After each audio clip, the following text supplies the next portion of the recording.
Chapter 1: The Invitation. Dr. Vivian Stern pressed the accelerator, the modest rental car groaning up the steep incline. The cypress trees, tall and severe, lined the winding road like ancient sentinels guarding a forgotten domain. Each bend revealed another vista of rolling hills, quilted with vineyards the color of moss and rust under the late autumn sun. This was the proclaimed heart of a region renowned for its robust wines, yet the Valerius estate remained an enigma, a name whispered with a mixture of reverence and unease amongst oenological circles. Its vintages were legendary, commanding astronomical prices, yet a comprehensive analysis, a genuine understanding of their methods, remained elusive. Vivian clutched the steering wheel, her knuckles white. This visit was less a leisurely exploration of terroir and more a desperate gamble. Her once promising career had stalled, a promising trajectory blighted by a controversial paper on microbial signatures in Old World wines, a paper her peers had dismissed as speculative, even reckless. The Valerius estate, with its secretive processes and singular output, represented a chance to uncover something undeniable, something to vindicate her. Or, a small, persistent voice in her mind added, something to confirm her descent into academic obscurity. The invitation itself had been peculiar. A heavy parchment, devoid of letterhead save for an embossed, archaic sigil, a stylized grape cluster intertwined with what appeared Taube serpentine roots. The script, an elegant, spidery hand, had requested her presence for an extended consultation and tasting, signed simply by a Caspian Vale custodian. No phone number, no email, only a post office box address for her affirmative reply. It felt less like a professional summons, and more like a summons from a bygone era. The rental car crested the final rise, and the Valerius estate spread before her. It was less a modern winery and more a sprawling, ancient stone complex, its core a formidable manor house that seemed to grow organically from the rocky outcrop it occupied. Wings and outbuildings, clearly added over centuries, sprawled outwards, their stone walls stained dark by time and weather. Towers, some crenellated, punctuated the skyline, giving the place a brooding, almost fortified appearance. The vineyards, meticulously tended, stretched right to the foundations, their gnarled vines looking like arthritic hands clutching the earth. There was a profound silence here, broken only by the wind sighing through the cypress trees and the distant caw of a crow. No hum of machinery, no sounds of workers. It was beautiful, undeniably, but a stark, severe beauty that offered little welcome. Vivian parked in a designated gravel area, the crunch of tires unnaturally loud in the stillness. She took a moment, smoothed her jacket, grabbed her briefcase containing her notes and analytical kit. As she stepped out, the air struck her, cool, crisp, with an undercurrent she could not quite place. Not unpleasant. Earthy, yes, but with a metallic tang, a subtle sweetness almost like overripe fruit mixed with something else. Something primal. The main door of the manor house, a massive construction of dark, iron-studded wood, opened with a slow groan before she could even approach. A figure stood silhouetted in the dim archway. "Dr. Stern, I presume." The voice was smooth, cultured, with a hint of an accent Vivian couldn't quite place. Melodious, yet with an underlying resonance that seemed to vibrate in her bones. As the figure stepped forward into the pale sunlight, Vivian got her first proper view of Caspian Vale. He was tall, remarkably so, and slender, dressed in dark, impeccably tailored clothes that seemed more suited to a formal dinner than a working winery. His hair was the color of raven feathers, swept back from a high forehead. His face was striking, almost unnaturally symmetrical, with high cheekbones and a pale complexion that seemed to mock the sun. But it was his eyes that held her attention. They were a pale, silvery gray, luminous and unsettlingly direct. They seemed to absorb the light rather than reflect it. "Mr. Vale," Vivian extended a hand, trying for a professional warmth she did not entirely possess at that moment. "Thank you for the invitation. Your estate is quite something." His grip was cool, firm, lingering a fraction longer than customary. A faint smile touched his lips, not quite reaching those disconcerting eyes. "We pride ourselves on its unique character, Doctor. Generations of Vales have poured their essence into this land, into our wines. Please come in. You must be weary from your journey." He ushered her into a vast stone-flagged hall. The air inside was significantly cooler, carrying the same complex aroma she'd noticed outside, but intensified, mingled now with the scent of old stone, beeswax, and something else, a faint, coppery note she mentally catalogued. Light filtered in through tall, narrow windows, leaving much of the space in deep shadow. Tapestries depicting pastoral scenes, vineyards, harvests, feasting, hung on the walls, their colors muted by age. Yet on closer inspection, Vivian noticed odd details in the woven images. Figures with strangely elongated limbs, shadows in the vines that seemed too deep, too substantial. "Your reputation precedes you, Dr. Stern," Caspian Vale said, his voice echoing slightly in the cavernous space. He led her towards a heavy oak table where a single, unlabeled bottle of deep red wine and two glasses already waited. "Your work on atypical fermentation catalysts, while perhaps unappreciated by the orthodoxy, we found quite intriguing." Vivian felt a flicker of surprise and a sliver of apprehension. "You're familiar with my paper." "We make it our business to be familiar with innovation, with those who are willing to look beyond the accepted methods." He gestured to one of the chairs. "Please, a small refreshment before we discuss matters further. A simple vintage from one of our younger plots, to cleanse the palate, as it were."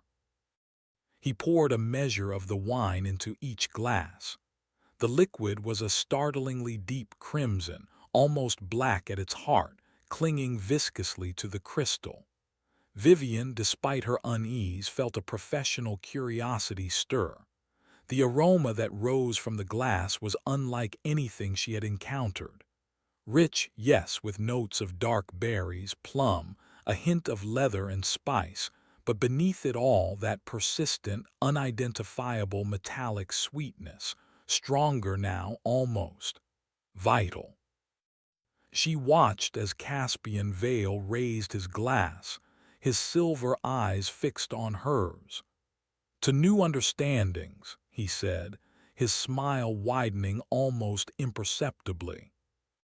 Vivian raised her own glass. "To new understandings," she echoed, her voice a little tight. She took a small, analytical sip. The wine exploded on her palate, an intensity of flavor that was almost overwhelming yet not unpleasant. It was complex, layered, evolving with each passing second. The fruit, the spice, the earthiness, and that strange, compelling mineral note that seemed to sing along her nerves. It was undeniably brilliant, but as the last notes faded from her tongue, a peculiar sensation remained. A warmth spreading not from her stomach, but outwards from her very veins, a subtle, almost imperceptible thrum. She blinked, a momentary dizziness washing over her. Caspian Vale was watching her, his expression unreadable. Exceptional, is it not? It's remarkable, Vivian managed, clearing her throat. The thrumming faded, or perhaps she was merely adjusting to it. The structure, the complexity from what you call a younger plot. The soil here is unique, Doctor, Vale interrupted softly. Imbued with generations of dedication. It gives our grapes a certain vitality you will not find elsewhere. He leaned forward, his voice dropping to a more conspiratorial tone. We believe you, Dr. Stern, might be one of the few who could truly appreciate the depth of what we cultivate here. Vivian met his gaze, a chill tracing its way down her spine despite the lingering warmth of the wine. The invitation, the strange journey, the unsettling host, the extraordinary wine, it was all coalescing into a puzzle she felt compelled and simultaneously terrified to solve. As if sensing her thoughts, Vale straightened. You will have ample opportunity to explore our methods, Doctor. We have prepared quarters for you in the East Wing. For now, perhaps a brief rest, and then we can begin your proper introduction to Domain Valerius tomorrow. He gestured towards a shadowed archway, from which a stern-faced woman in a plain, dark dress had silently emerged. Martha will show you to your rooms. She will attend to your needs. Vivian rose, her legs feeling a fraction unsteady. Thank you, Mr. Vale. The pleasure is ours, Doctor, he said, his silver eyes glinting in the dim light. We anticipate a most fruitful collaboration. As Martha led her away down a long, echoing corridor, Vivian could not shake the feeling that she was being drawn into something far older and more profound than a simple wine-making operation. The metallic sweetness of the wine still coated her tongue, a silent promise or a warning of secrets buried deep beneath the ancient stones of the Valerius estate. She glanced back once. Caspian Vale remained by the table, a solitary figure in the vast hall, watching her depart. Or perhaps, she thought with a sudden, irrational certainty, he was watching something within her. Chapter 2: The Tour and the Terroir. Vivian awoke with a start, the unfamiliar weight of a thick duvet pressing down on her. Sunlight, thin and pale, struggled to penetrate the heavy, velvet curtains of her room in the East Wing. For a moment she was disoriented, the events of the previous day feeling like a strange, vivid dream. Then the lingering taste in her mouth, that distinct metallic sweetness, returned her to the present. The wine, the Valerius estate, Caspian Vale. She rose, her limbs a little stiff, a dull ache throbbing behind her temples.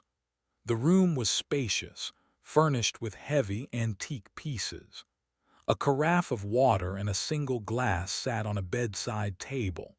She poured a glass, noting the water was cool, almost icy, and drank deeply. It did little to dispel the strange aftertaste or the subtle, persistent thrum she could still discern in the quiet of her own body, like a plucked string vibrating at a frequency just below conscious hearing. After a sparse breakfast of bread, cheese, and strong, bitter coffee, served in a small, private dining room by the ever-silent Martha, Caspian Vale appeared. He was dressed as impeccably as the day before, his pale eyes seeming to miss nothing. "I trust you slept adequately, Dr. Stern," he inquired, his voice smooth. "Yes, thank you," Vivian replied, though her sleep had been fractured by unsettling dreams she couldn't quite recall, only the sensation of being in dark, enclosed spaces. "The room is very comfortable." "Excellent. Today, I thought we might undertake a tour of the more public aspects of our operation. The pressing rooms, the initial fermentation chambers, a walk through the upper vineyards. It is important for you to understand the foundation upon which our more unique vintages are built." The tour began in the vineyards closest to the manor. The vines were ancient, their trunks thick and gnarled, twisted into grotesque shapes. They were pruned with an almost fanatical precision. Fenris Creel, the groundskeeper Vale had briefly mentioned, was visible in the distance, a hunched figure moving slowly between the rows, his hands, even from afar, looking like extensions of the loamy earth. He didn't wave or acknowledge them.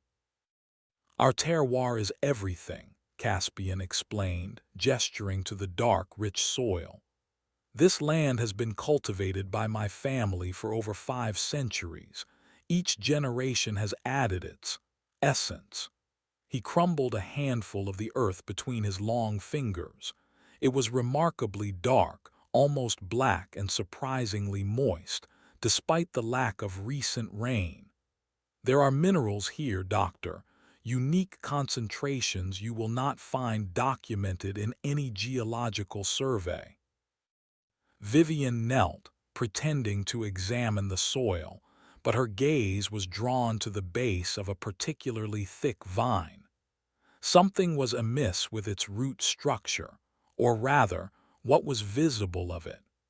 The roots seemed to go deeper, far deeper than typical for Vitis vinifera, and they possessed an unusual reddish hue, almost like capillaries, disappearing into the dense earth. "The root systems are unusually extensive," Vivian observed, keeping her voice neutral. Vale smiled, a slow, knowing expression. "They seek what they require. Our vines are tenacious." They moved on to the pressing house, a cavernous stone building where enormous, ancient wooden presses stood like dormant beasts.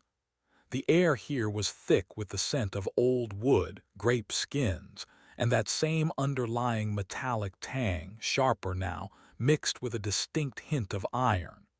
There was no modern stainless steel, no gleaming automated machinery.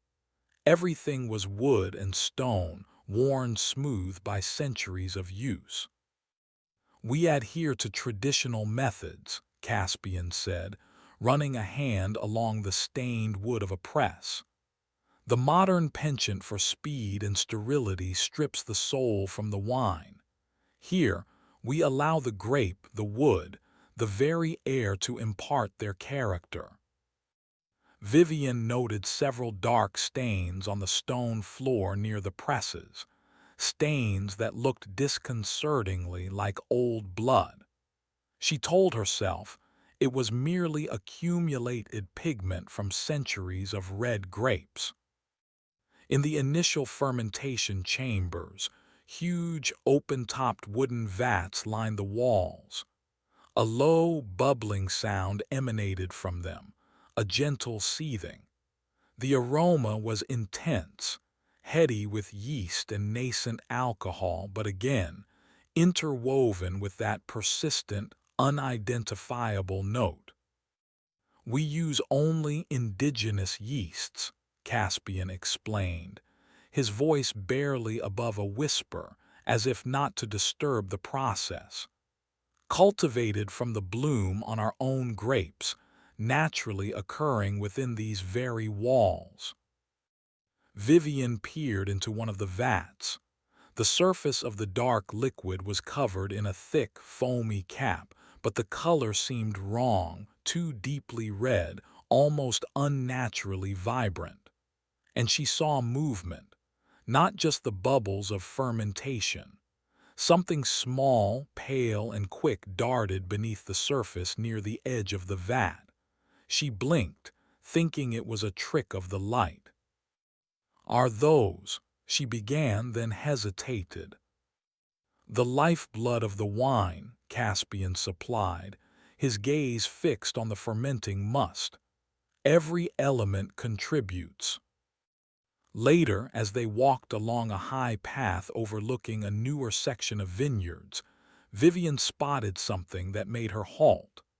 Partially hidden beneath a dense canopy of leaves near the edge of the cultivated area, close to a crumbling stone wall that seemed to mark an older boundary of the estate, was a small, scurrying creature. It was roughly the size of a large rat, its fur sparse and pale, its skin almost translucent. What caught her eye was the network of dark, reddish lines beneath its skin, like a grotesque vascular system, and its eyes, which seemed to possess a faint, internal luminescence. An ichor vermin, she thought, the name springing unbidden to her mind from some half-remembered folklore about blighted vineyards. It paused, its head twitching, then darted into a hole at the base of the old wall. "Did you see that?" Vivian asked, trying to keep the alarm from her voice. Caspian followed her gaze, his expression unperturbed. "Ah, the local fauna. The land here is fertile. It supports many forms of life." He offered no further explanation, his silver eyes holding hers for a moment before he continued walking. Vivian lingered, staring at the spot where the creature had vanished. Fertile indeed. The memory of the creature, its disturbingly visible innards, sent a wave of nausea through her. Throughout the tour, Caspian Vale spoke with a fervent passion about his family's winemaking philosophy. It was a strange mixture of oenological science, local folklore, and an almost religious reverence for the land and its gifts. He spoke of balance, of exchange, of the wine being a living conduit between the soil and the drinker. "One does not simply consume Valerius wine," he said, as they stood by a particularly ancient, gnarled vine whose roots seemed to plunge directly into the exposed bedrock. "One enters into a communion. The wine shares its vitality, and in return it asks for appreciation, understanding." The thrumming in Vivian's own body, which had been a quiet undercurrent all morning, seemed to pulse a little stronger as he spoke these words. She felt a strange resonance with his pronouncements, an unwelcome sense of comprehension that she couldn't explain. The wine from the previous night, even that simple vintage, had been more than just fermented grape juice. It had been an experience, an alteration. As the tour concluded back at the manor house, Caspian turned to her. "Tomorrow, Doctor, if you are amenable, we shall explore some of the cellars, and perhaps sample something with a little more history." "I would find that very instructive," Vivian replied, her mind racing. The ichor vermin, the strangely colored roots, the blood-like stains, Caspian's cryptic pronouncements, the peculiar sensation within her own veins. It was a tapestry of disturbing threads, and she felt an increasing urgency to see how they wove together. That afternoon, Vivian confined herself to her room, ostensibly to review her notes. In reality, she was trying to process the morning's observations. She took out a small, sealed sampling kit from her briefcase, her fingers itching to take a sample of the wine, of the soil, even of the water. But she knew she had to be cautious.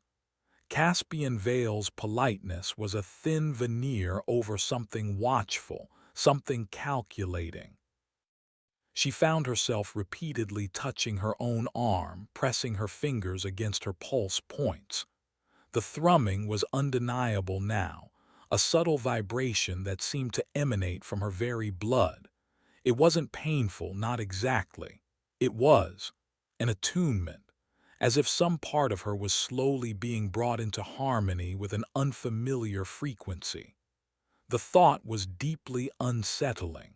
She drank more water, but the metallic taste persisted, a constant reminder of the Valerius vintage. A new resolve hardened within her. She hadn't come here merely to be impressed by unusual wines. She had come for answers, and if Caspian Vale was not forthcoming, she would find them herself.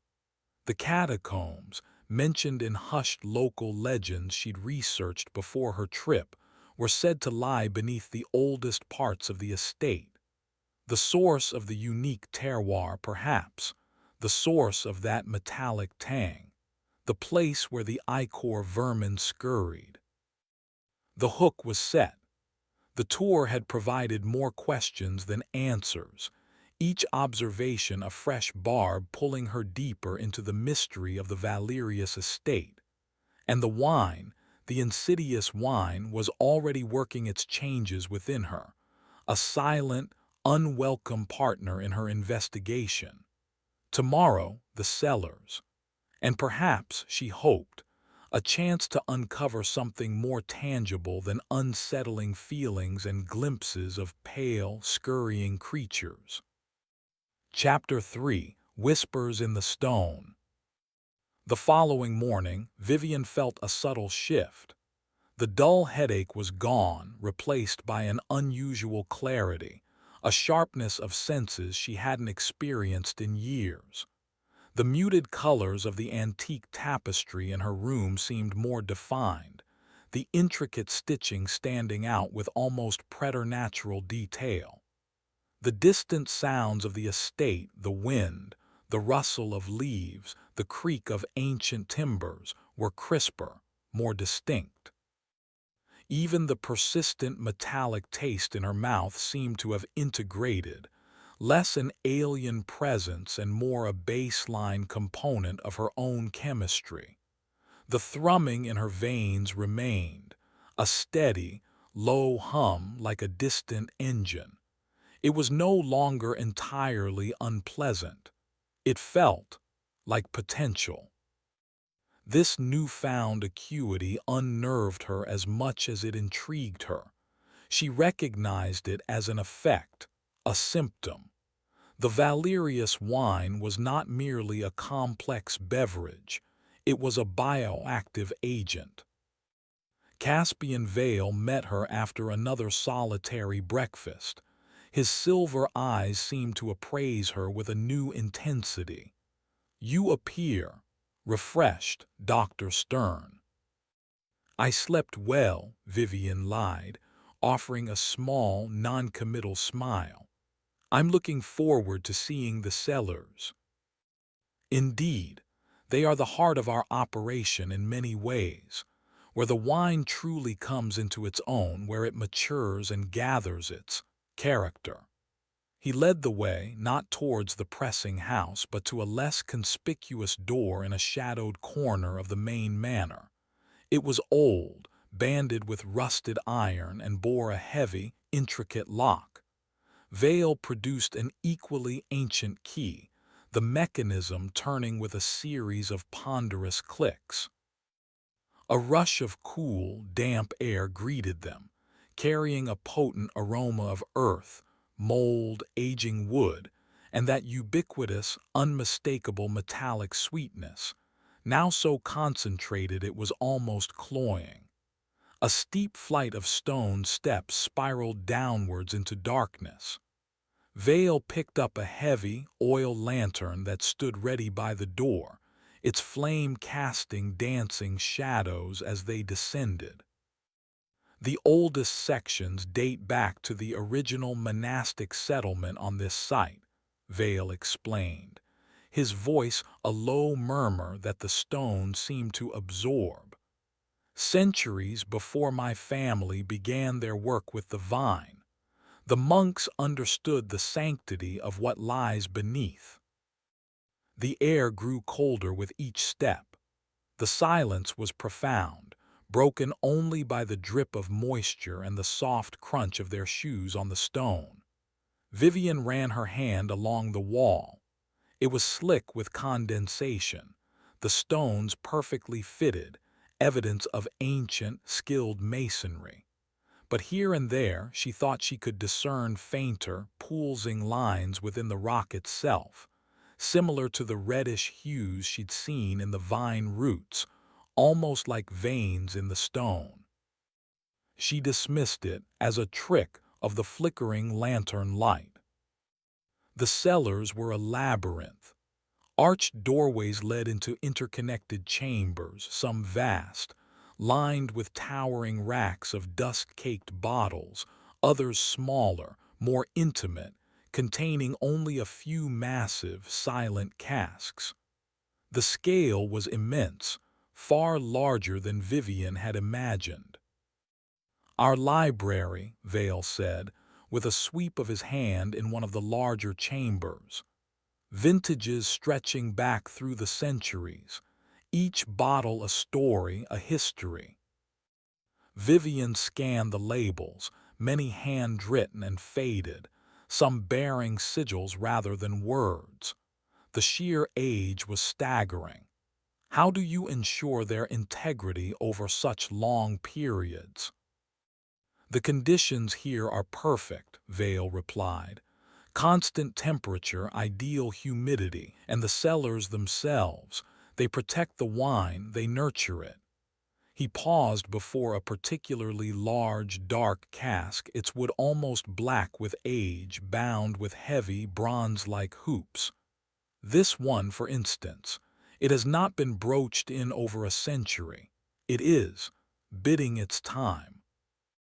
There was a faint vibration emanating from the cask, a resonance that Vivian could feel through the stone floor, a hum that harmonized unsettlingly with the thrum in her own blood.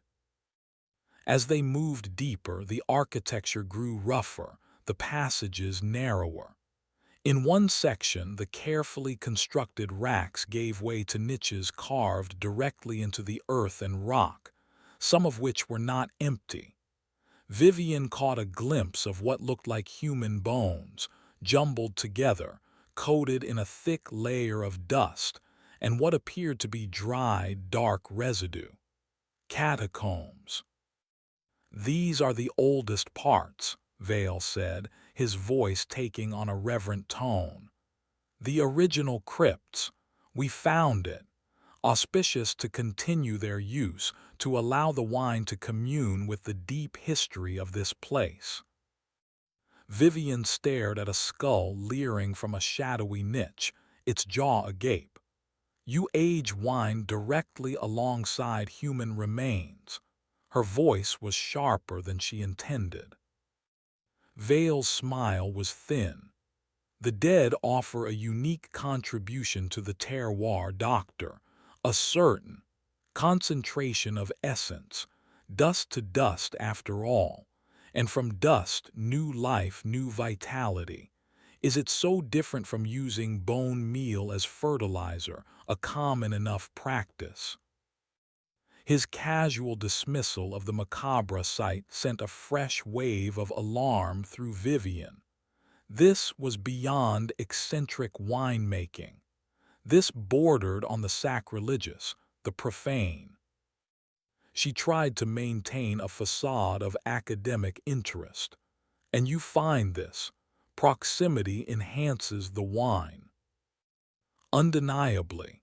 It imparts a depth, a resonance that cannot be replicated." He ran a finger along a damp section of the catacomb wall. Here, The faint, vein-like patterns in the stone were more pronounced, glowing with a dim, internal reddish light. The very earth here is alive, Dr. Stern. It breathes with the past. Vivian felt a prickling sensation on her skin. The air was heavy, charged. She could hear whispers, or what sounded like whispers, a sibilant chorus just at the edge of audibility, seeming to emanate from the walls themselves, from the very bones in the niches. She shook her head slightly, trying to clear it. The wine, the atmosphere, her heightened senses. Later, Vale led her to a small, private tasting room set deep within the cellars. It was opulent in a decaying sort of way, with threadbare velvet chairs and a heavy, carved table. He produced a single, unlabeled bottle, its glass dark and thick, sealed with black wax. "Something special," he announced, his eyes gleaming in the lamplight as he carefully uncorked it, "from a particularly generous vintage." The aroma that filled the small room was overpowering. The familiar notes were there, but amplified, deepened, with an added complexity that was both intoxicating and terrifying. It smelled ancient, profound, and deeply, deeply wrong. It smelled of rich earth, crushed roses, old blood, and something else. Something like ozone, like the air before a lightning strike. He poured a small measure into 2 glasses. The wine was the color of darkest garnet, almost opaque. Vivian hesitated. Her every instinct screamed at her not to drink it, but her intellectual curiosity, perversely amplified by the changes already occurring within her, urged her forward. This was a chance to understand, to experience the pinnacle of Valerius's art. To the deep truths, Vale toasted, his gaze intense. Vivian raised her glass, her hand surprisingly steady. She took a sip. If the first wine had been an explosion, this was an implosion, a universe of sensation collapsing into a single point on her tongue, then radiating outwards through her entire being. It was beyond taste, beyond aroma. It was information. Images, fractured and fleeting, flashed through her mind. Dark, subterranean passages, writhing roots, the glint of pale eyes in shadow, a vast, pulsating consciousness. The whispers she'd heard in the catacomb walls were suddenly clear. A chorus of voices, ancient and alien, speaking in a language she didn't understand but whose meaning resonated deep within her bones. A language of hunger, of assimilation, of endless cycles. The thrum in her veins surged, becoming a powerful, rhythmic pulse. She felt a profound connection to the stone around her, to the earth beneath, to the silent, watching presence of Caspian Vale. For a terrifying moment, her own identity felt porous, in danger of being subsumed by something immense and ancient. She gasped, pulling back from the brink, her hand flying to her chest. The visions receded, leaving her shaken, breathless. Vale was watching her, a predatory stillness in his posture. "You see," he said softly, "you are beginning to understand." What is in this wine?" Vivian whispered, her voice hoarse. "Life, Dr. Stern, the essence of this place, the culmination of centuries, a gift and an invitation." She pushed her chair back, a sudden desperate need for escape overwhelming her. I need some air." Vale did not try to stop her. "Of course, contemplate what you have experienced. We have much more to discuss." Vivian practically fled the cellars. stumbling up the spiral stairs and bursting out into the main hall, blinking in the relative brightness. The ordinary sunlight streaming through the windows seemed garish, unreal. Her heart hammered against her ribs. The whispers, though fainter now, still echoed in her mind. The experience in the cellar had stripped away any pretense of this being a mere investigation into unusual winemaking techniques. She was dealing with something far more sinister, something that sought to change her, to absorb her. Later that evening, secluded in her room, Vivian tried to document what had happened, her pen shaking. The logical, analytical part of her brain struggled to process the sensory overload, the psychic intrusion. The wine was a vector, a medium for something, an influence, an intelligence. She noticed a small, reddish mark on her inner arm near a vein. It hadn't been there before. It was small, like an insect bite, but it didn't itch. As she watched, it seemed to pulse faintly in time with the thrumming in her blood. A cold dread settled over her. The slow transfusion was no longer a theoretical horror. It was happening. She was being changed, marked, claimed. She was no longer just an observer. She was becoming part of the Valerius estate's terrible secret. Her initial intent to expose a fraudulent winery seemed laughably naive now. This was not about fraud. This was about survival. And she suspected, with a certainty that chilled her to the core, that Caspian Vale and whatever he served would not allow her to simply walk away with their secrets, especially now that those secrets were beginning to flow within her own veins. She was being watched, not just by Vale, but by the very stones of the manor, by the ancient, thirsty earth beneath. Chapter 4: The Crimson Communion. The following days passed in a haze of carefully controlled interactions and escalating internal dread for Vivian. Her senses remained unnaturally acute. The world seemed sharper, louder, imbued with an intensity that was both exhilarating and exhausting. The subtle thrumming in her blood was a constant companion, a quiet symphony playing just for her, its rhythm sometimes speeding up in response to unseen cues. The proximity of certain parts of the estate, the particular timbre of Caspian Vale's voice, the low groan of the ancient manor settling around her. The small, reddish mark on her arm had not faded. If anything, it seemed a fraction more defined, its edges subtly darker. She kept it covered. Caspian Vale, for his part, treated her with an air of courteous expectation. He engaged her in long, rambling discussions about the philosophy of his family's winemaking, discussions that invariably skirted the true nature of their secret ingredient, while simultaneously hinting at its profound power. He seemed to be gauging her reactions, her level of assimilation, with those unnervingly perceptive silver eyes. "The wine seeks resonance, Dr. Stern," he said one afternoon as they sat in the manor's chilly, shadowed library, a place filled with ancient, leather-bound tomes whose titles were mostly in Latin or other unidentifiable scripts. "It does not merely alter the palate, it attunes the soul. Some, of course, are more receptive than others. Their personal chemistry is more compatible." He paused, his gaze lingering on her. "You, I believe, possess a rare compatibility." Vivian fought to keep her expression neutral. "And what happens to those who are not compatible?"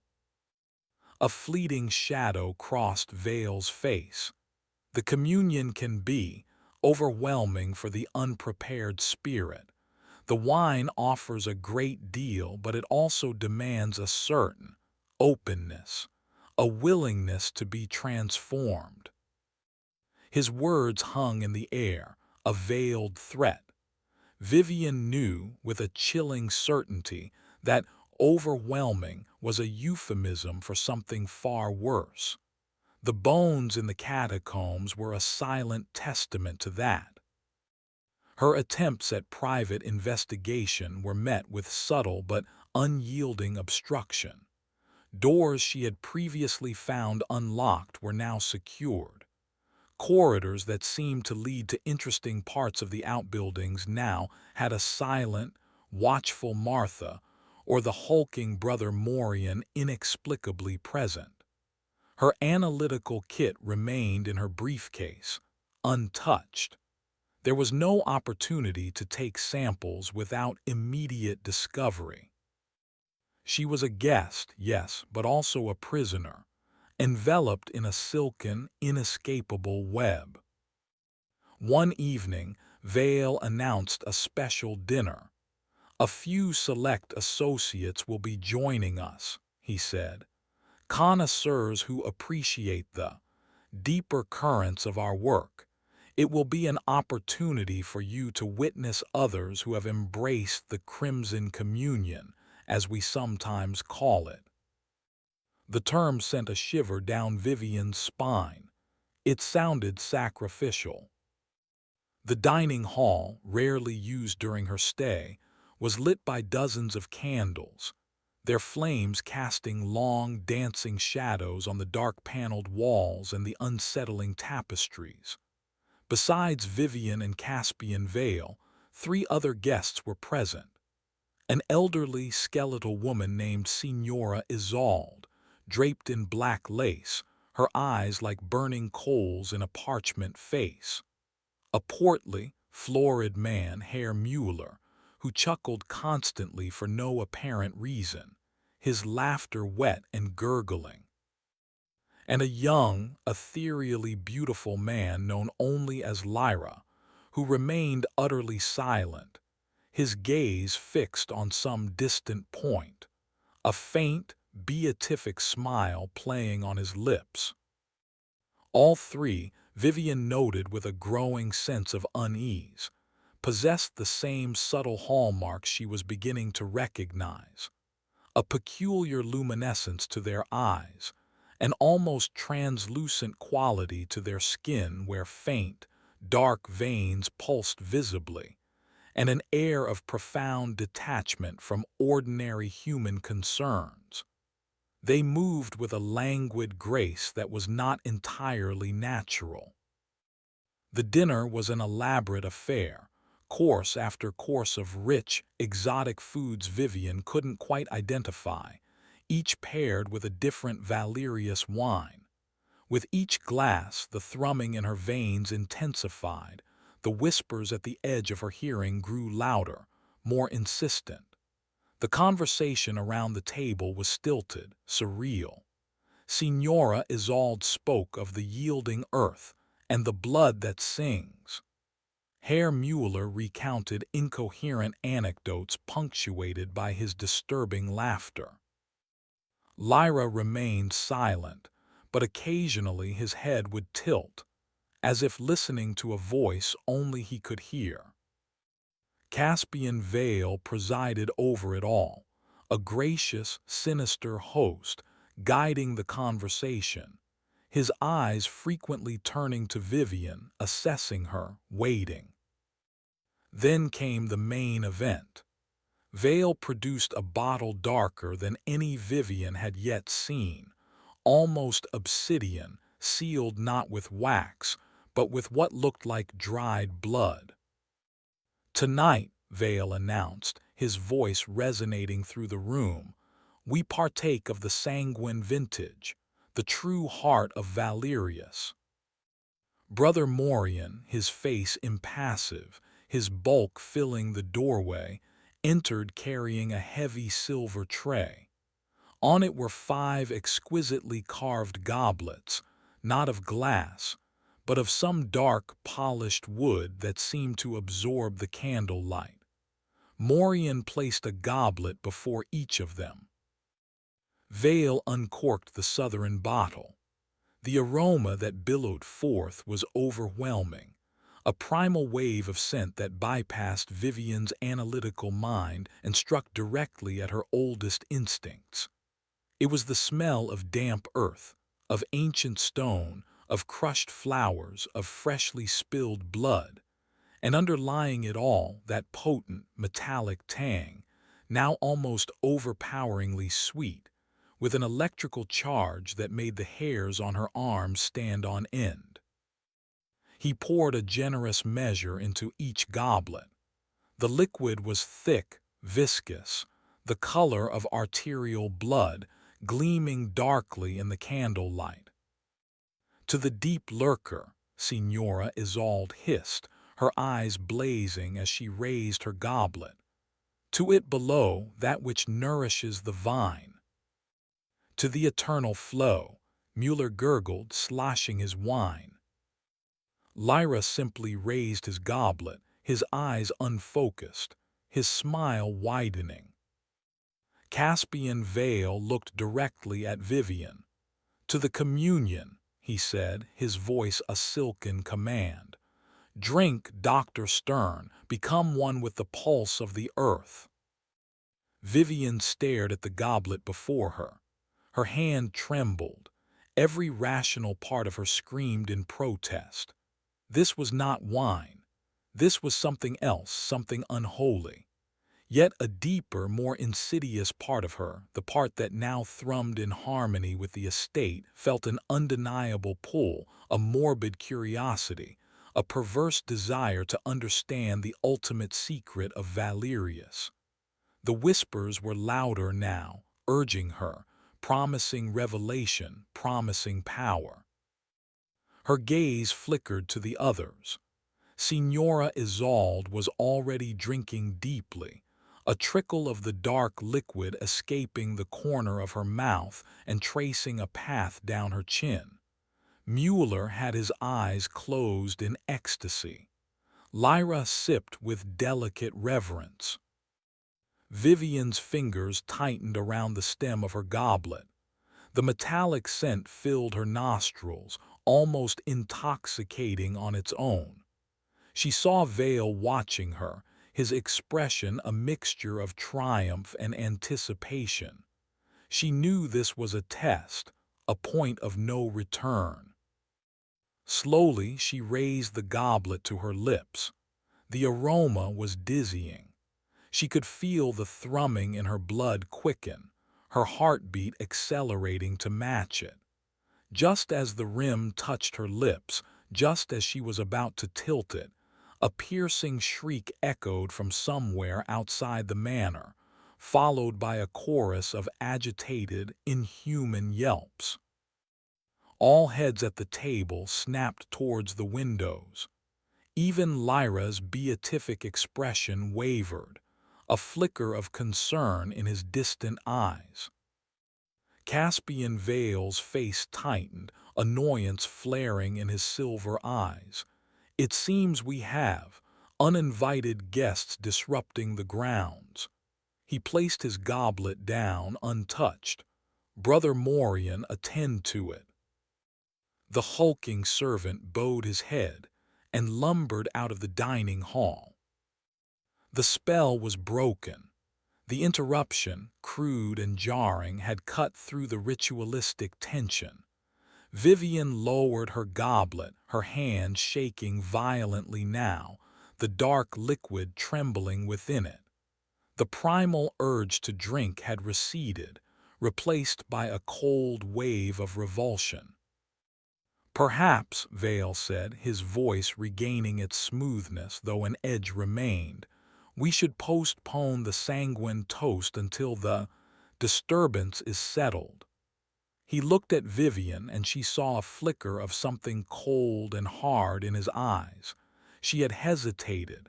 She had faltered. The moment stretched, taut and uncomfortable.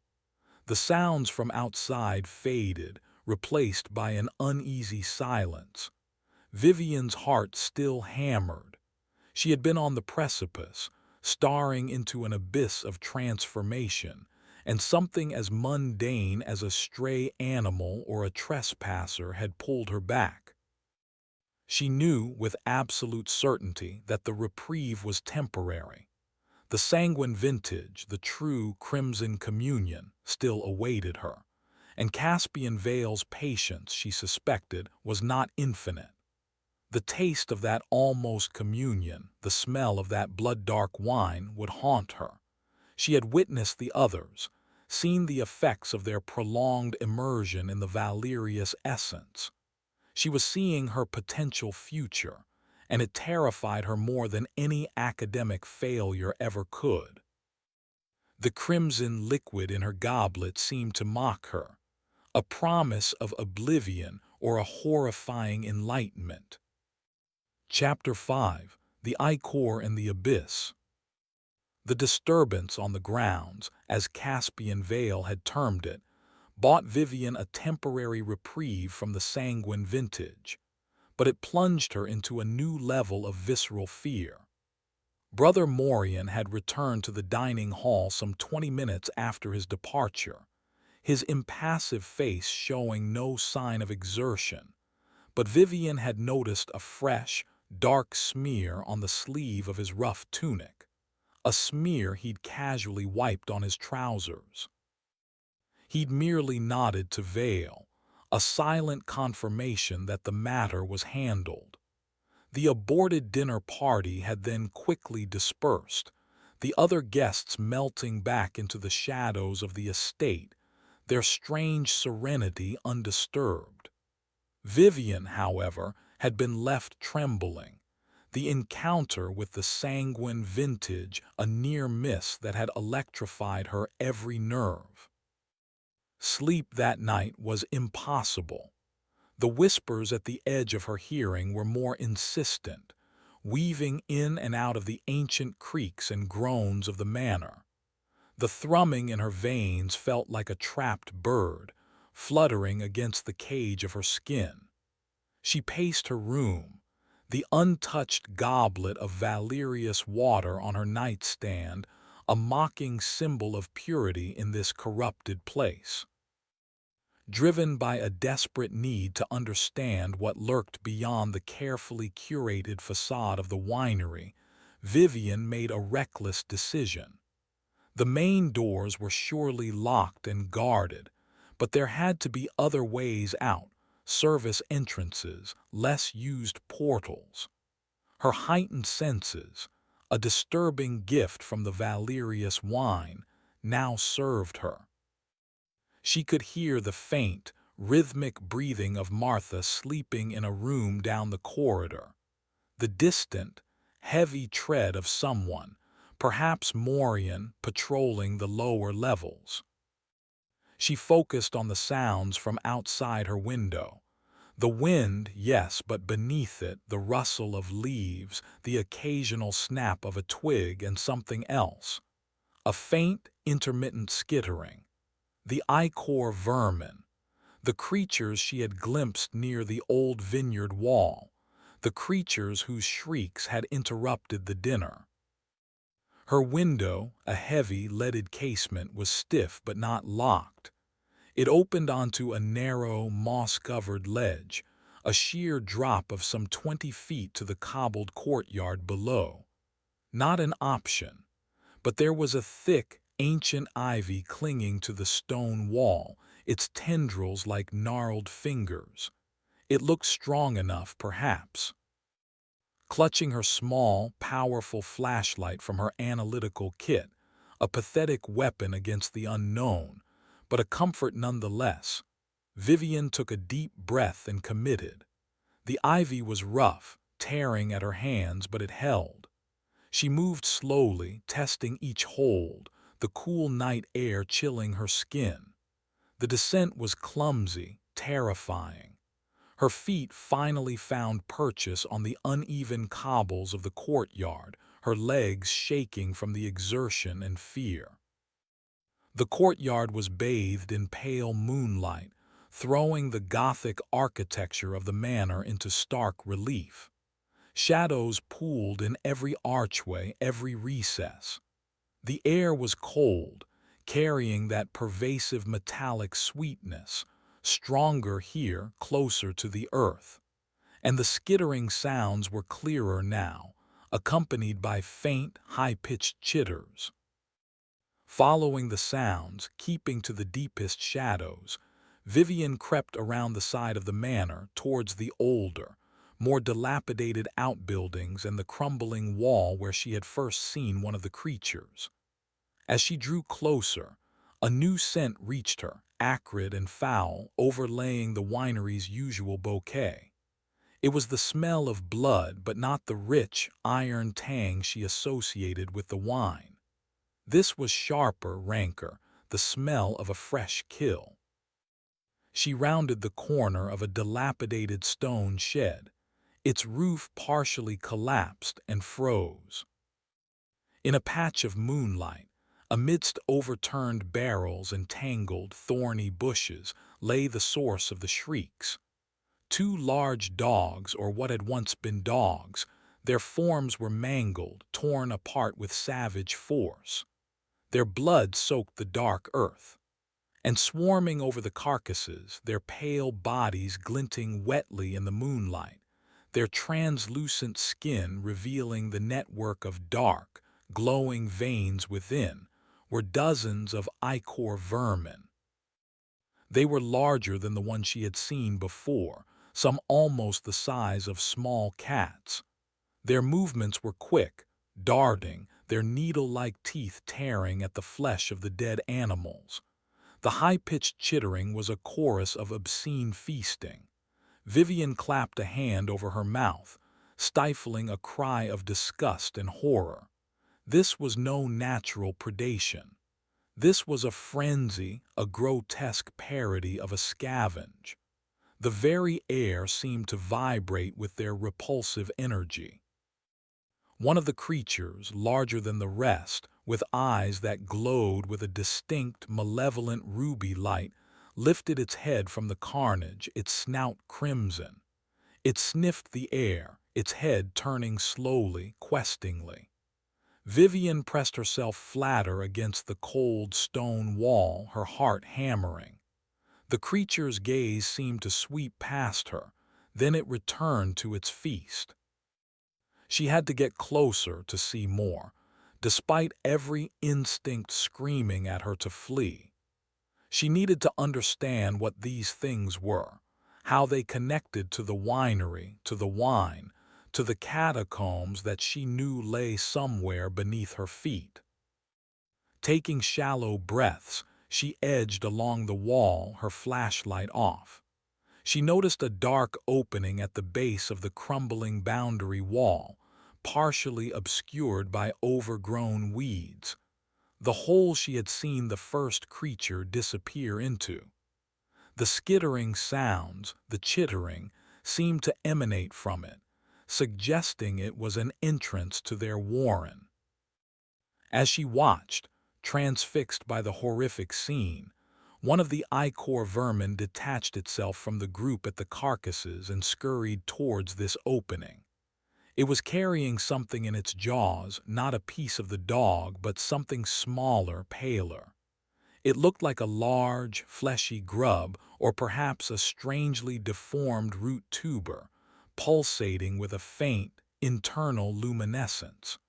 The creature disappeared into the hole. A moment later, another vermin emerged, without a grub, and darted towards the feasting pack.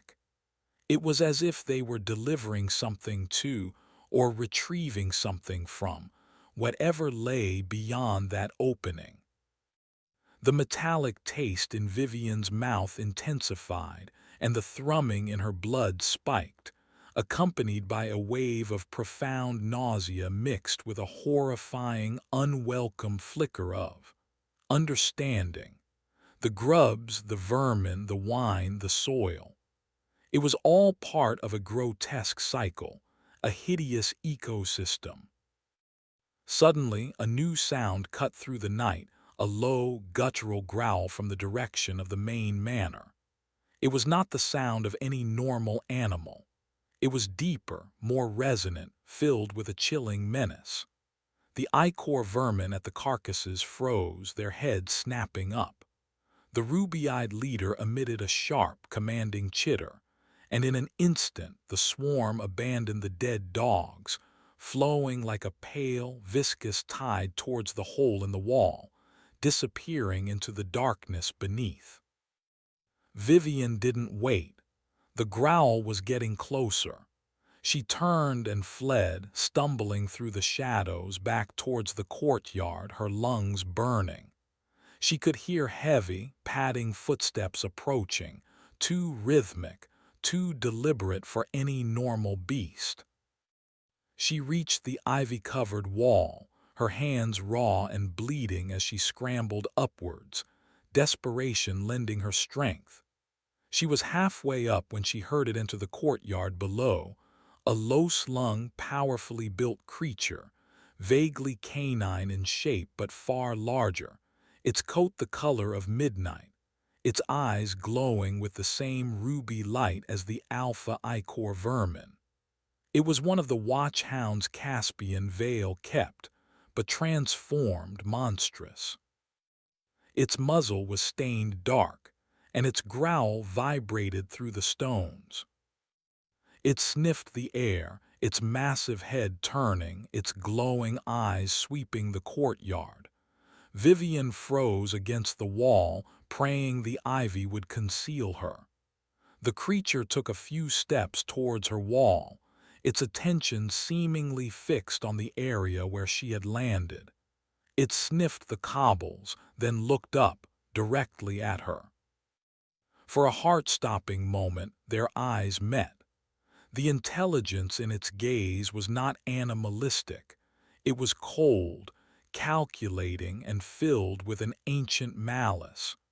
It let out a single, booming bark, a sound that was less a warning and more a pronouncement of discovery. Then, from the direction of the manor, came a sharp, clear whistle. The creature instantly lowered its head, its aggressive posture deflating slightly. It whined, a low, almost mournful sound, then turned and trotted obediently back towards the shadows from which it had emerged. Vivian didn't move until she was sure it was gone. Then, with trembling limbs, she completed her ascent, collapsing back through her window into the relative safety of her room, her body racked with shudders. She lay on the floor for a long time, gasping for breath, the image of the feasting ichor vermin and the glowing eyes of the transformed hound burned into her mind. The disturbance had not been stray animals. It had been the winery's own guardians, perhaps fighting over territory or perhaps being fed. The implications were horrifying. The wine, the soil, the vermin, the monstrous guardians, the deep lurker Signora Isolde had toasted. It was all interconnected. The Valerius estate was not just built over catacombs. It was a capstone on an abyss whose influence seeped into everything, into everyone, transforming them, absorbing them. The slow transfusion within her was not just changing her blood, it was attuning her to this abyss, making her a potential part of its horrifying cycle. The taste in her mouth was no longer just metallic. It was the taste of the grave, the taste of ancient, unspeakable things. And she knew, with a certainty that was colder and harder than the stone walls around her, that her time for passive observation was over. If she was to survive, she would have to confront the source of this corruption or be consumed by it entirely. The abyss was calling, and it knew her name. Chapter 6: The Weight of Knowing. The sun, when it finally rose, did little to dispel the chilling grip of the night's horrors from Vivian's mind. She had not slept. Every creak of the ancient manor, Every rustle of wind through the skeletal branches outside her window had sounded like the padding paws of the transformed hound or the dry skittering of ichor vermin. The image of their grotesque feast, the ruby gleam in the hound's eyes, the almost intelligent malice, these were burned into her memory, replaying with sickening clarity. The thrumming in her veins was no longer a subtle vibration. It was a restless energy, a dissonant hum that seemed to echo the estate's unnatural pulse. The reddish mark on her arm had subtly darkened, its edges now looking almost like a miniature faded bruise with a tiny, inflamed center. It ached with a dull, persistent throb. Her heightened senses, once a point of curious observation, now felt like a curse, amplifying the unsettling ambience of Valerius. The metallic taste in her mouth was stronger, coating her tongue like old pennies in something else, something akin to the scent of stagnant water from a deep, forgotten well. She forced herself to attend breakfast, knowing that any deviation from her routine would be noted by Caspian Vale. He was there, in the small private dining room, impeccably dressed as always, a faint, almost imperceptible smile playing on his lips. His silver eyes, however, held a new sharpness, a glint of something that might have been amusement or suspicion. "You appear troubled this morning, Dr. Stern," he observed, his voice smooth as polished stone. "Did the minor commotion on the grounds disturb your rest unduly?" Vivian picked at a piece of dry bread, her appetite non-existent. "I confess I am not accustomed to such vigorous wildlife." Vale chuckled, a low, melodious sound that did not reach his eyes. "The estate teems with life, Doctor, some of it, less conventional than others. It is all part of the unique ecosystem that contributes to our wines." He paused, pouring himself a cup of dark, steaming coffee. "An ecosystem that thrives on a certain reciprocity." Reciprocity, exchange, communion. His words, once vaguely philosophical, now carried the weight of her horrific discoveries. The dogs torn apart were part of that reciprocity, and the ichor vermin feasting were agents of it. She wondered with a fresh wave of nausea what exactly the pulsating grubs they carried into the earth were meant to nourish. The ancient vines, or something deeper, something older. "The sanguine vintage we were about to share last night," Vale continued, his gaze unwavering, "is the purest expression of that reciprocity. It is a taste of the very soul of this land. I trust you will not allow a momentary distraction to deter you from experiencing its full profundity when next the opportunity arises." It was not a question. "I am still processing what I have experienced so far," Vivian managed, her voice carefully neutral. She needed to buy time to think, to find a way out of this gilded cage before she became another offering to the soul of this land.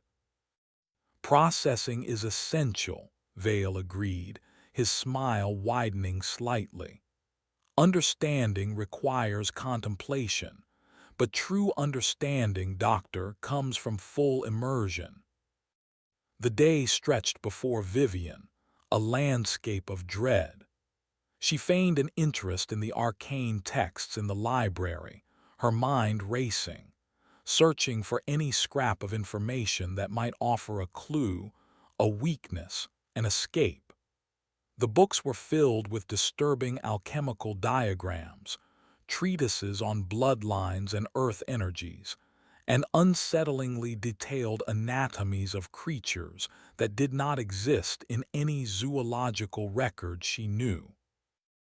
Many passages were annotated in a spidery script similar to the one on her invitation, Vale's ancestors perhaps, chronicling their pacts and their cultivations. She found a recurring sigil in several of the older tomes, the same intertwined grape cluster and serpentine roots from the invitation, but here it was often depicted with drops of liquid falling from the grapes into a dark, subterranean chasm from which shadowy tendrils reached upwards. Beneath one such illustration, a Latin inscription read, Quod alit me destrut me, est in destructions vita nova. That which feeds me destroys me, but in destruction new life. The thrumming in her veins seemed to respond to the script, to the sigils, a faint echo of understanding, of recognition that terrified her. The wine was not just changing her physically, it was rewriting her on some fundamental level, making her receptive to this ancient, predatory knowledge. Her attempts to appear calm, to continue her research, felt like a charade. She was acutely aware of being watched. Martha's silent presence was ubiquitous. Brother Morian's heavy tread seemed to echo her movements from distant corridors.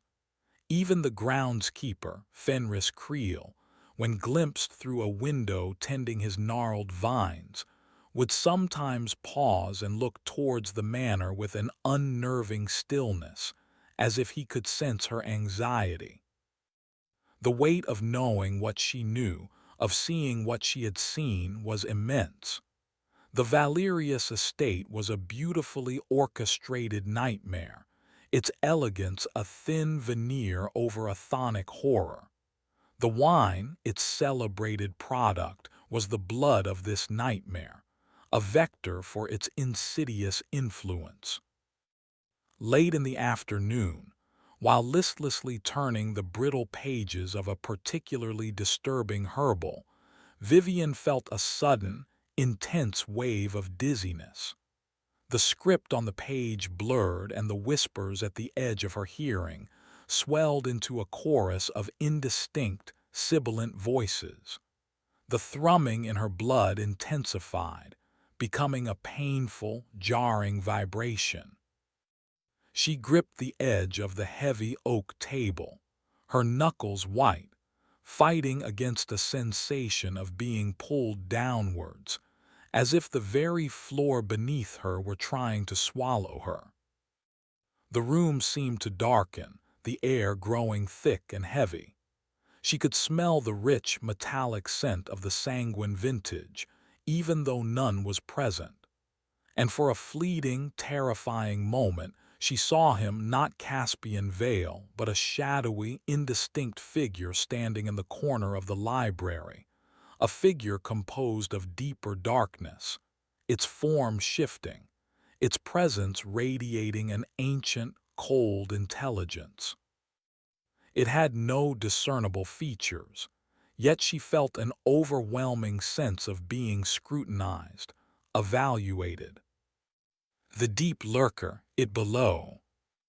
Then, as quickly as it came, the sensation passed. The room returned to its normal dimness. The figure was gone. Vivian was left gasping, her heart pounding, a cold sweat on her brow. She stumbled from the library, her legs unsteady. She needed to get out, not just out of the room, but out of the estate, away from this pervasive, creeping horror that was now reaching for her even in the supposed safety of the manor. Her flight through the courtyard the previous night had been reckless, born of horrified curiosity. Now, a different imperative drove her: survival. She had to find a way to escape before the next opportunity to partake of the sanguine vintage, before the transformation within her progressed any further, before she lost herself completely to the insidious influence of Valerius. But how? Every avenue seemed closed, every move anticipated.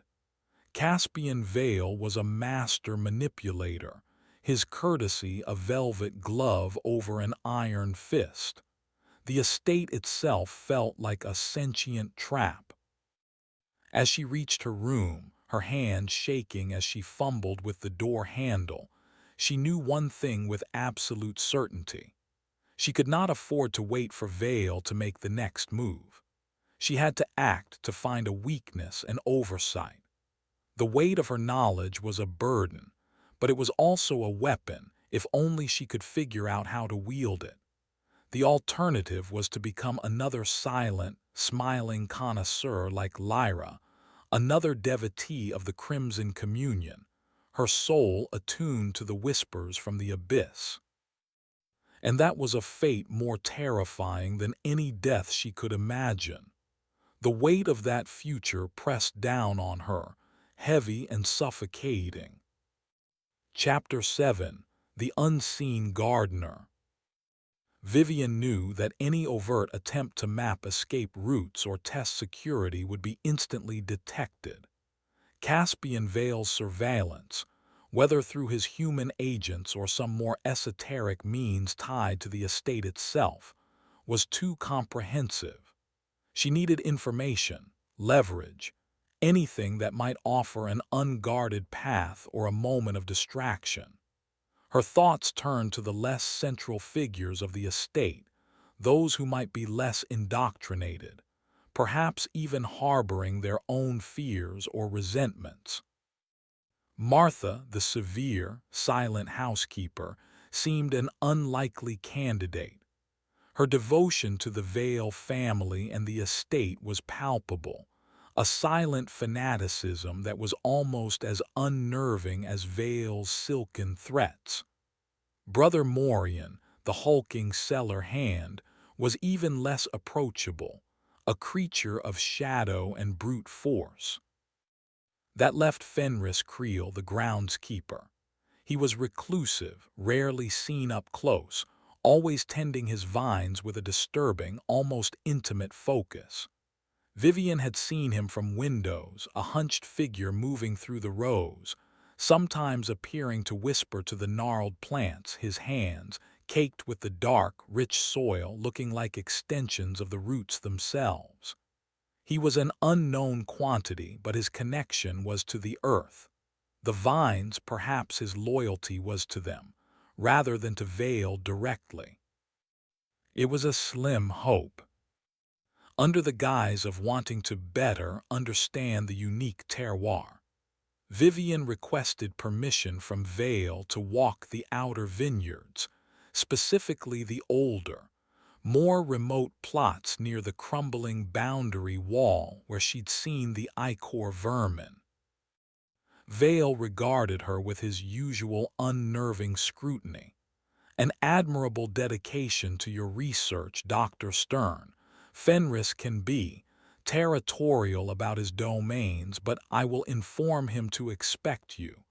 Perhaps he can impart some of his rustic wisdom. There was a subtle emphasis on rustic that made Vivian uneasy. She found Creel near the ancient stone wall, his back to her, meticulously pruning a vine that seemed more dead than alive, its wood blackened and twisted like charred bone. He did not turn as she approached, the crunch of her boots on the dry earth loud in the stillness. "Mr. Creel," Vivian began, keeping her voice even.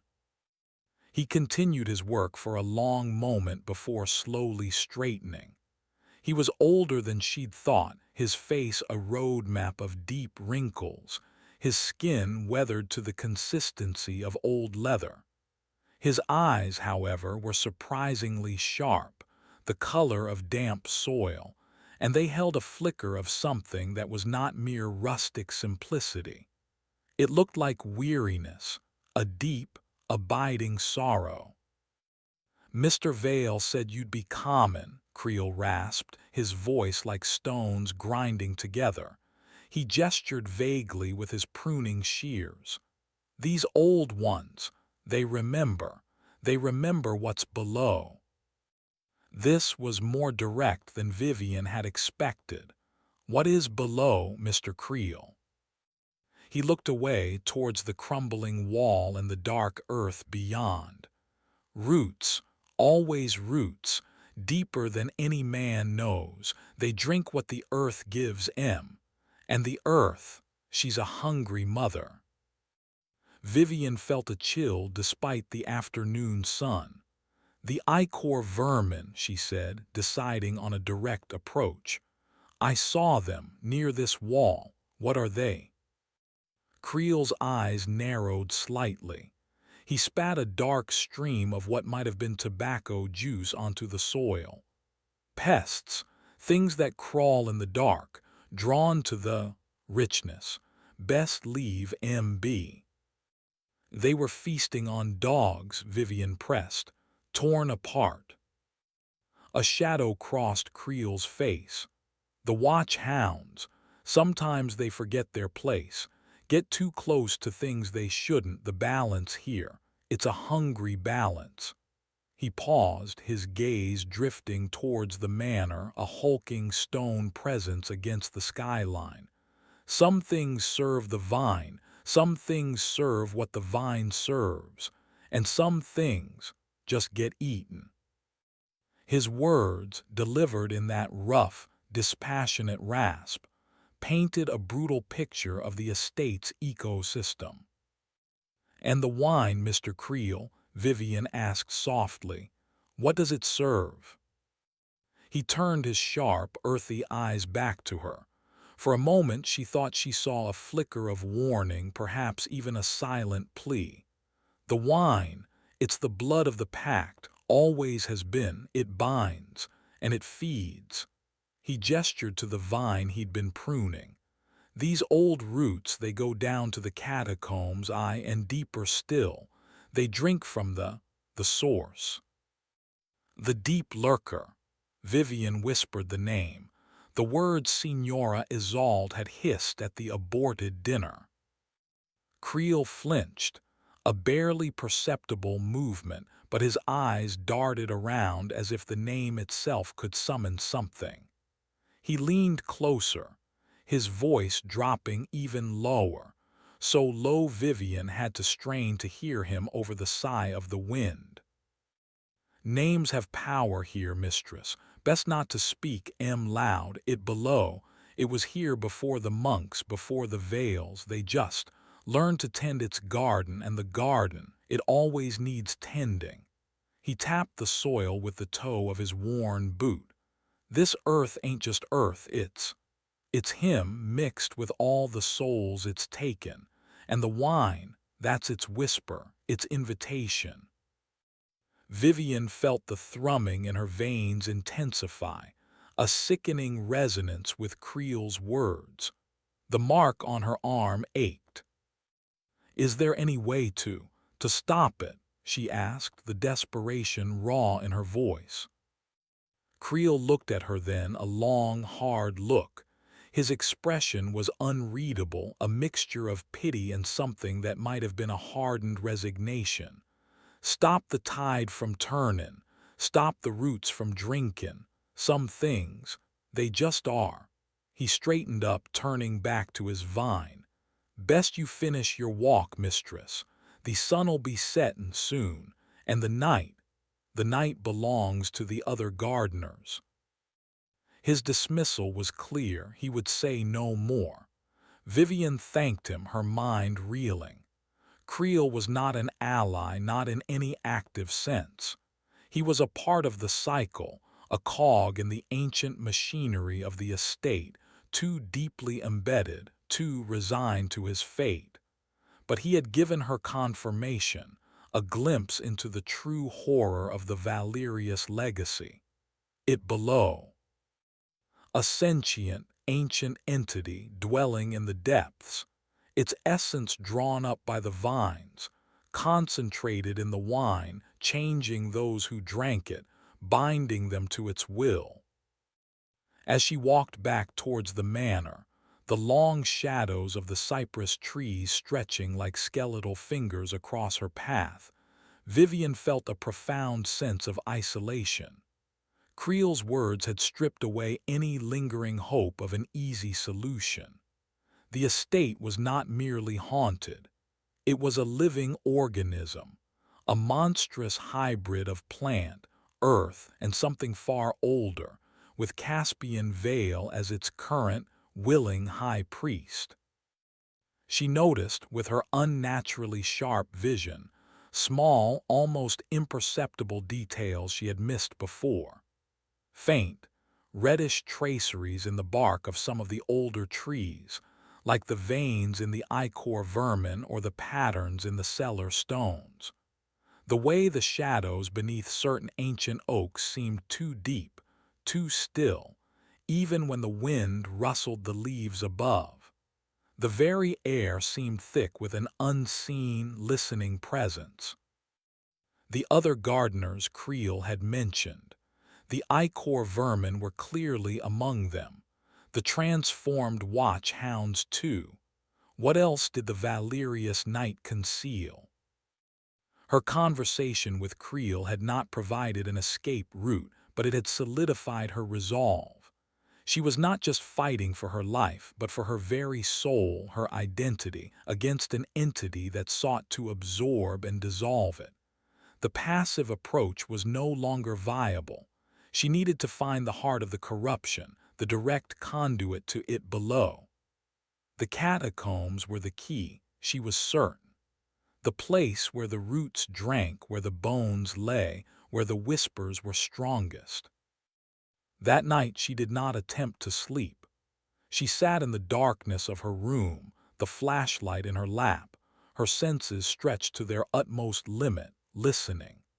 Listening for the skittering of the vermin, for the growl of the hounds, for the subtle shifts in the ancient manor that might betray a hidden passage, a forgotten entrance.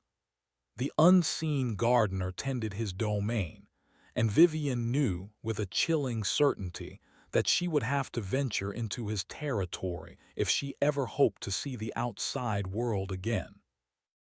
The weight of the coming confrontation settled upon her, heavy and cold. She was no longer just a guest or a prisoner. She was an antigen in the bloodstream of the estate, and the estate's immune system was surely beginning to notice. Chapter 8: The Sommelier's Gambit. Vivian's conversation with Fenris Creel had left an indelible mark. The old groundskeeper's weary resignation, his cryptic warnings about it below, had stripped away any lingering illusions she might have harbored about the Valerius estate. This was not a place of mere secrets, but of an ancient, ongoing pact with something monstrous. Caspian Vale was not just a winemaker, he was a custodian of an abomination. The thrumming in her blood had become a constant, a low-frequency vibration that seemed to align her with the very stones of the manor. The reddish mark on her arm had spread slightly, the edges blurring like ink seeping into damp paper. Sometimes she fancied she could feel a faint pulse emanating directly from it, a tiny echo of the larger, unseen heart of the estate. Her dreams, when she managed any sleep at all, were filled with images of writhing roots, grasping tendrils, and vast, subterranean darkness. Caspian Vale seemed to sense her deepening disquiet, the shift from academic curiosity to a more primal fear. His interactions with her became more pointed, his silken courtesy fraying at the edges to reveal the steel beneath.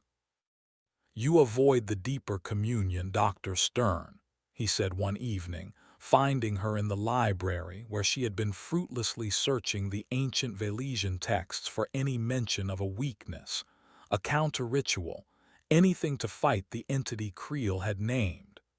She had found only celebrations of its power, chronicles of its unending hunger. The sanguine vintage awaits your full appreciation. It is a path to understanding that books cannot offer. "I am a scientist, Mr. Vale," Vivian countered, her voice steadier than she felt. "I prefer to understand through observation analysis before full immersion." His pale lips curved into a smile that did not reach his silver eyes. "Ah, but some phenomena can only be truly observed from within. Some truths require participation." He moved closer, his presence filling the small alcove where she sat.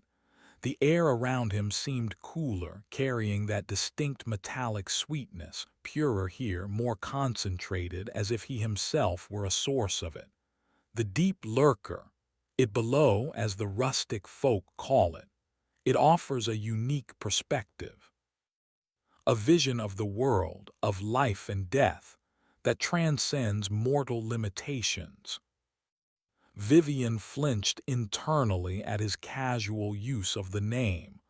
And what does it ask in return for this? Perspective. Reciprocity, Doctor, always reciprocity. It gives of its essence, it shares its ancient wisdom, its vitality. In return, it asks only that we nurture the connection, that we become conduits. He tilted his head, his gaze intense. "Some are chosen. Their blood sings in harmony with its call. Their spirit is receptive to its embrace. You, Dr. Stern, possess such a harmony. To deny it is to deny your own deepest nature." His words were a grotesque perversion of a spiritual calling. She felt the insidious pull of them, the way they resonated with the changes occurring within her, and she fought against it with every fiber of her being. "My nature is to question, Mr. Vale, not to blindly embrace." A flicker of impatience crossed his face. Questioning has its limits. There comes a time for acceptance, for yielding. He reached out, his long, cool fingers lightly touching the back of her hand where it rested on a dusty tome. His touch sent a jolt through her, not unpleasant but deeply unsettling, like the connection of two poles in a strange electrical circuit. The thrumming in her veins surged. "The transformation is already underway within you, Doctor. The wine has awakened something. Why fight it? Why not explore the extraordinary sensations, the expanded awareness it offers?" Vivian pulled her hand back as if burned.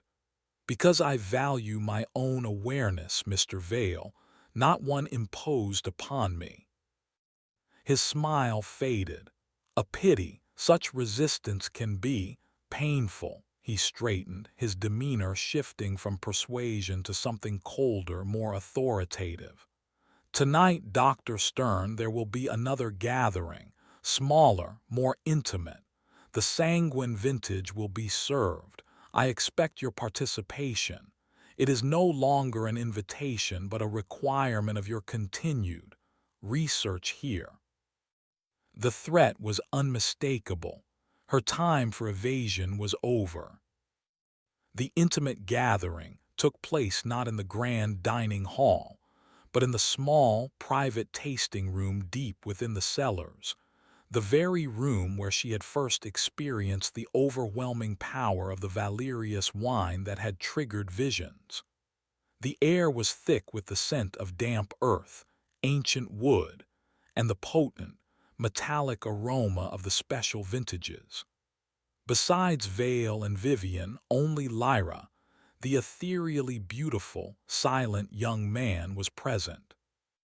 He sat with his eyes half closed, a faint, ecstatic smile on his lips, his skin so translucent that the network of dark veins beneath pulsed with a faint, inner light.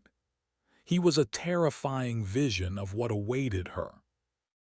The bottle of sanguine vintage sat on the table between them, its dark, blood-like contents seeming to absorb the flickering candlelight.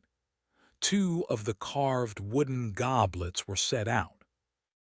"Lyra has fully embraced the communion," Vale said, his voice soft, almost caressing as he gestured towards the young man. "He experiences the world now with a clarity, a depth that you can only imagine. He hears the music of the earth, the whispers of the deep lurker. He is at peace." Lyra's head tilted slowly, his unfocused eyes finding Vivian.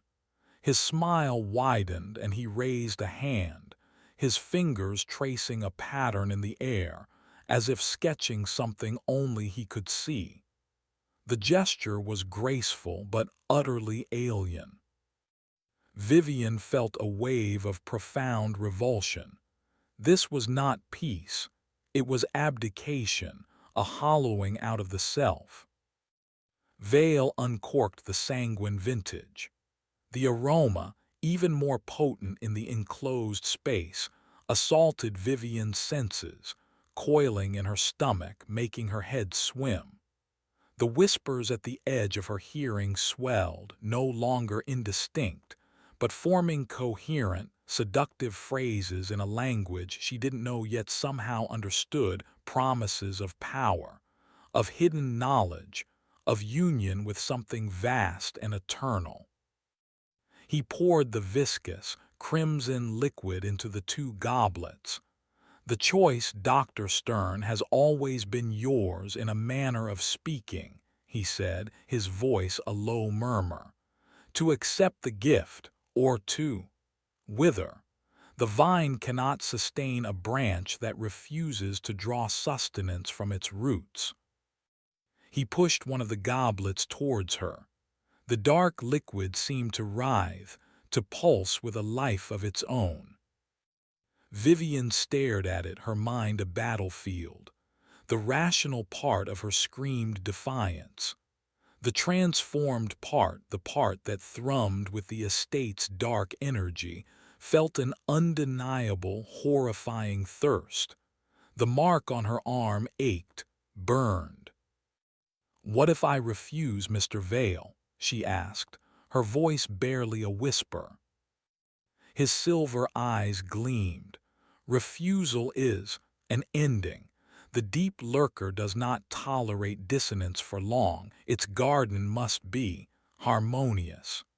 He gestured subtly towards the shadowed corners of the cellar, towards the deeper passages that led to the catacombs. "There are always uses for uncooperative elements. The soil is ever hungry." The image of the ichor vermin feasting, of the torn dogs, flashed through Vivian's mind. She was trapped. To drink was to surrender her soul. To refuse was to face a physical end too horrible to contemplate. Her hand reached for the goblet, her fingers trembling. The whispers intensified, a chorus of seduction and command. She could feel Lyra's ecstatic gaze on her, Vale's triumphant anticipation. As her fingers brushed the polished wood, a sudden, desperate idea, a reckless gamble, sparked in her mind. It was born of pure desperation, a sliver of her old analytical self reasserting itself against the tide of alien influence. She looked up at Vale, forcing a wavering smile. "Perhaps, perhaps you are right, Mr. Vale. Perhaps it is time I truly understood." She lifted the goblet, her eyes locked with his. The scent was overpowering. She could almost taste it, feel its dark power coiling within her. And then, with a sudden, convulsive movement, she did not bring it to her lips. Instead, she hurled the contents of the goblet directly into Caspian Vale's face. The crimson liquid splashed across his pale features, drenching his dark hair, dripping from his chin. For a frozen moment there was absolute silence. Lyra gasped, his eyes flying open, his serene expression shattered by shock. Vale did not move, did not even blink. The sanguine vintage, the sacred essence of his monstrous deity, dripped from his face like blood.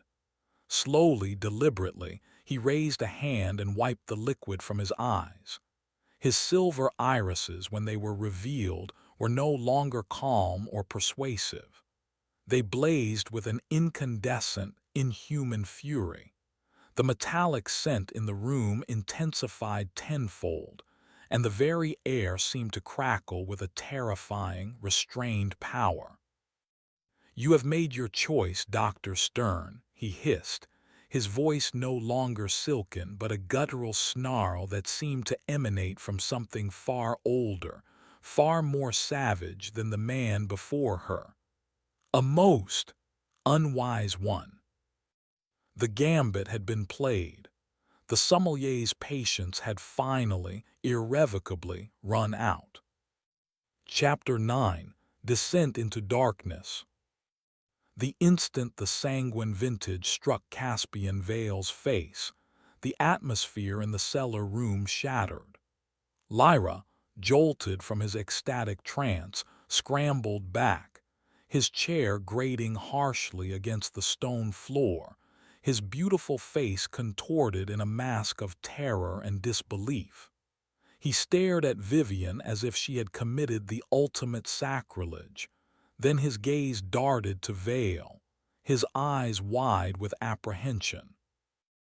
Vale remained terrifyingly still for another heartbeat, the crimson fluid dripping from his sharp cheekbones, staining the collar of his immaculate shirt.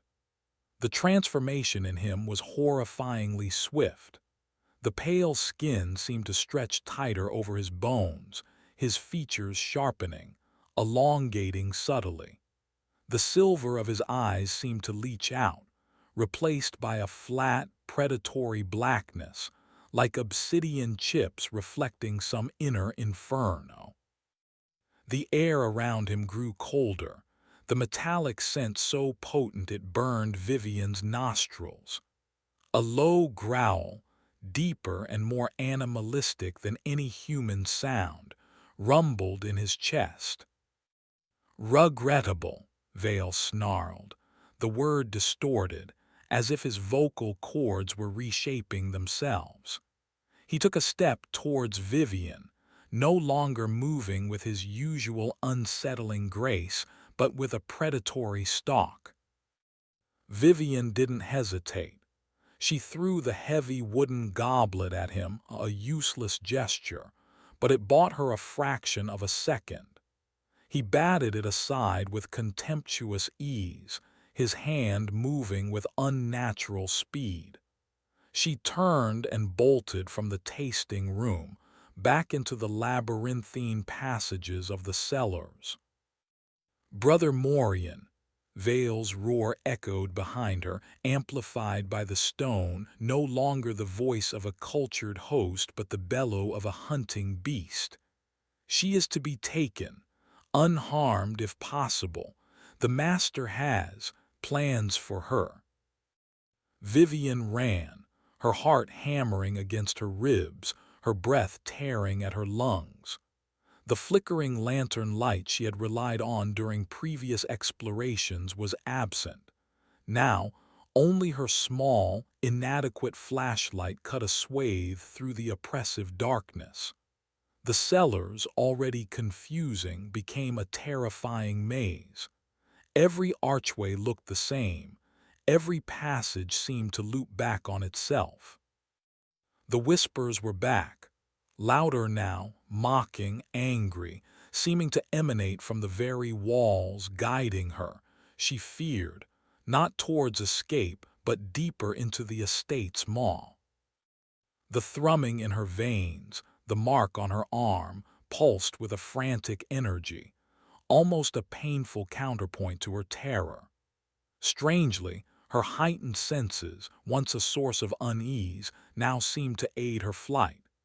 She could hear the distant, heavy tread of Brother Morian, his movements surprisingly quick for a man of his bulk.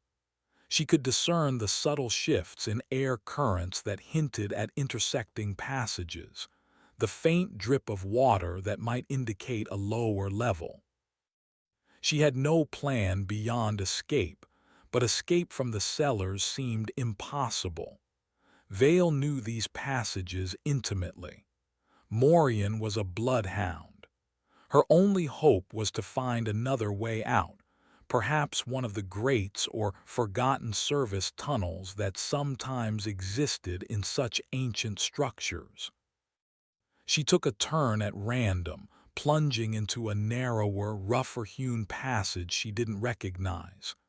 The air here was older, staler, thick with the smell of decay and something else, that cloying, vital scent of the ichor vermin. As if on cue, she heard it, a faint skittering ahead of her. Her flashlight beam caught them, a writhing carpet of ichor vermin, dozens, perhaps hundreds, their pale bodies and glowing veins a hideous spectacle in the narrow tunnel. They were blocking her path, their heads turning towards her, their multiple small eyes glinting. They did not seem immediately aggressive, more curious, expectant. A new, horrifying thought struck her. Vale had said, "The Master has plans for her." What if this was part of the plan? What if the creatures were not an obstacle but herders? Behind her she heard Morian's heavy breathing, closer now. She was trapped. Desperation fueled a mad courage. She couldn't go back. She took a deep breath and charged forward, right at the mass of vermin, stamping her feet, waving her flashlight wildly. For a moment they recoiled, a hideous collective hiss rising from them. A few darted at her ankles, their needle-like teeth tearing at her trousers, one managing to inflict a sharp, burning bite on her calf before she kicked it away. The pain was intense, but adrenaline surged through her. She pushed through them, the feeling of their slick, writhing bodies against her legs a nightmare made real. She burst out of the narrow passage into a larger cavern, a natural cave formation that seemed to be the source of the vermin. The walls were pocked with holes from which more of the creatures were emerging, and in the center of the cavern, her flashlight beam fell upon something that made her stomach clench. A pit, a wide, dark chasm in the stone floor, its edges slick with some unidentifiable slime. A faint, rhythmic pulsing sound emanated from its depths, accompanied by a gust of cold, fetid air that carried the overwhelming stench of the sanguine vintage, mixed with something else, something like decaying flesh and ancient, stagnant water. The whispers were deafening here, a vortex of insane, seductive voices promising oblivion and union. This had to be it, the connection to it below, the heart of the Valerius corruption. She heard Morian enter the cavern behind her. "Nowhere left to run, mistress," he grunted, his voice flat, devoid of emotion. His massive silhouette filled the passage entrance. Vivian backed away, towards the edge of the pit. The pulsing from below grew stronger, and she could feel a bizarre, almost gravitational pull emanating from the chasm. The thrumming in her own blood resonated powerfully with it, a terrifying harmony. "Mr. Vale wants you. Alive," Morian said, taking a slow, deliberate step towards her. "Cooperate and it will be easier." "Easier to become like Lyra," Vivian shot back, her voice trembling but defiant. "A mindless puppet." Morian's expression did not change. "The Master's gifts are not for us to question." He lunged. Vivian sidestepped, adrenaline giving her a speed she didn't know she possessed. Morian, for all his bulk, was surprisingly agile, his huge hands grasping for her. She dodged again, her back now almost to the edge of the pulsating pit. The whispers from below were a roar in her mind, urging her to jump, to embrace the darkness, to become one with the thrumming abyss. The mark on her arm burned fiercely, and the bite on her calf throbbed with an unnatural heat. She could feel something spreading from the wound, a coldness that was rapidly moving up her leg. Morian advanced again, his face set in a grim mask. Vivian knew she couldn't evade him for long in this confined space. In a desperate, instinctive move, she shone her flashlight directly into his eyes. He roared, momentarily blinded, stumbling back a step, his hands flying up to shield his face. It was the opening she needed. But not to escape past him. The passage was blocked. There was only one other way. With a strangled cry that was part terror, part defiance, Vivian turned and threw herself, not into the waiting arms of Morian, but sideways, along the narrow, treacherous rim of the pit. She scrambled, her fingers scrabbling for purchase on the slick stone, her feet threatening to slip into the yawning darkness. Morian, recovering quickly, bellowed in frustration and lunged again, his fingers brushing her ankle. His touch, combined with the precariousness of her position and the pull from the abyss, was too much. Her foot slipped. For a horrifying instant, she was falling, the cold, fetid air of the pit rushing up to meet her, the whispers enveloping her in a cacophony of welcome. Then pain. Her shoulder slammed against a projecting outcrop of rock a few feet below the rim, arresting her fall. She cried out, dangling precariously, her legs swinging freely over the immense, poolsing darkness. Her flashlight clattered from her grasp, tumbling into the depths, swallowed by the blackness. She was plunged into near-total darkness, save for a faint, terrifying bioluminescence that seemed to emanate from the depths of the pit itself, revealing glimpses of immense, slowly writhing tendrils, coated in the same pulsating slime that lined the chasm. Above her she could hear Morian's heavy breathing, then his gruff voice. "Hold on, mistress. Don't fall, Mr. Vale. He wants you intact." Intact for what? To be a vessel, a sacrifice. Her shoulder screamed in agony. Her grip on the slick rock was failing. The whispers from below were insidious, promising an end to pain, a merging with the vast, ancient consciousness that dwelled there. The thrumming in her blood was almost unbearable, a siren's song urging her to let go. She was at the precipice, literally and figuratively. The descent into darkness had begun, and the abyss was eager to claim her. Chapter 10. Echoes in the Abyss. Hanging by one arm over the pulsating abyss, Vivian fought against the waves of nausea and the terrifying allure of the whispers that coiled up from the darkness below.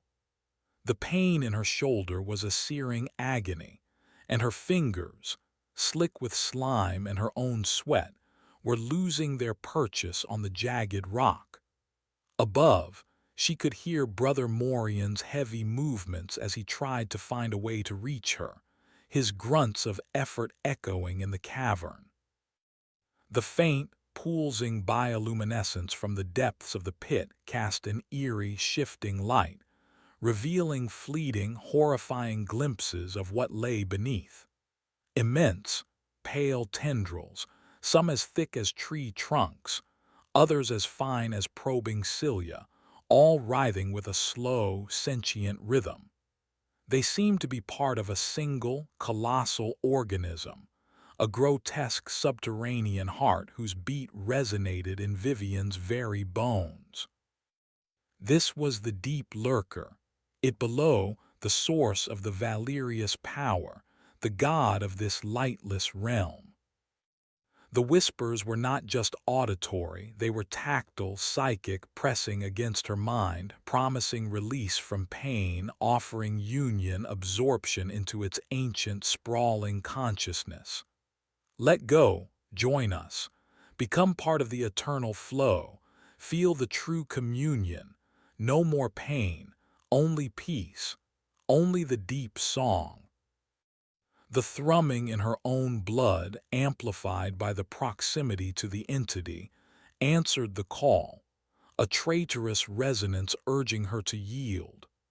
The bite on her calf, where the ichor vermin had sunk its teeth, throbbed with an icy fire that was spreading, numbing her leg, making it feel alien, disconnected. "Hold on, mistress." Morian's voice, strained, came from above. "I almost have you." Vivian could hear him scraping, trying to get a better footing to reach down. She didn't know if his intervention was salvation or merely a postponement of a different horror. To be pulled up was to be returned to Caspian Vale, to whatever plans the master had for her. To fall. A new wave of dizziness washed over her. The pain in her shoulder was becoming unbearable. Her fingers were slipping, millimeter by millimeter. Yes, let the pain go. Surrender to the warmth of the deep. We are all one here, all part of the great body, the great song. The whispers were so seductive, so pervasive. She felt her will eroding, her identity fraying. Why resist? What awaited her above but more torment, more manipulation? Here, at least, was an ending, a merging, a cessation of struggle. Then, through the fog of pain and the alien allure, another voice, faint but fiercely familiar, her own. Not the corrupted whisper that echoed the abyss, but the core of her, the scientist, the skeptic, the woman who had fought for her career, for her beliefs. No, this isn't peace. This is erasure. With a surge of desperate, defiant energy, she scrabbled with her free hand, trying to find another hold, anything to stop the inevitable. Her fingers brushed against something small and sharp embedded in the rock face, a shard of bone, ancient and yellowed, protruding like a broken tooth. It was a grim handhold, but it was something. She transferred some of her weight, gritting her teeth against the fresh stab of pain in her torn shoulder. For a moment she was stable, her descent halted. Above, Morian grunted. Almost there, he sounded closer. Vivian looked down into the luminous, writhing heart of the abyss. The tendrils seemed to pulse with a slow, eager hunger. She saw, or thought she saw, embedded within their pale, translucent flesh, the vague, distorted outlines of other forms, human skulls, skeletal limbs, twisted animal shapes, all encased, absorbed, part of the monstrous entity. The fate of those who had fully communed, or perhaps those who had been fed to the hungry soil. A horrifying realization dawned.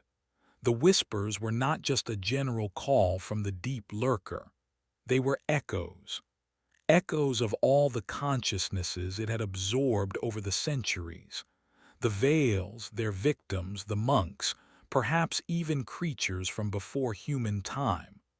All their thoughts, their fears, their dying moments swirled together into this psychic miasma, this seductive, predatory song.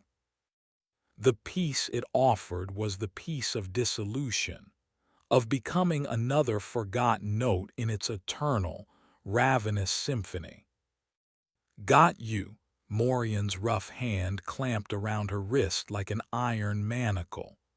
The suddenness of it, the brute strength, almost made her lose her already precarious hold. He began to pull, his muscles straining. Vivian cried out as fresh agony lanced through her shoulder. She was being hauled upwards, scraping against the rock face, the whispers from the abyss growing more frantic, more enraged at losing their prize. No, stay. You are ours, part of the song. Don't leave. The change in their tone from seductive to demanding was stark. The deep lurker did not like to be denied. As Morian dragged her over the lip of the pit, back onto the relative solidity of the cavern floor, Vivian caught a final glimpse of the abyss.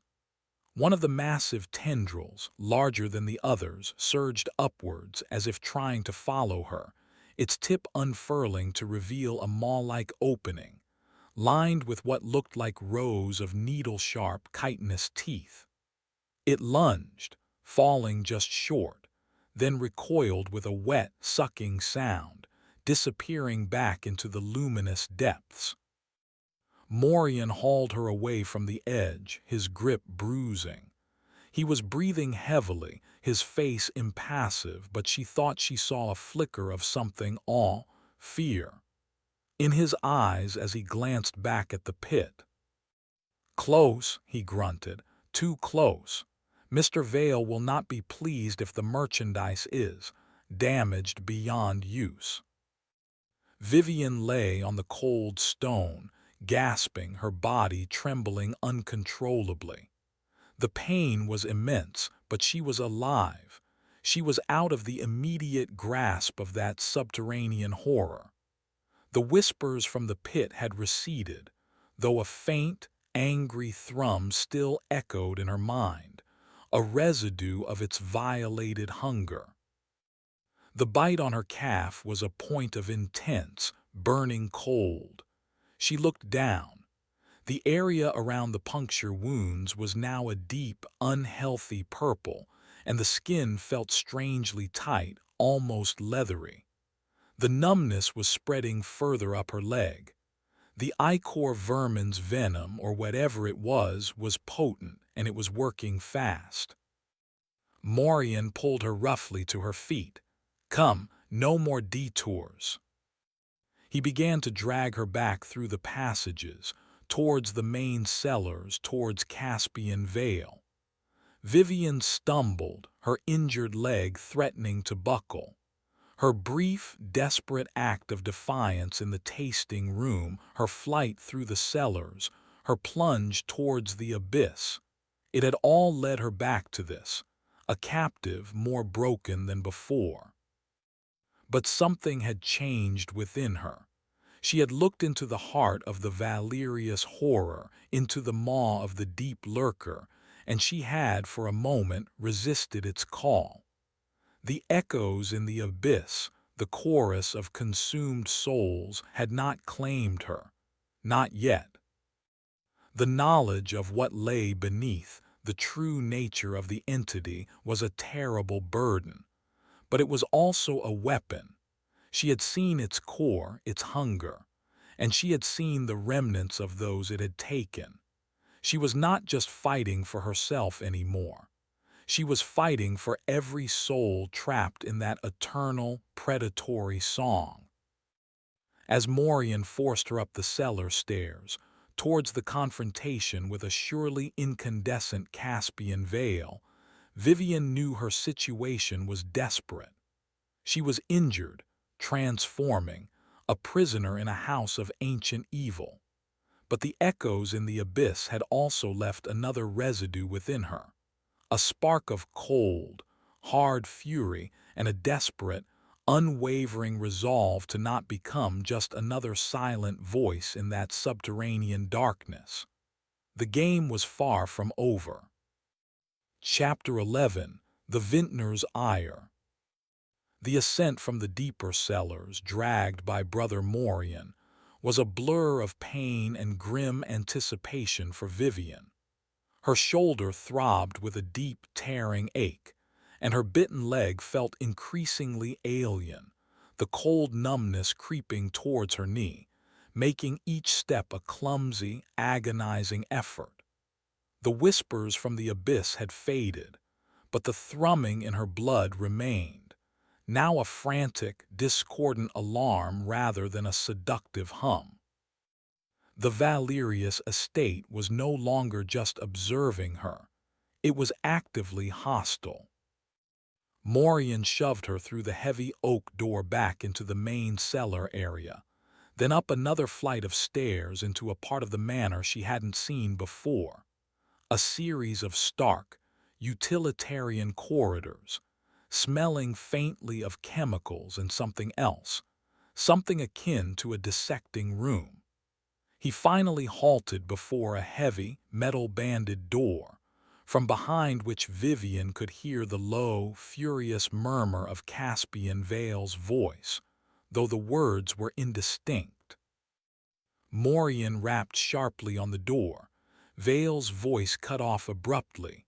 A moment of silence, then enter. The room was some kind of laboratory or study, a bizarre fusion of ancient alchemy and modern scientific equipment, all of it appearing strangely neglected, coated in a fine layer of dust. Retorts and beakers sat alongside what looked like archaic anatomical charts depicting grotesque, non-human forms. Books lay open, their pages filled with spidery script and disturbing diagrams. And in the center of the room, packing like a caged panther, was Caspian Vale.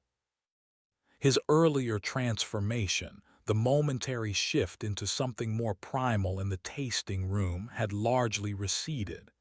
He was once again the impeccably dressed, pale-skinned host, but the veneer of civility was gone. His silver eyes, when they fixed on Vivian, were chips of ice, burning with a cold, controlled fury. The sanguine vintage still stained his collar, a stark reminder of her defiance. "So," Vale began, his voice dangerously soft, "the reluctant initiate returns. Damaged, it appears, but regrettably still functional." His gaze flickered to Vivian's injured leg, then to her shoulder, a flicker of something unreadable in his eyes, annoyance at the damage to his property, perhaps. "She fell," Morian grunted, "near the great pit, tried to evade." Vale's eyes narrowed. "The pit, you took her there." He seemed surprised, then a slow, chilling smile spread across his lips. "Ah, a pilgrimage of sorts, an unscheduled immersion. Perhaps it was instructive for her. Did you hear the song of our progenitor, Dr. Stern? Did it welcome you?" Vivian met his gaze, refusing to show the terror that his words evoked.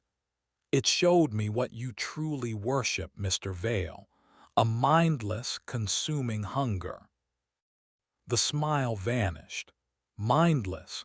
It is a consciousness so vast, so ancient, it dwarfs your fleeting human understanding. It is the engine of life, of transformation, of the eternal cycle this estate embodies. What you call hunger, we call symbiosis. It gives and it receives." He gestured around the strange laboratory. "For centuries, my ancestors have studied this process, refined it, sought to deepen the communion. The wine is but one facet of that communion." He stepped closer, his eyes scanning her critically. "The ichor vermin's bite, a potent catalyst. The venom accelerates the opening of the channels, the attunement of the blood. You are changing more rapidly now, aren't you, Doctor? Can you feel the old, flawed self dissolving, making way for something grander?" Vivian could indeed feel it. The coldness in her leg was not just numbness. It was a profound alteration, as if her very flesh were becoming denser, less organic. The thrumming in her blood was a chaotic storm, her body struggling against, and simultaneously yielding to, the alien influence. "I feel myself being poisoned," she retorted, her voice hoarse. Vale chuckled, a dry, rasping sound. Semantics. What one calls poison, another calls elixir. The transition can be uncomfortable for those who resist, like setting a broken bone. The pain is temporary, the alignment is eternal. He turned to a workbench cluttered with strange glassware and what looked like samples of dried herbs and desiccated animal parts. He picked up a small, intricately carved wooden box. "You have, however, caused considerable inconvenience, Dr. Stern. Your outburst in the tasting room was an insult. Your flight, a childish defiance. And now," he opened the box. Inside, nestled on a bed of faded velvet, was a single, wicked-looking syringe, its needle long and slender, its glass barrel filled with a dark, viscous fluid that pulsed with a faint, internal light. A concentrated, unrefined version of the sanguine vintage, Vivian suspected, or perhaps something even more potent. "Now we must ensure your continued cooperation and accelerate your final attunement. The Master has grown impatient. It desires a new conduit, a fresh voice in its chorus, and your particular, scientific acuity, once properly aligned, will be a valuable asset." Vivian's blood ran cold. "You intend to inject me with that?"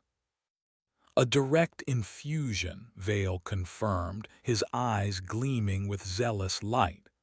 "To bypass the slower, more recalcitrant pathways of digestion. It will burn away the last vestiges of your resistance, Doctor.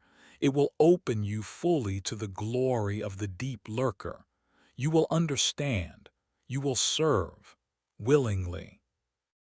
Brother Morian moved to stand behind Vivian, his massive hands ready. "You are insane," Vivian whispered, backing away until she hit the far wall. "This isn't symbiosis, it's parasitism. You're a cult, feeding an abomination, and you're trying to drag me down with you." Vale's expression hardened. "Such tiresome rhetoric. Your narrow human morality is irrelevant here. There is only the will of the Master and the glorious transformation it offers." He advanced with the syringe, his movements deliberate, purposeful. "Hold her, Brother Morian, gently if possible. We would not wish to cause unnecessary trauma before the bliss." Morian's hands clamped onto Vivian's arms like vices. She struggled, but his grip was unbreakable. The pain in her injured shoulder flared, and her bitten leg buckled, but he held her upright, a human vice.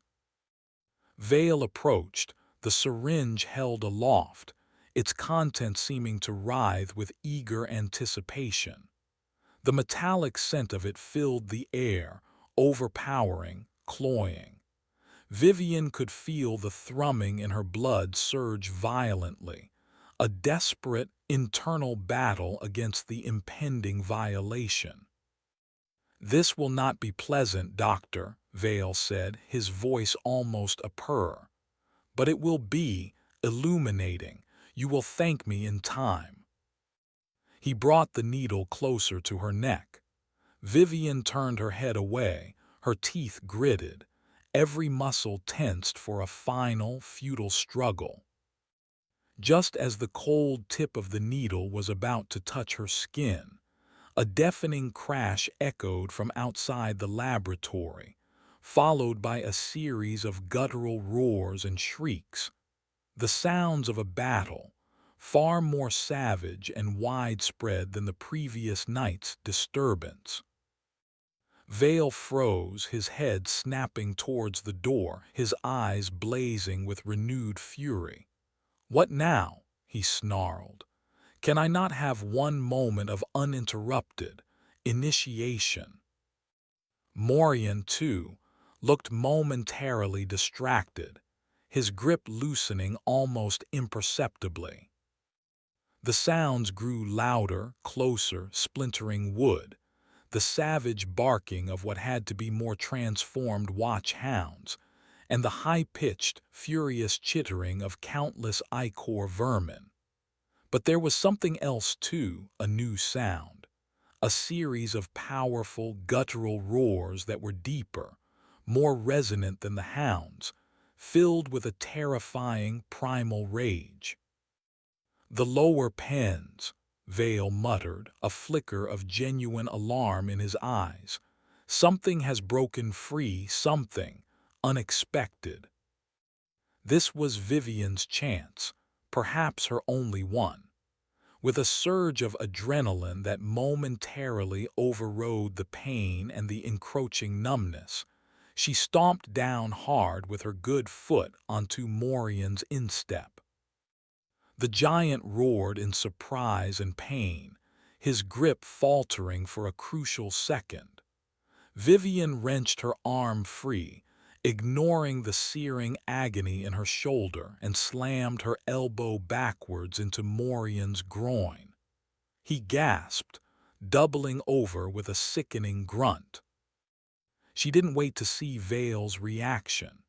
She lunged for the laboratory door, her injured leg screaming in protest, and threw herself into the corridor, just as another wave of ferocious, bestial sounds erupted from the direction of what Vale had called the lower pens. The vintner's ire had been momentarily supplanted by a greater, more chaotic threat, and in that chaos, Vivian saw a sliver of desperate, improbable hope. Chapter 12. The Uprising of the Dregs. The corridor outside Caspian Vale's laboratory was a scene of burgeoning chaos. The guttural roars and savage shrieks Vivian had heard were closer now, echoing from a stairwell at the far end of the passage that presumably led down to Vale's lower pens. The air was thick with the scent of blood, fear, and the acrid stench of something deeply unnatural. Vivian didn't pause to analyze. She ran, her bitten leg a fiery anchor, her shoulder screaming with every jarring step. Behind her, she heard Vale roar her name, a sound of pure, murderous fury, followed by the heavy, stumbling footsteps of Brother Morian. She had no destination in mind other than away from Vale, away from the syringe, away from the imminent, bloody chaos that seemed to be engulfing this section of the manor. As she reached a junction in the corridor, a horrifying figure shambled into view from a side passage. It was one of the dregs, the failed transformations Fenris Creel had hinted at, the creatures confined to the deepest pits. Vivian had only glimpsed them in the periphery of her vision during her terrifying flight through the catacombs, but there was no mistaking this creature. It was vaguely humanoid in shape, but its limbs were grotesquely elongated, its skin a patchwork of discolored, leathery hide and raw weeping sores. Its head was too large, lolling on a thin neck, its features distorted into a permanent rictus of agony and confusion. Its eyes were milky, unseeing, yet it seemed to sniff the air, its movements jerky, unpredictable. It let out a low, gurgling moan, a sound like wine sloshing in a decaying barrel. Vivian froze, her blood running cold. This was what Vale had meant by uncooperative elements finding their use. What happened when the transformation went wrong, or perhaps when the deep lurker rejected a potential conduit. Before she could react, another dreg shambled into view behind the first, then another. They were an uprising, a tide of forgotten miseries crawling up from the lightless depths. They seemed drawn by the commotion, or perhaps by some primal instinct to strike back at their tormentors.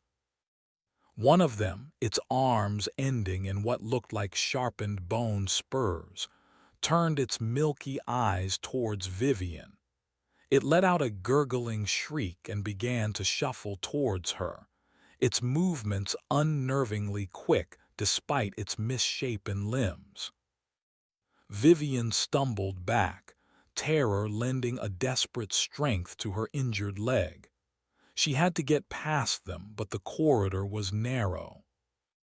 Then, from the stairwell at the end of the hall, the source of the deeper roars burst forth. It was not a dreg, nor a watch-hound. It was something far worse, something that must have been one of Vale's more ambitious and horrifying experiments.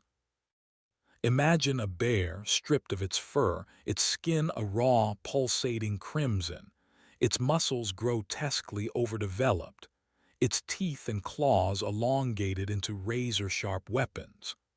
Its eyes glowed with a feral, ruby light, the same malevolent gleam Vivian had seen in the alpha ichor vermin and the transformed hounds, but magnified, intensified. It roared, a sound that shook the very stones of the manor, and charged into the corridor. This was not an escapee. This was a weapon unleashed, though by whom or against whom, Vivian couldn't tell. The dregs, faced with this new horror, hesitated, their gurgling moans turning into whimpers of fear. The crimson beast, however, did not discriminate. It slammed into the nearest dreg, tearing it apart with a sickening spray of dark ichor and shredded flesh. It then turned on the others, a whirlwind of teeth and claws, its roars echoing with savage triumph. The corridor became a charnel house.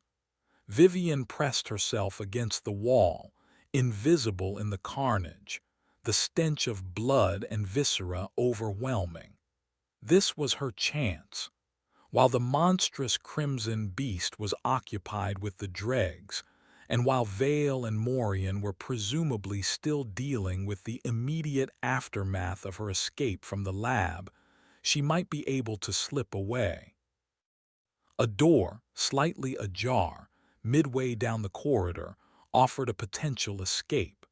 It was a heavy service door, probably leading to another wing of the manor or perhaps even outside. Praying it wasn't locked from the other side, Vivian edged along the wall, her gaze fixed on the monstrous battle raging just feet away. The crimson beast was tearing through the dregs with horrifying efficiency, but the sheer number of the shambling horrors was beginning to overwhelm it. Dregs swarmed it, their bone spurs and gnashing teeth finding purchase, drawing dark, steaming blood from the crimson monstrosity.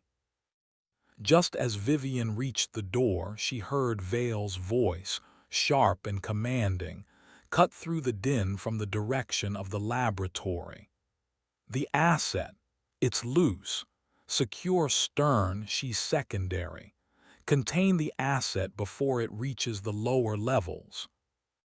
The asset.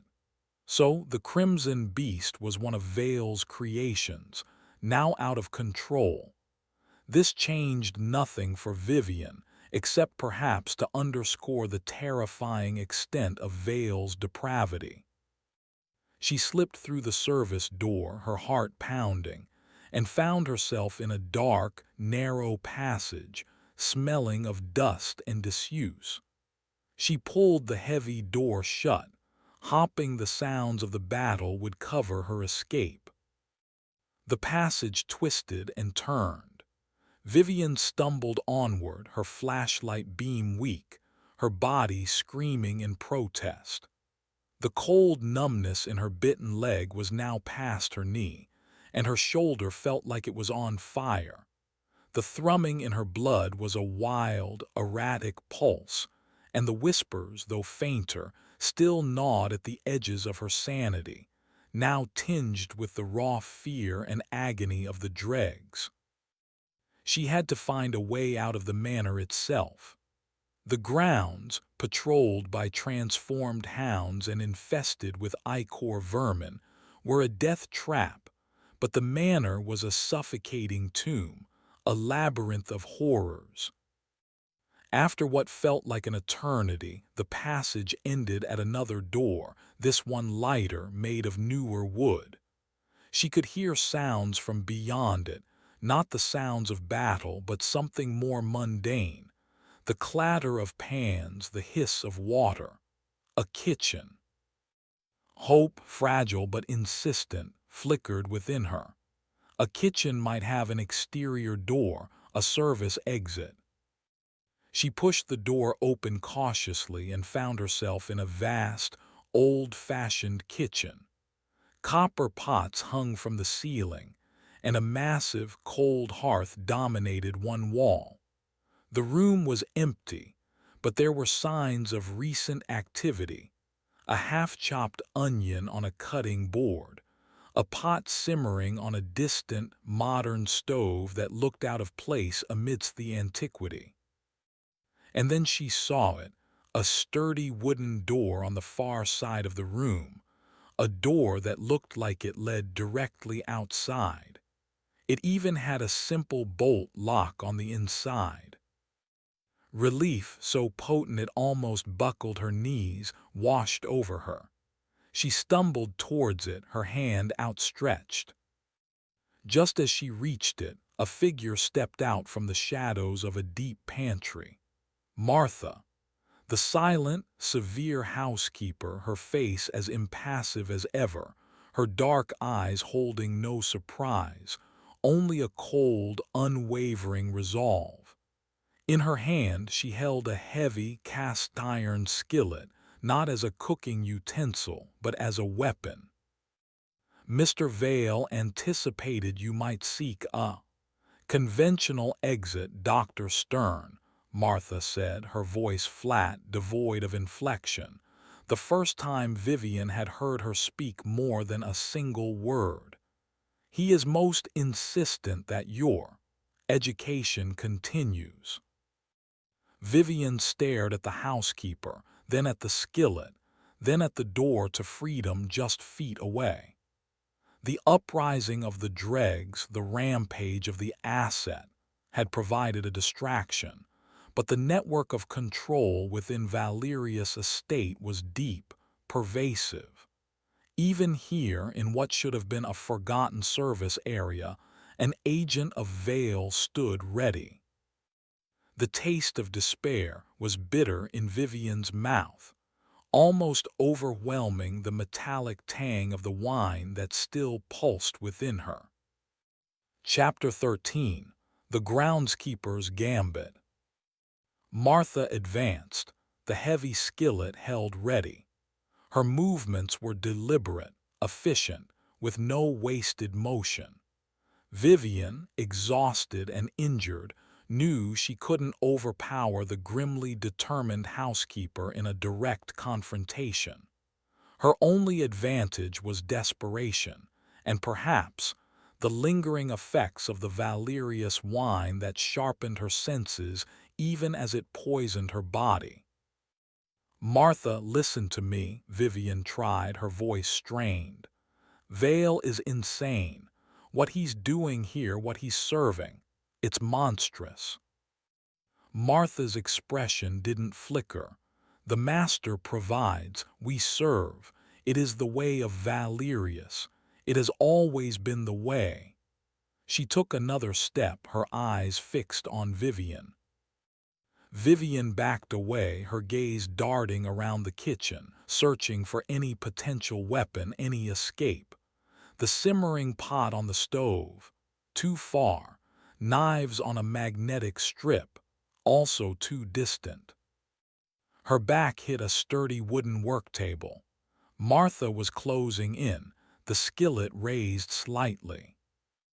Just as Martha lunged, Vivian sidestepped, her injured leg screaming in protest, and grabbed the nearest heavy object from the table, a thick, earthenware pitcher filled with water. With a desperate cry, she swung it. The pitcher connected with Martha's outstretched arm, the one holding the skillet, with a sickening thud. Martha grunted, her arm dropping, the skillet clattering to the stone floor. But she didn't go down. She merely shook her head, her eyes blazing with a cold fury, and lunged again, her good hand reaching for Vivian's throat. Vivian stumbled backwards, away from the exterior door, deeper into the kitchen. Martha was relentless, a machine of grim purpose. Suddenly, the exterior door burst inward with a crash of splintering wood. Fenris Creel, the old groundskeeper, stood framed in the doorway, his weathered face grim, his earthy eyes burning with an intensity Vivian had not seen before. In his hands, he held not pruning shears, but a heavy, wickedly sharp-looking woodsman's axe. "Leave her be, Martha," Creel rasped, his voice a low growl. "This ain't your fight." Martha froze, her hand inches from Vivian's throat.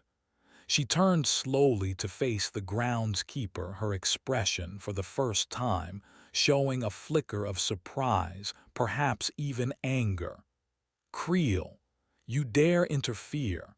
The master's orders are clear."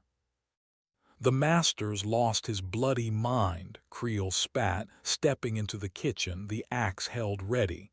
This ain't tendin' the garden no more. This is just madness. I seen what come up from the lower pens. I seen what his asset did to the dregs. Enough." "You will answer to him for this, old man," Martha hissed, her voice venomous. She seemed to momentarily forget Vivian, her fury now directed at Creel. "Maybe I will," Creel said, his gaze unwavering. "But not before I see this one clear of this cursed place." He flicked his eyes towards Vivian. "Go, now, through the west gardens. Head for the old service road. It's overgrown, but it'll lead you away from the main gates." Vivian stared, stunned by this unexpected intervention. Creel, the resigned cog in the Valerius machine, was actively helping her. Martha, however, was not about to let her prisoner escape. With a snarl, she launched herself at Creel, abandoning Vivian. She was surprisingly fast, agile, her earlier stolidity gone, replaced by a desperate ferocity. Creel met her charge, the axe flashing in the dim light of the kitchen. It was not a woodsman's swing, but a surprisingly deft defensive maneuver, the flat of the axe deflecting Martha's attack. They grappled, a desperate, brutal struggle. Martha fought like a cornered animal, all nails and teeth, her grim silence replaced by furious hisses. Creel, though older, possessed a wiry strength, his movements economical, born of a lifetime of hard labor. "Go," Creel roared at Vivian as he parried another of Martha's attacks. "Don't waste this." Vivian didn't need telling twice. She stumbled towards the now open exterior door, her heart pounding with a mixture of terror and a wild, desperate hope. She cast one last look back. Creel and Martha were locked in a deadly dance, the thud of bodies against furniture, the harsh rasp of their breathing filling the kitchen. She burst out into the fading daylight, the cool air a shock after the stuffy confines of the manor. She was in a small, overgrown service courtyard behind the kitchen. The sounds of the distant battle, the roars of the asset, the shrieks of the dregs, the furious commands of Vale's men still echoed from the main structure. But here, there was a momentary, deceptive peace. West Gardens, Service Road, Creel's words echoed in her mind. She oriented herself, her gaze sweeping her surroundings. The west side of the manor was bordered by a dense, unkempt section of what must have once been formal gardens, now largely reclaimed by wild growth, tangled rose bushes and ancient, gnarled fruit trees. Beyond that, the land sloped down towards a dark line of trees that might conceal the old road. She plunged into the overgrown gardens, the thorny branches tearing at her clothes, her injured leg a constant agony. The thrumming in her blood was still there, a disturbing internal metronome, and the cold numbness in her bitten leg had now reached her hip, making her movements clumsy, uncoordinated. But the hope of escape, however slim, fueled her. She could hear shouting from the direction of the kitchen, Vale's voice, raised in fury, then a sharp, percussive sound like a heavy object striking wood or bone, followed by a chilling silence. Vivian's blood ran cold. Had Creel. She couldn't afford to think about it. She had to keep moving. The garden seemed endless, a labyrinth of thorns and shadows. She stumbled, fell, picked herself up, driven by a primal need to survive. The metallic taste in her mouth was overwhelming, and she felt a profound weariness, a deep, cellular exhaustion, as if her body were finally succumbing to the alien toxins. Then through a gap in the trees, she saw it, a narrow, barely discernible track, choked with weeds and fallen leaves, but undeniably a road, leading away from the accursed Valerius estate. Tears of relief and terror welled in her eyes. She pushed through the last barrier of thorns and stumbled onto the overgrown track. It was rough, uneven, but it led downwards, away from the looming stone manor that had been her prison. She had only taken a few steps when a figure stepped out from the shadows of an ancient, gnarled oak that overhung the track. Not Vale, not Morian, not Martha. It was Lyra, the beautiful, silent young man, his eyes no longer distant and ecstatic, but filled with a profound, sorrowful clarity. His translucent skin seemed to glow faintly in the twilight. He held something in his hand, not a weapon, but a small, intricately carved wooden flute. "They will not let you leave, Dr. Stern," Lyra said, his voice soft, melodic, tinged with an unbearable sadness. It was the first time Vivian had heard him speak. "The Master, it below, it considers you part of its song now, and the song must be complete." Vivian stared at him, her desperate hope crumbling.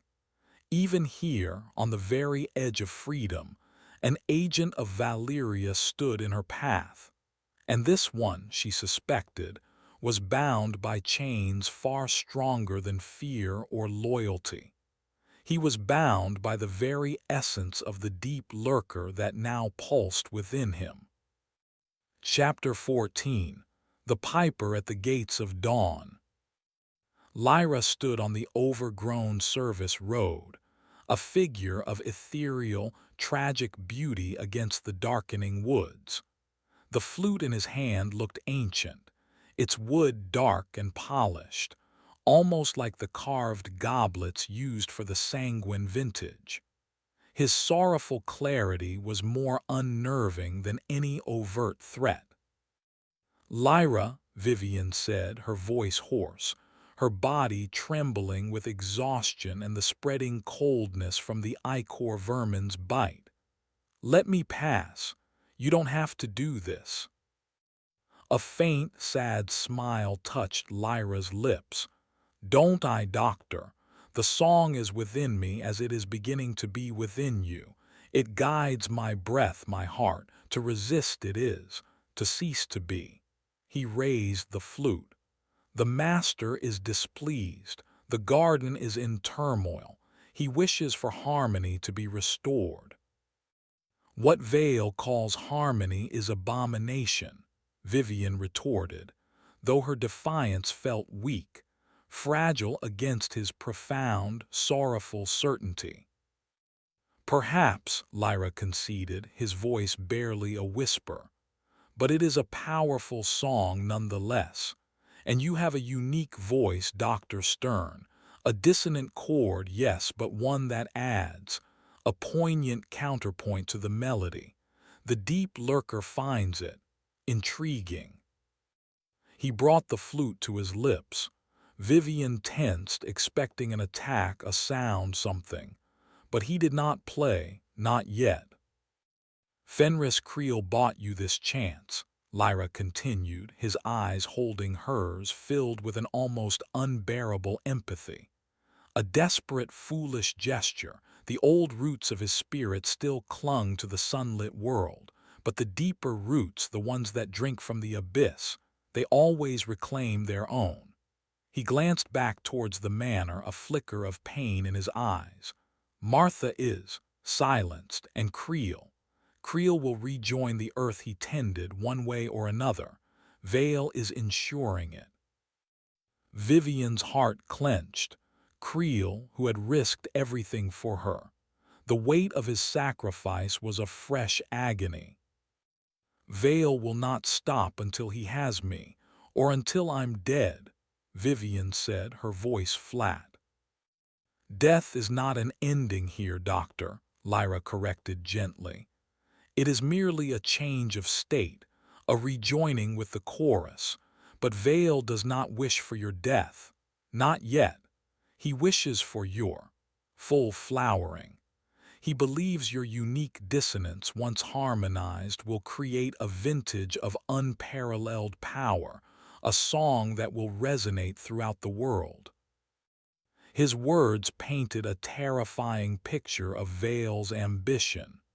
To use her, her transformed essence, to spread the influence of the deep lurker beyond the confines of the estate.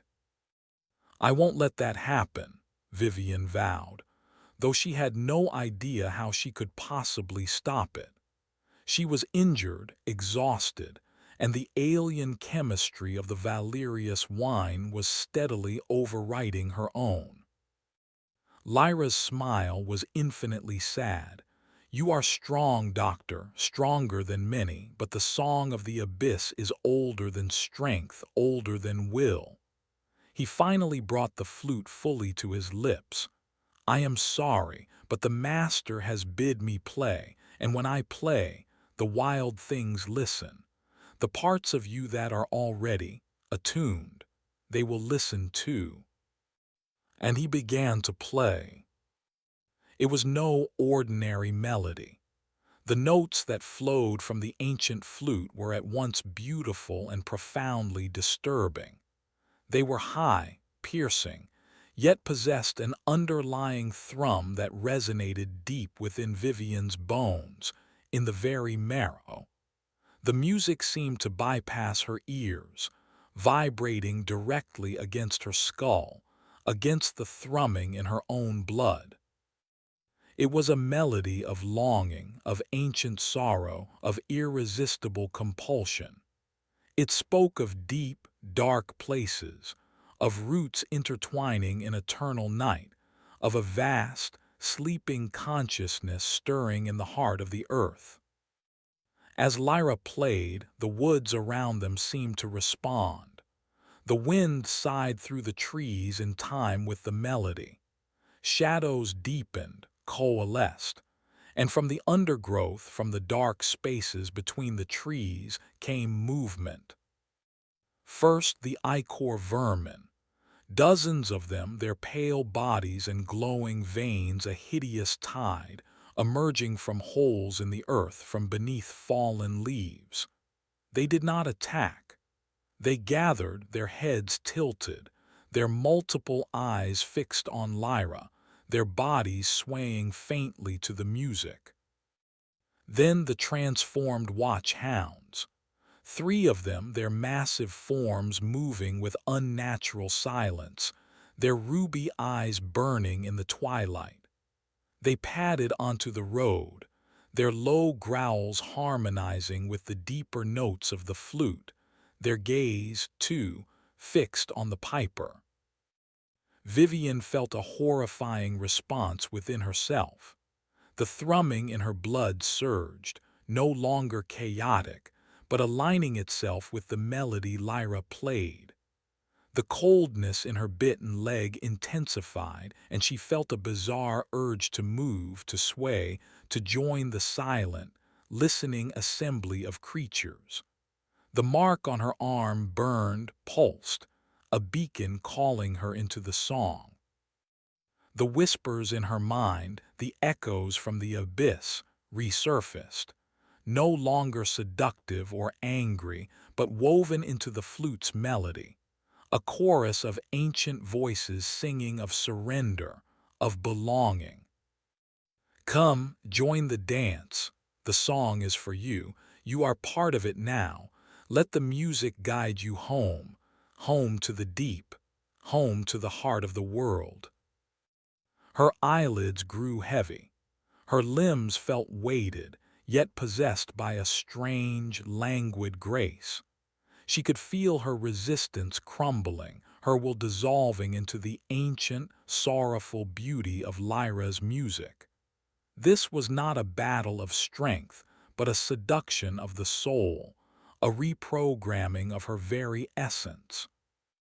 She saw Lyra's eyes through a haze, filled with a deep, compassionate pity.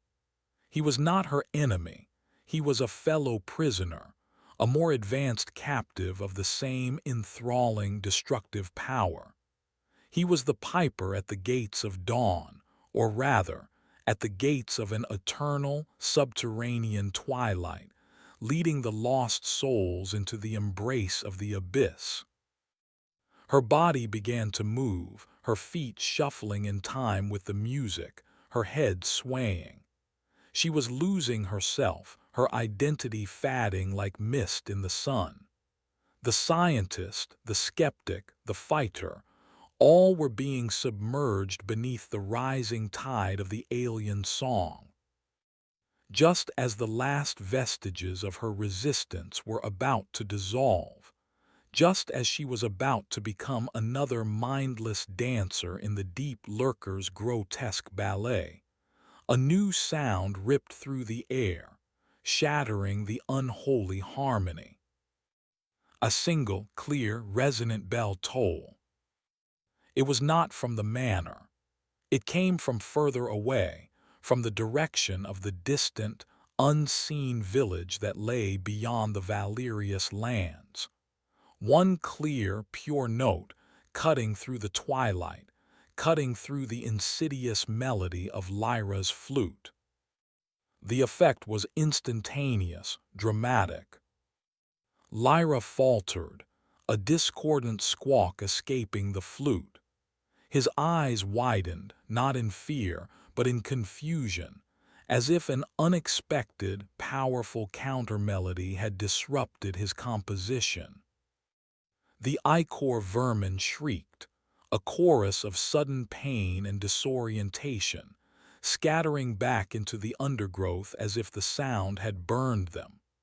The transformed hounds whined, shaking their massive heads, their ruby eyes blinking rapidly, their aggressive posture momentarily broken. Even Vivian felt it.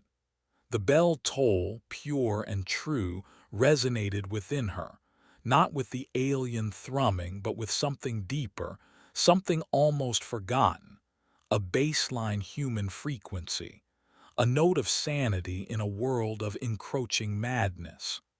The seductive power of Lyra's music fractured, the whispers in her mind recoiling as if from a bright light. Another bell tolled, clear and strong, echoing through the hills. Lyra lowered his flute, his face a mask of bewildered distress. "No," he whispered, "it cannot be. The old wards, they should not." The old wards. The village. Could there be an older power here, something that even the deep lurker and its servants respected or feared? The spell was broken. The momentary reprieve was all Vivian needed. Her will, battered but not extinguished, surged back. She would not be a puppet. She would not dance to their tune. Ignoring the agony in her leg and shoulder, she turned and ran, not deeper into the woods but back, incredibly, towards the Valerius estate. It was madness, a suicidal impulse, but Lyra and his flute were between her and the service road, and the thought of facing that insidious music again was unbearable. Her only hope, a desperate, insane gamble, was that the chaos within the manor itself, the rampaging asset, the uprising of the dregs, Vale's fury, might offer a more unpredictable, less supernaturally controlled path of resistance or escape than the enchanted woods. Lyra cried out behind her, a sound of genuine anguish. "Dr. Stern, no, not back there, that way is only greater madness." But Vivian was already gone, a fleeting shadow disappearing back into the overgrown West Gardens, leaving the piper standing alone on the threshold of the woods, the echo of the distant, cleansing bells still hanging in the twilight air. The gates of dawn had been momentarily held, not by her own strength, but by an unexpected, ancient intervention. Chapter 15. The Heart of the Rot. Vivian burst back into the service courtyard behind the kitchen, her lungs burning, her every muscle screaming in protest. Lyra's sorrowful warning, "Not back there. That way is only greater madness," echoed in her mind, but the alternative, facing his soul-stealing music again, was unthinkable. The distant, tolling bells which had momentarily shattered his enchantment were fading, their protective influence waning with distance. She was now re-entering the heart of the Valerius nightmare, a desperate gamble on chaos over control. The kitchen was a wreck. Furniture was overturned, crockery shattered. There was a dark, viscous stain on the stone floor near the spot where Martha had confronted Fenris Creel. Of the housekeeper and the groundskeeper, there was no sign. Vivian prayed Creel had somehow survived, had escaped, but the ominous silence from this part of the manor felt like a tomb. The sounds of the internal battle still raged from deeper within the main structure, the roars of the asset, the shrieks and gurgles of the dregs, and now, added to the cacophony, the distinct, sharp cracks of what sounded like gunfire. Vale's men were evidently armed with more than just archaic weaponry. Vivian knew she couldn't stay here. Vale, if he had dealt with Creel, would soon realize she hadn't made it far. Her only hope was to use the ongoing chaos as cover, to find a place to hide, to think, to somehow turn the tables, or, at the very least, to find a weapon more potent than a broken pitcher. The thrumming in her blood was a frantic, painful pulse, and the cold numbness in her bitten leg had now rendered it almost useless. She was dragging it, a dead weight, her progress agonizingly slow. The mark on her arm burned with a malevolent heat, and she could feel the alien chemistry of the valerious wine pushing her further towards some horrifying internal tipping point. She remembered the laboratory where Vale had intended to inject her. It was a nexus of his work, filled with his research, his tools.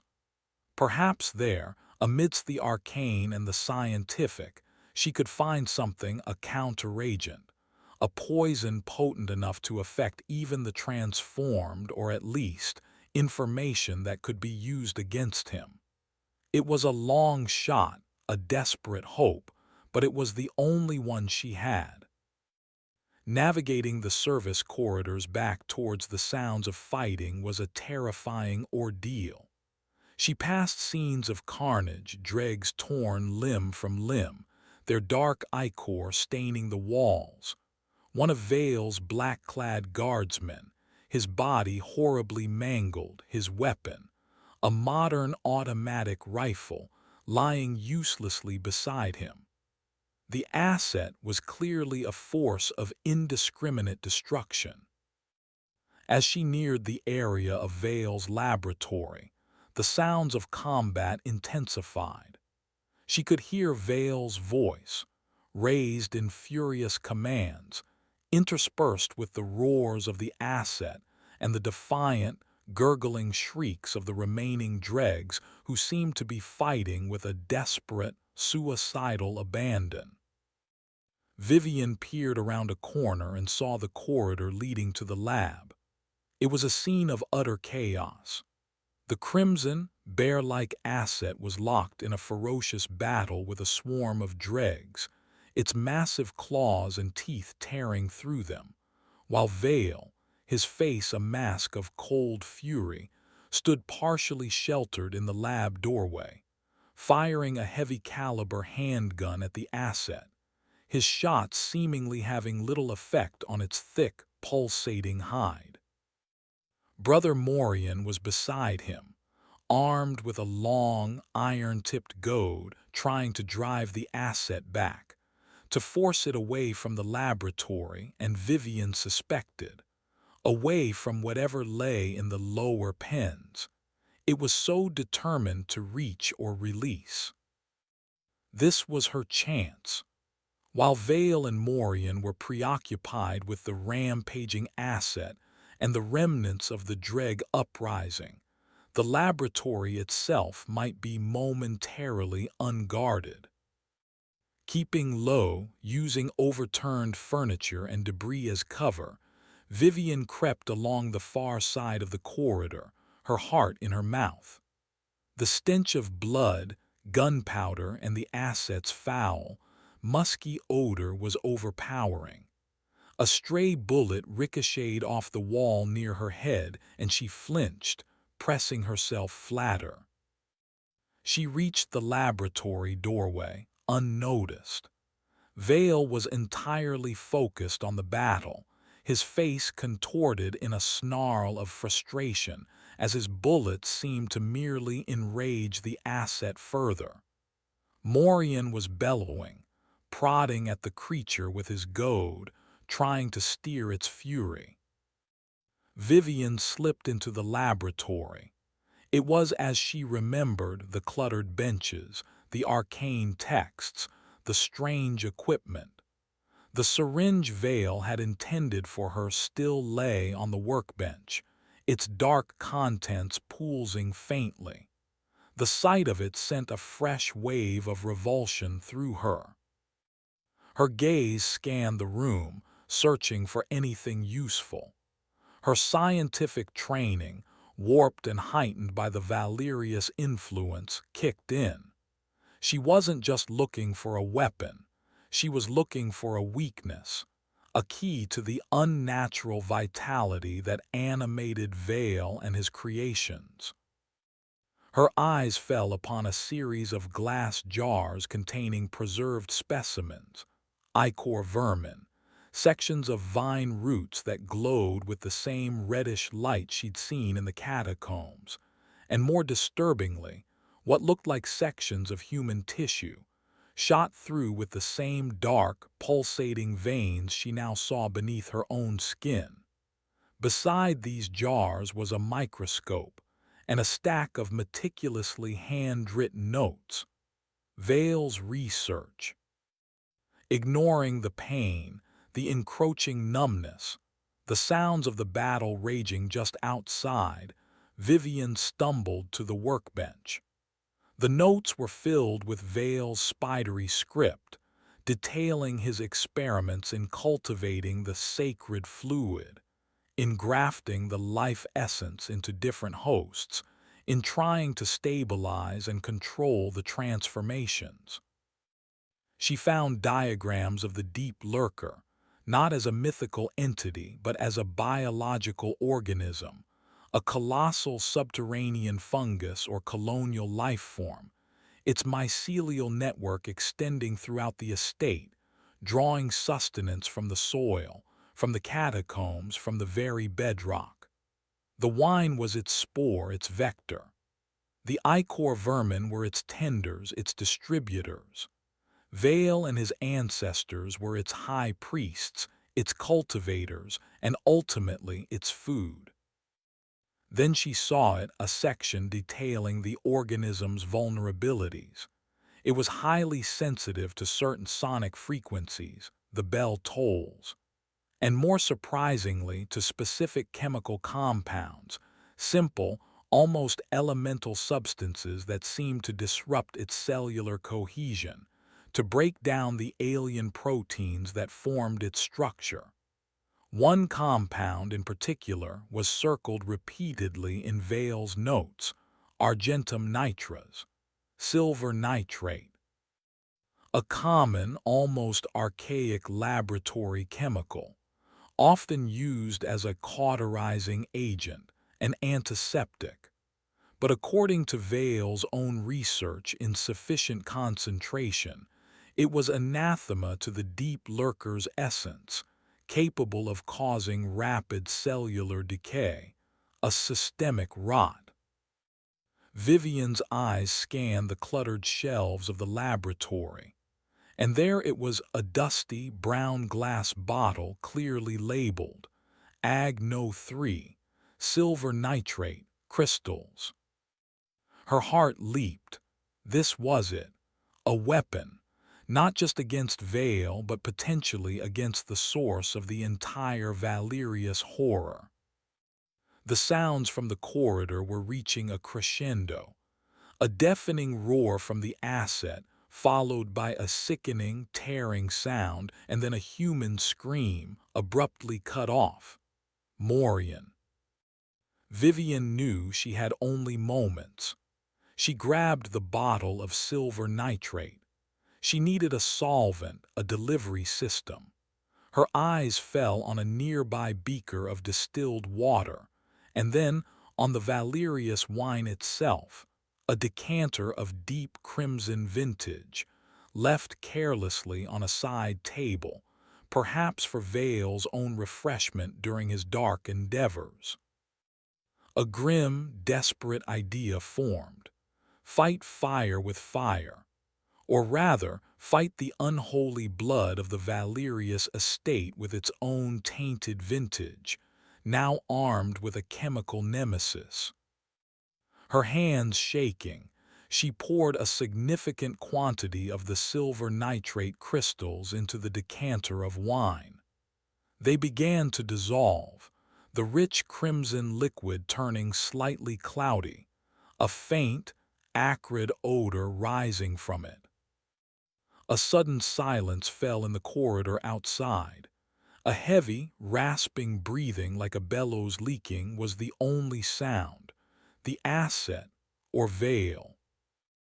Vivian grabbed the adulterated decanter, her fingers tightening around its neck. This was her only weapon, her only hope. She was no longer just trying to escape. She was going to fight back. She was going to try and reach the heart of the rot, the deep lurker itself, and deliver this chemical poison. It was an insane plan, born of desperation and the terrifying clarity of Vale's own research. But as she stood there, the corrupted wine in her hand, the alien essence thrumming in her own veins, she knew it was the only path left. She was part of the Valerius horror now, whether she liked it or not, and perhaps only someone so tainted could hope to strike at its core. Chapter 16. The Transformed Hunter. The rasping silence from the corridor stretched for a terrifying moment, then a heavy thud, as if something immense had collapsed. Vivian clutched the decanter of silver nitrate-laced wine, her knuckles white, her breath held tight in her chest. The battle outside the laboratory door had clearly reached a bloody conclusion. The question was, who or what was left standing? Slowly the laboratory door creaked open. Vivian tensed, ready to hurl the decanter, her makeshift weapon, at whatever emerged. It was Caspian Vale. But not the Vale she knew. The transformation that had begun in the tasting room, that had been momentarily held in check, had now fully asserted itself. He was taller, his limbs subtly elongated, his impeccable suit now torn and smeared with blood, some of it his, some of it clearly belonging to the asset or the dregs. His pale skin was stretched taut over sharpened features, and his eyes were entirely black, devoid of any human light, reflecting the dim laboratory with a predatory obsidian sheen. His hands, still long and slender, now ended in nails that were thickened, curved, almost claw-like. He was breathing heavily, the sound a low, guttural rasp, like air tearing through damaged tissues. He was no longer just a man playing at being a monster. He was the monster itself, the Vintner Prime in his terrible glory, a perfect conduit for the will of the deep lurker. Remarkable, Vale rasped, his voice a gravelly distortion of its former silken tones. His black eyes fixed on Vivian, then flickered to the decanter in her hand. A strange, almost appreciative expression crossed his transformed features. Resourceful, even in your current state, the asset proved more vigorous than anticipated, and the dregs, a surprising degree of coordinated resentment. He took a step into the lab, his movements fluid, predatory. Morian is incapacitated. A pity he was loyal. Vivian stood her ground, though every instinct screamed at her to flee. The adulterated wine felt heavy in her hand, her only shield against this terrifying apparition. "Stay back, Vale." He chuckled, a dry, rattling sound. "Or what, Dr. Stern? You intend to offer me a drink after your previous discourtesy with the sanguine vintage?" His gaze lingered on the decanter. "Argentum nitras, I presume. My own research turned against me. Poetic, but ultimately futile." He took another step. Vivian could smell him now, the cold, metallic scent of the Valerius essence, purer, stronger than ever, mixed with the fresh, coppery tang of spilled blood. The thrumming in her own veins, the alien chemistry that was slowly claiming her, resonated powerfully, sickeningly with his presence. It was a call to submit, to join, to become like him. "The deep lurker, it below, it knows your plan, Doctor," Vale continued, his voice a low growl. "It sees your intentions reflected in the tainted currents of your own blood. You cannot hide from it here. This entire estate is its body. Every stone, every vine, every shadow is an extension of its will." "And you're its willing puppet," Vivian shot back, her voice trembling but defiant. "Puppet, I am its chosen instrument, its voice, its hand." Vale's voice rose to a furious snarl. "I bring it sustenance, I cultivate its garden, and in return it grants me power, longevity, a vision that transcends your pathetic mortal concerns. You were to be part of that glory, Doctor. A new vintage, a new song." He was closer now, only a few feet separating them. Vivian could see the faint, dark veins pulsing beneath his stretched, pale skin, could feel the cold aura emanating from him. The mark on her own arm burned fiercely, and the numbness in her bitten leg was a dead weight, making her stance precarious. "This glory you speak of," Vivian said, her eyes darting for any possible escape, though she knew there was none. "It consumes everything. It leaves nothing but husks, echoes in an abyss." "Beauty is in the eye of the beholder, Doctor," Vale sneered. "And soon you will see as I see." He lunged. His speed was inhuman. Vivian had no time to react, no time to hurl the decanter. He was on her in an instant, one claw-like hand grabbing her wrist, squeezing with crushing force, the other snatching the decanter from her grasp.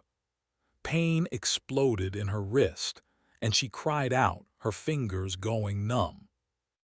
Vale brought the decanter to his face, his black eyes fixed on hers, a cruel, triumphant smile twisting his transformed features. He sniffed the contents. "A clever vintage, Doctor, a blend of my finest Valerius with a hint of utter annihilation for my kind. You have a talent for this, truly." He tilted the decanter, not to drink, but to pour a small amount onto his outstretched palm.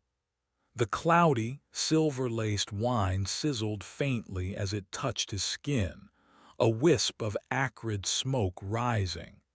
The flesh beneath turned a sickly, mottled gray, as if instantly corroded. Vale watched the reaction with a detached, clinical interest. Then his gaze returned to Vivian, his smile widening. "Potent, but localized. To truly harm the master or even myself in this state, you would need a far greater application. A baptism, perhaps, not a mere tasting." He tossed the decanter carelessly aside. It shattered on the stone floor, the remaining liquid pooling, its acrid scent filling the lab. Vivian's desperate weapon, her only hope, was gone. "And now, Dr. Stern," Vale said, his voice dropping to a predatory purr, his grip on her wrist tightening, "your education must be accelerated. No more delays, no more resistance." He began to drag her from the laboratory, his strength overwhelming. "Where are you taking me?" Vivian gasped, stumbling, her injured leg dragging uselessly. "To the heart of the matter," Vale rasped. "To the place of communion, the great pit. You showed such an affinity for it earlier. It is time for a more formal introduction. The Master is eager to welcome you into its embrace, truly welcome you." Terror, cold and absolute, washed over Vivian. The pit, the writhing tendrils, the chorus of consumed souls, the maw of the deep lurker. Vale was going to feed her to it, or worse, force her into some horrific, permanent union with the entity. As he dragged her through the carnage-filled corridor, past the cooling corpse of the asset, its crimson hide now dull and punctured, past the dismembered remains of dregs and Vale's own guards, Vivian knew this was her final, desperate chance. She had to fight, even if it was hopeless. With her free hand she clawed at his face, her nails, ordinary and blunt, raking uselessly against his unnaturally tough skin. She kicked, twisted, but his grip was like iron. He seemed almost amused by her struggles. Such spirit, such vitality, it will make your assimilation all the more piquant. They reached the stairwell leading down to the deeper cellars, the path she had stumbled up in her earlier flight. Each step downwards was a step closer to the abyss. The air grew colder, heavier, thick with the familiar metallic tang and the underlying scent of the deep lurker's ancient, subterranean breath. The thrumming in Vivian's blood was a wild, agonizing counterpoint to the rhythmic pulse that emanated from the depths below, a pulse that grew stronger with every descending step. The whispers returned, coiling around her mind, no longer seductive but filled with a possessive, hungry anticipation. She comes, the new voice, the new blood. She will sing with us. She will be one with the deep song. Vale was no longer just a man or even a transformed monster. He was an extension of the pit itself, a tendril of its will, dragging her inexorably towards her doom. The transformed hunter was taking his prey to the altar, and Vivian, weaponless, injured, her own body betraying her with every beat of her corrupted blood, could see no escape. Chapter 17: The Cauldron of Souls. The journey with Caspian Vale down into the bowels of the Valerius estate was a nightmarish descent into the heart of primal terror. The deeper they went, the stronger the presence of the deep lurker became, a palpable pressure in the air, a psychic weight that pressed down on Vivian's already crumbling defenses. The whispers were a constant chorus now, swirling around her, trying to peel away the layers of her identity, to welcome her into their legion of lost souls. Her bitten leg was a dead thing, a lump of cold, unfeeling flesh she dragged behind her. The mark on her arm burned like a brand, a beacon signaling her unwilling approach to the entity it served. Vale's grip on her wrist was relentless, his transformed strength far exceeding anything human. They reached the cavern of the great pit. The faint, pulsing bioluminescence from its depths cast eerie, shifting shadows on the slime-coated walls. The rhythmic, heartbeat-like thrum emanating from the chasm was almost deafening, vibrating through the stone, through Vivian's bones, through the very air she breathed. The stench was overwhelming, a miasma of decay, ancient earth, metallic blood, and the unidentifiable, alien scent of the deep lurker itself. Vale dragged her to the very edge of the precipice, the same spot where she had so recently clung for her life. He seemed to draw strength from the proximity to the abyss, his black eyes glowing with a fervent, unholy light, his transformed features alight with ecstatic anticipation. "Behold Dr. Stern," he hissed, his voice resonating with the pulsing thrum from below. "The womb of creation, the cauldron of souls, the source of all true vitality. Is it not magnificent?" Vivian stared into the luminous, writhing depths. The tendrils of the deep lurker seemed more active now, more agitated, as if sensing her presence, her fear, her potential. They coiled and uncoiled, their pale, translucent flesh revealing the shadowy outlines of absorbed victims, their forms grotesquely distorted, forever encased within the entity. This is not creation, Vale, Vivian choked out, her voice trembling. This is consumption. This is a parasite that has hollowed out this land, hollowed out your family, and now you want it to hollow me out too. Vale laughed, a harsh, grating sound that echoed the gurgling moans of the dregs.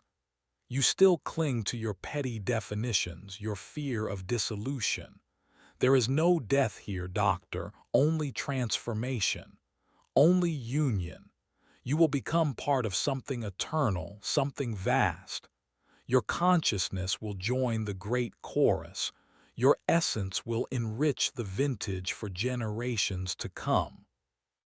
He pulled her closer to the edge, forcing her to look down into the waiting maw. One of the largest tendrils, the one with the lamprey-like mouth, rose slowly from the depths, its tip swaying, as if tasting the air, homing in on her. It calls to you, Doctor, Vale purred. It recognizes the song in your blood. The process is almost complete. You are ripe for the harvest. The whispers intensified, a symphony of madness and hunger, promising oblivion, demanding surrender. Come to us. Be one with us. The deep song awaits. Let go. Let go. The thrumming in Vivian's own veins answered, a desperate final surge of the alien chemistry trying to overwhelm her will. She felt her consciousness begin to fray, her sense of self dissolving like sugar in water. The abyss was a warm, dark, welcoming embrace.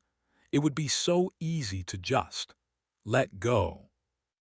Then through the psychic cacophony she remembered, the echoes in the abyss, the chorus of consumed souls. They were not singing of peace, they were screaming, trapped, their identities slowly being digested by the ancient entity. She remembered the silver nitrate, her failed weapon, but more importantly, Vale's own words. Argentum nitras, anathema to the deep lurker's essence, systemic rot. She had no weapon, no means of escape, but she had knowledge, and she had a voice. They don't sing of joy, Vale, Vivian screamed, her voice raw, desperate, amplified by the strange acoustics of the cavern. They scream in eternal torment. I heard them. They are being digested, erased, their souls fueling your monster. Her words, unexpected, sharp with genuine conviction, seemed to momentarily disrupt the hypnotic rhythm of the whispers. Even Vale paused, a flicker of surprise in his black eyes. The great tendril before them hesitated in its advance. Vivian pressed her desperate, insane advantage. You think you're its master, its instrument. You're just another meal, Vale, another ingredient in its endless hunger. Your ancestors, your family, they're all in there screaming. Can't you hear them? She didn't know if it was true, if the deep lurker truly preserved the consciousness of its victims in such a way, or if it was just her own horrified interpretation.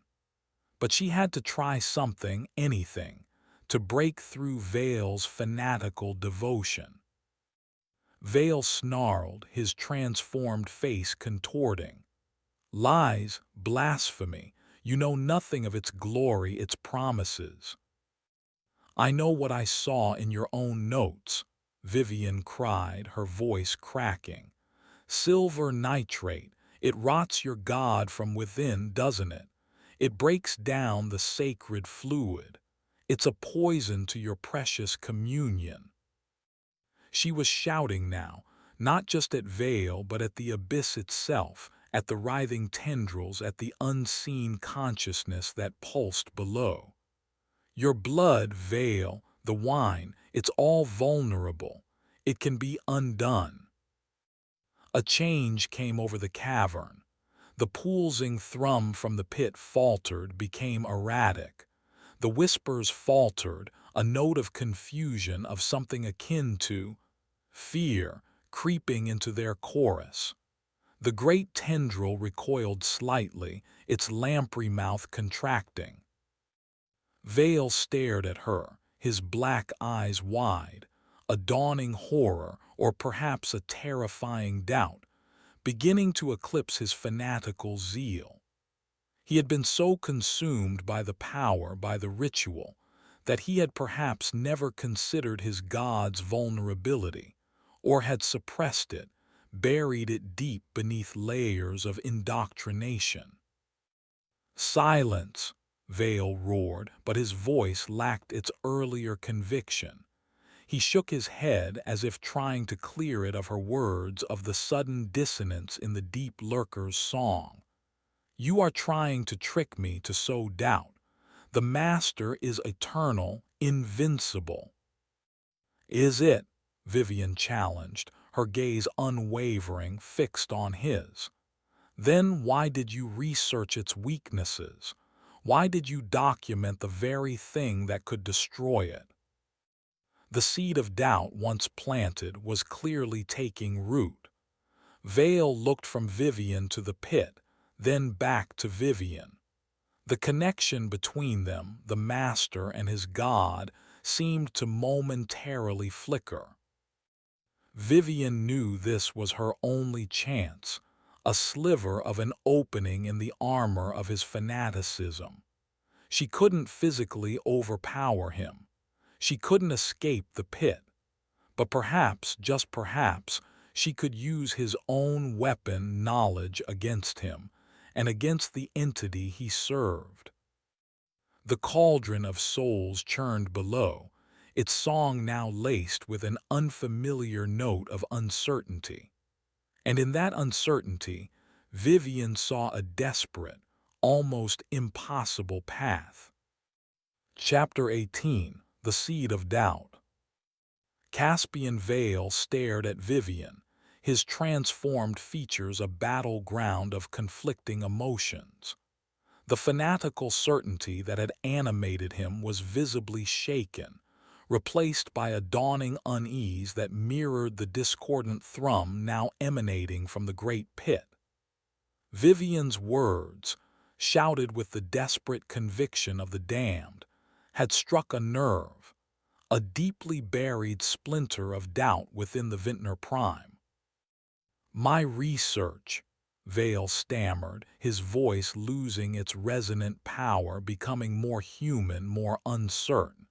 "It was theoretical, to understand the Master's nature fully, to appreciate its perfection by understanding its hypothetical imperfections." "Hypothetical," Vivian pressed, her voice gaining strength as she sensed his faltering. "You circled Argentum Nitras a dozen times, Vale. You called it a systemic rot. Those weren't the words of a detached academic. Those were the words of someone who had seen evidence, someone who knew a terrifying truth." The great tendril of the deep lurker, which had recoiled, now hung suspended over the abyss, its lamprey mouth slowly opening and closing, as if tasting the sudden shift in the psychic currents. The whispers from the pit had become a confused, agitated murmur. Vale's grip on Vivian's wrist loosened almost imperceptibly. His black eyes, though still inhuman, seemed to regain a fraction of their former silver, a glimmer of the man struggling against the monster. "The fluid, the sacred essence. It is life itself. It cannot be unmade." "But it can, Vale, and you know it," Vivian insisted. "That's why you keep the silver nitrate locked away, isn't it? Not just as a laboratory chemical, but as a last resort, a failsafe against your own god in case it ever turned on its chosen instruments." This was a wild guess, a desperate extrapolation, but it struck another chord. Vale flinched, his gaze darting towards the direction of his laboratory, as if he could see the dusty brown bottle on its shelf. "The pact is eternal," he whispered, but the words sounded hollow, a recited dogma rather than a heartfelt belief. "The veils serve the deep lurker. The deep lurker sustains the veils. Sustains you, or slowly digests you generation after generation." Vivian's voice softened, not in sympathy, but in a calculated attempt to pierce his remaining defenses. "What happened to your father, Vale, and his father before him? Did they achieve immortality? Or did they become just another layer in that pit, another voice in that screaming chorus, their essence enriching the sanguine vintage for your table?" The mention of his lineage, of the endless cycle of servitude and consumption, seemed to land like a physical blow. Vale staggered back a step, pulling Vivian with him, away from the very brink of the pit. His breathing became ragged, harsh. They joined the communion," he rasped. "They became one with the Master." "Or they were feedstock," Vivian countered mercilessly. "Just like the dregs, just like the animals, just like you intend for me to be." The thrumming from the pit intensified again, but this time it felt different, less a call to communion and more a wave of raw, primal fear and anger from the deep lurker itself.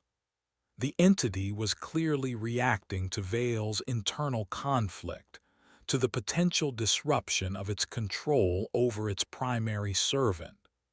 The tendrils below began to writhe with a new agitation, a furious energy.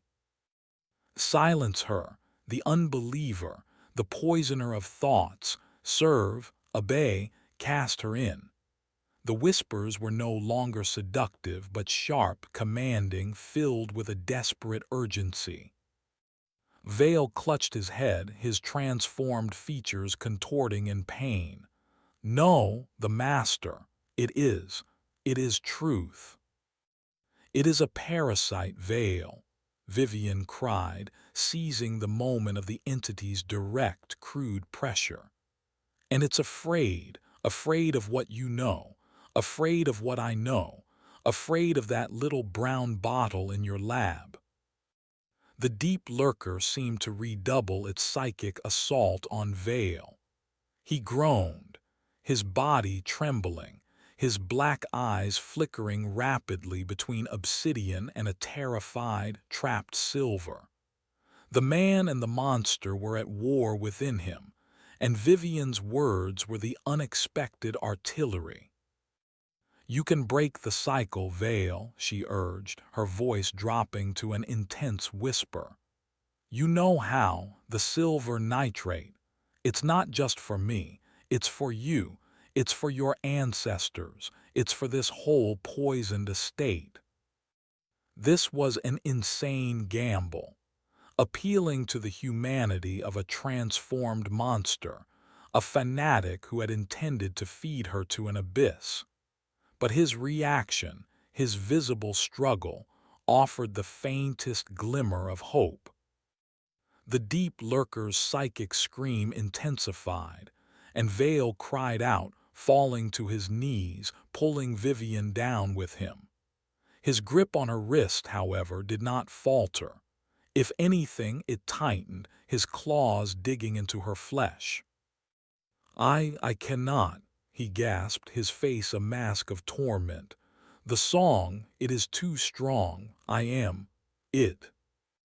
But the seed of doubt had been planted, and it was a virulent seed.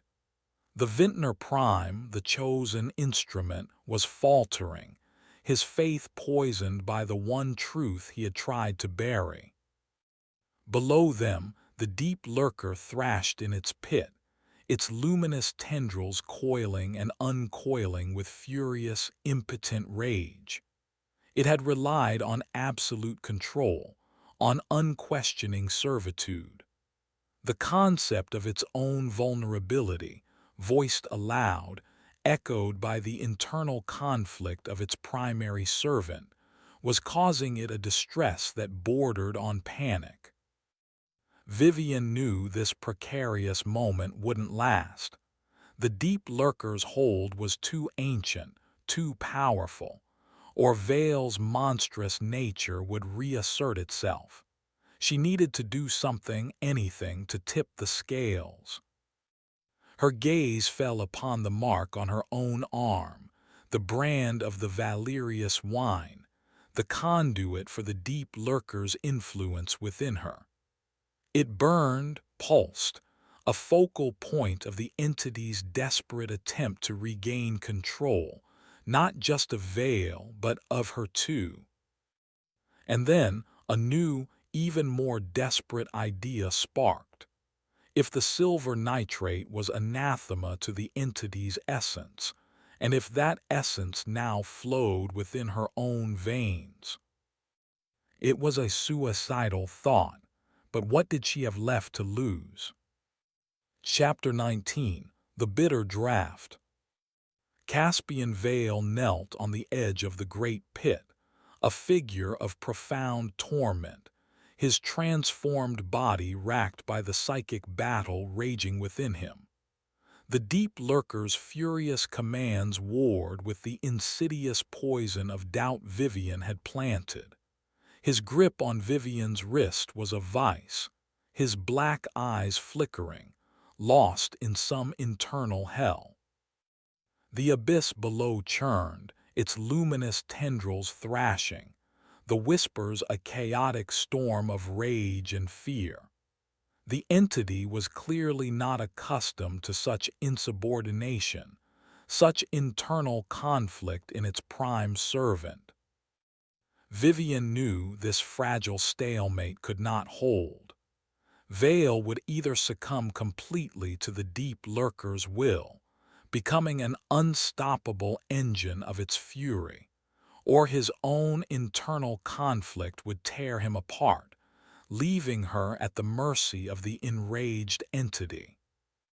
Her gaze was fixed on the burning, pulsating mark on her arm, the ichor vermin's bite, the Valerius brand, the point where the alien chemistry had taken deepest root within her. The silver nitrate, anathema to the entity's essence. If she could not get the silver nitrate to the deep lurker, perhaps she could bring a catalyst from the deep lurker to the memory of the silver nitrate, metaphorically speaking. Or, more directly, if her blood was now partially composed of the sacred fluid, what would happen if she directly targeted that fluid within herself, using the only part of her body not yet completely numb?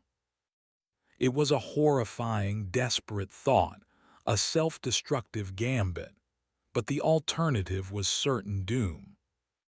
With her free hand, her fingers clumsy and stiff, she reached for the jagged shard of bone she had used as a handhold earlier when dangling over the abyss. It was still embedded in the rock near where Vale had fallen, coated in her own dried blood and the slime of the pit. It was sharp, pointed. Vale was still lost in his internal struggle, his head bowed, his body trembling. The deep lurker's psychic pressure was immense, a palpable wave of malice and command washing over them. Vivian took a ragged breath. This would be agony, and it might achieve nothing, or it might kill her, but it was the only action she could conceive. She positioned the sharp point of the bone shard against the inflamed, burning flesh of the Valerius mark on her other arm. No, obey, serve, become one. The whispers from the pit seemed to sense her intention, their tone shifting to a frantic, almost pleading command. Vivian closed her eyes for a brief second. Then, with a choked sob that was part terror, part defiance, she drove the bone shard deep into the Valerius mark. Pain, white-hot and absolute, exploded through her arm, through her entire body, 1,000 times worse than the ichor vermin's bite, 1,000 times worse than her torn shoulder. It was as if she had plunged a flaming poker into her very essence. A scream tore from her throat, raw and animalistic. The effect was instantaneous and catastrophic, not just on her, but on the entire psychic ecosystem of the cavern. The thrumming in her blood, the alien chemistry of the Valerius wine, reacted with a violent, explosive revulsion to this self-inflicted wound, this direct assault on its core presence within her. It was as if the memory of the silver nitrate's destructive potential, which she had so recently focused on, was now psychically, sympathetically, unleashed against the Valerius essence in her own veins by this act of ultimate defiance. Her arm felt like it was on fire, then like it was being ripped apart from the inside. The Valerius mark, the point of infection, seemed to erupt, a dark, viscous ichor, not her own blood, but the corrupted fluid of the deep lurker, he cal, anus, thick and stinking, bursting from the wound she had made. And the psychic backlash. It hit Caspian Vale like a physical blow. He shrieked, a sound of pure, unadulterated agony, not just physical but spiritual, as the sudden, violent disruption in Vivian's corrupted essence resonated through their shared connection to the deep lurker. His grip on her wrist spasmed, then released, his own body convulsing. The deep lurker itself recoiled. The luminous tendrils in the pit lashed out, then drew back as if burned. The psychic roar from the abyss became a shriek of pain, of violation. The very air in the cavern seemed to crackle with a discharged, negative energy. Vivian collapsed onto the stone, her consciousness flickering, the pain a tidal wave threatening to drown her. But through the agony she was aware of a profound shift. The thrumming in her blood, while still present, was weaker, chaotic, its alien rhythm shattered. The whispers from the pit were a discordant, wounded wail. She had, in her desperate act of self-mutilation, created a psychic wound not just in herself, but in the network that bound her to Vale and Vale to the deep lurker. She had taken a bitter draught of her own corrupted blood, and it had poisoned the connection. Vale lay curled on the ground, moaning, his transformed body flickering, shifting, as if the alien essence within him was destabilizing, its cohesion lost. The obsidian blackness of his eyes receded, replaced by wide, terrified silver orbs, the eyes of a man staring into the face of his own damnation. What have you done?" he gasped, his voice no longer a resonant growl but a weak human whisper. He stared at his own hands, at the claws that now seemed to be shrinking, receding, his skin paling further but now with a sickly, unhealthy pallor. Vivian, through a haze of pain, pushed herself up on her good arm. The ichor that had burst from her wound was still oozing, and the flesh around it was raw, angry, but the burning, pulsating intensity of the Valerius mark was lessened. It felt cleaner somehow, though the agony was immense. I refuse to be another ingredient," she choked out. The deep lurker was still reeling, its psychic presence in the cavern diminished, wounded. The tendrils in the pit moved sluggishly, their luminescence fading. The very air felt lighter, the oppressive weight lifted. This was it, an unexpected, horrifyingly costly reprieve. The entity was vulnerable, veil was broken. Vivian knew this state wouldn't last. The deep lurker was ancient, its regenerative capabilities unknown. Vale, too, might recover, his monstrous nature reasserting itself. But for now there was a window, a desperate, narrow chance.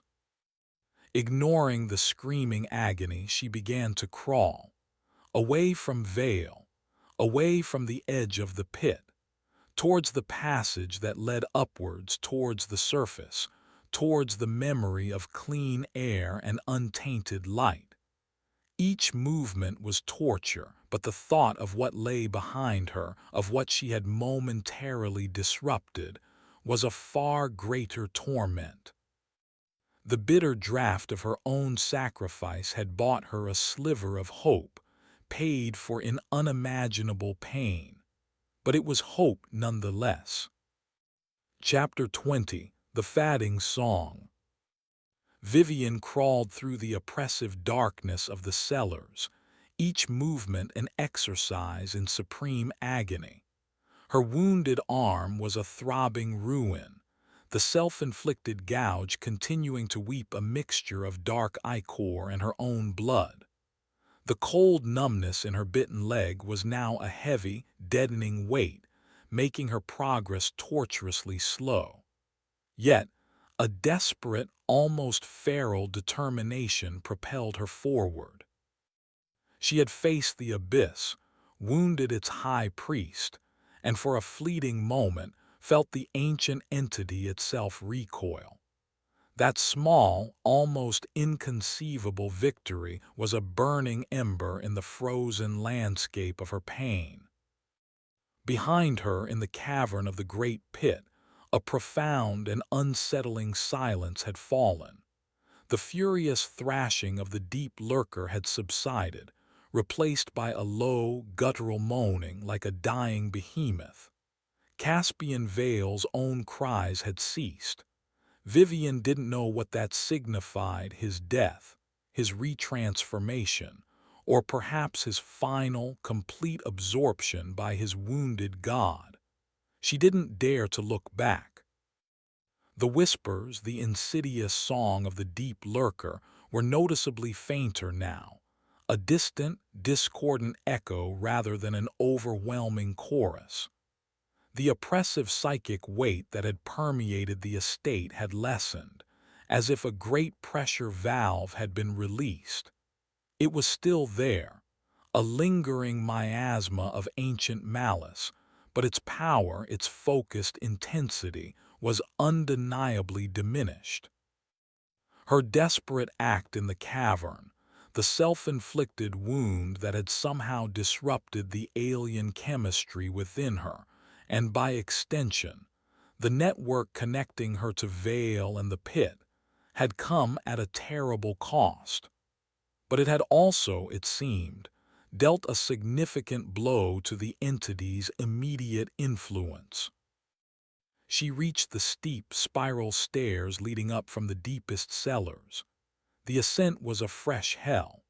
Using her one good arm and her one partially functioning leg, she hauled herself upwards, step by agonizing step, the stone rough and cold beneath her raw skin. The Valerius wine, the very essence of the deep lurker, still flowed in her veins, a corrupted, now chaotic current. The thrumming was erratic, painful, like a failing engine. She was a walking embodiment of the conflict, her body a battleground. As she emerged into the upper cellars, the air felt subtly different, still cool and damp, but less charged, less pregnant with unseen menace. The rows of ancient, dust-covered bottles seemed just that, old bottles, their contents perhaps still potent, but their connection to a living, breathing malevolence felt weaker. She had no clear plan, only the primal instinct to reach the surface, to escape the suffocating darkness. The encounter with Lyra, the piper at the gates, felt like a lifetime ago. The tolling bells, the old wards, that was where safety lay, if such a thing still existed in this blighted corner of the world. Her flashlight was long gone, lost in the abyss. She navigated by touch, by the faint luminescence that still clung to some of the fungal growths on the cellar walls, growths that now seemed duller, less vibrant. It was in one of the larger barrel rooms that she encountered another human. Not Vale, not Morian. Fenris Creel. The old groundskeeper was slumped against a massive cask, his face pale and drawn, a dark stain spreading across his rough spun shirt, high on his chest. His wicked-looking woodsman's axe lay beside him, its blade stained. He was alive, but barely. Creel, Vivian gasped, stumbling towards him. He opened his eyes, his gaze unfocused, then slowly sharpened as he recognized her. A faint, grim smile touched his lips. "Well now, thought you were. Done for, mistress." His voice was a weak, rattling whisper. "Martha?" Vivian asked, dreading the answer. She was determined," Creel rasped, a coughing fit shaking his frail body. "But so was I. She won't trouble anyone no more." He grimaced in pain. "Vale, he found me before the asset went mad. He wasn't pleased." So Vale had dealt with Creel before the laboratory confrontation. The sounds Vivian had heard from the kitchen. "We have to get you out of here," Vivian said, though she had no idea how she could possibly help him, barely able to move herself. Creel shook his head slowly. "No leavin' for old Fenris, my roots. They're in this cursed soil, too deep." He coughed again, a racking, wet sound. "But you look like you wrestled with the devil himself," and spat in his eye. "Something like that," Vivian whispered, the memory of the pit, of Vale's transformation, of her own desperate act, flooding back.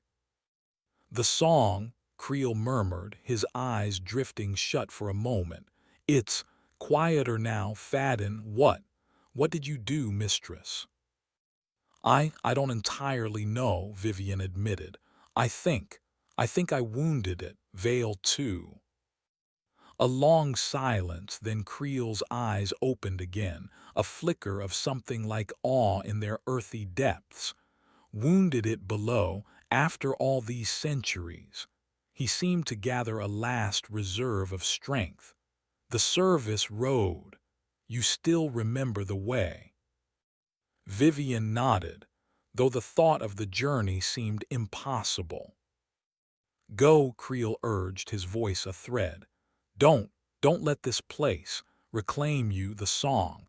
It'll try to mend, it always does, but it's weak now, weaker than it's been since the first Vales made their pact." He fumbled at his belt, his fingers clumsy, and produced a small, tarnished silver locket. "My mother, she gave me this," said it. It held a whisper of the old bells, the true song. Maybe it'll help." He pressed it into Vivian's hand. It was cool to the touch, the silver worn smooth with age. "Thank you, Fenris," Vivian whispered, tears stinging her eyes, "for his courage, for his sacrifice." "Go," he repeated, his voice fading. His eyes closed and a shallow, rattling sigh escaped his lips. Then he was still. Vivian stayed with him for a moment, the weight of his death, of Martha's death, of the sheer, unending horror of Valerius settling upon her. But Creel was right. She couldn't stay. The fading song might mend. Veil or something worse might re-emerge. Clutching the silver locket, a small, cold comfort in her trembling hand, she forced herself to her feet, or rather, to a stumbling, dragging hobble. The path to the surface, to the service road, was still long, still fraught with peril. But Fenris Creel's final gift, his belief in her, added a sliver of steel to her battered resolve. The Valerius estate was wounded, its dark heart momentarily stilled. But it was not dead, and Vivian knew, with a chilling certainty, that its tendrils would still be reaching for her, even if she managed to escape its physical grasp. The song might be fading, but its echoes would haunt her forever, and the alien blood that still flowed, however chaotically, within her veins was a permanent, terrifying reminder of her communion with the abyss. Chapter 21. The Shadow of the Manor. Leaving Fenris Creel's still form in the dim barrel room was one of the hardest things Vivian had ever done. His sacrifice, a final, desperate act of defiance against the Valerius decay, weighed heavily on her. The silver locket he'd pressed into her hand felt like a tangible piece of his stubborn, earthy spirit, a counterpoint to the cold, alien thrum that still echoed, however faintly, within her own corrupted blood. The ascent from the cellars into the main body of the Valerius Manor was a journey through a landscape of recent, savage conflict. The corridors were littered with debris, the air thick with the stench of spilled ichor, blood, and the lingering, musky odor of the rampaging asset. The sounds of active fighting had ceased, replaced by an eerie, unsettling quiet. It was the silence of a battlefield after the slaughter, heavy with unspoken horrors. Vivian moved like a ghost, dragging her numbed leg, her wounded arm held stiffly against her side. Every shadow seemed to menace, every creak of the ancient floorboards threatened to betray her presence.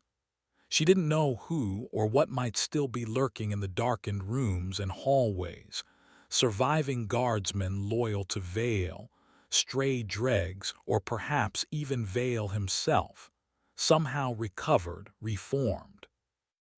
Her goal remained the same. The overgrown service road Fenris had pointed her towards, the path away from this accursed estate.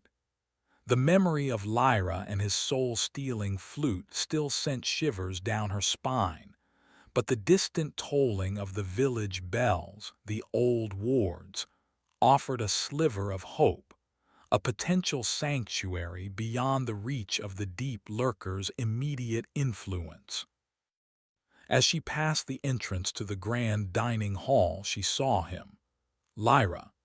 He was sitting amidst the wreckage of the aborted dinner party, the sanguine vintage still staining the overturned table, the carved wooden goblets scattered like fallen idols.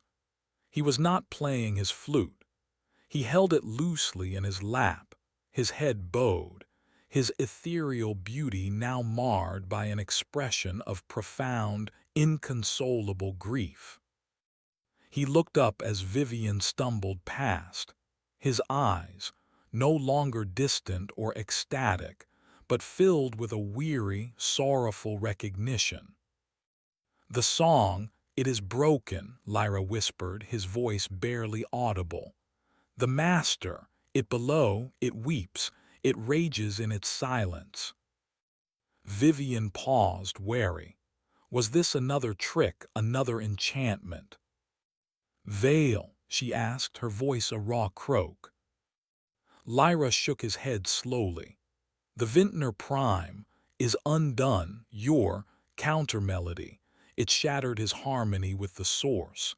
He lies in the great cavern, not dead, but disconnected, a vessel without a voice. The deep lurker cannot find him, cannot command him, not as before. This was momentous.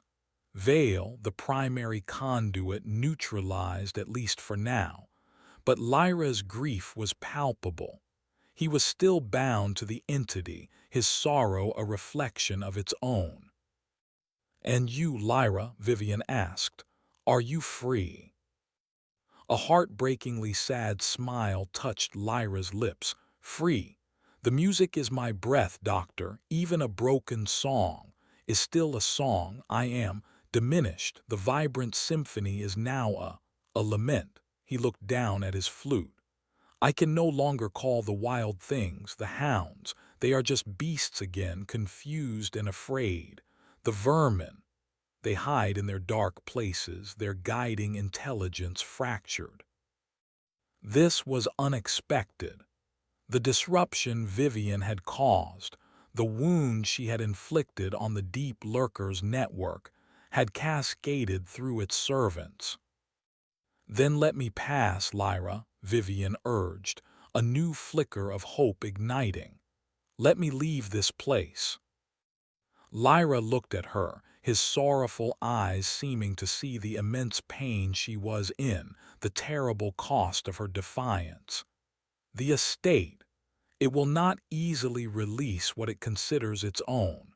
The roots run deep, Doctor. Even broken, the song will try to reclaim you. The blood within you still carries its echo." He did not try to stop her as she moved past, his gaze following her, filled with an unreadable, tragic understanding. He was a prisoner of a fading melody, a beautiful instrument whose master was wounded, perhaps dying, but whose strings still vibrated with a sorrowful loyalty. Vivian finally reached the kitchen, the scene of her desperate fight with Martha and Creel's heroic intervention. The door to the service courtyard, though splintered, was still ajar. She pushed through it, out into the dying light of dusk. The Valerius estate loomed behind her, a vast, brooding silhouette against the bruised purple sky. It seemed quieter now, its menace subdued, as if the ancient evil at its heart were indeed wounded, licking its wounds in the darkness below.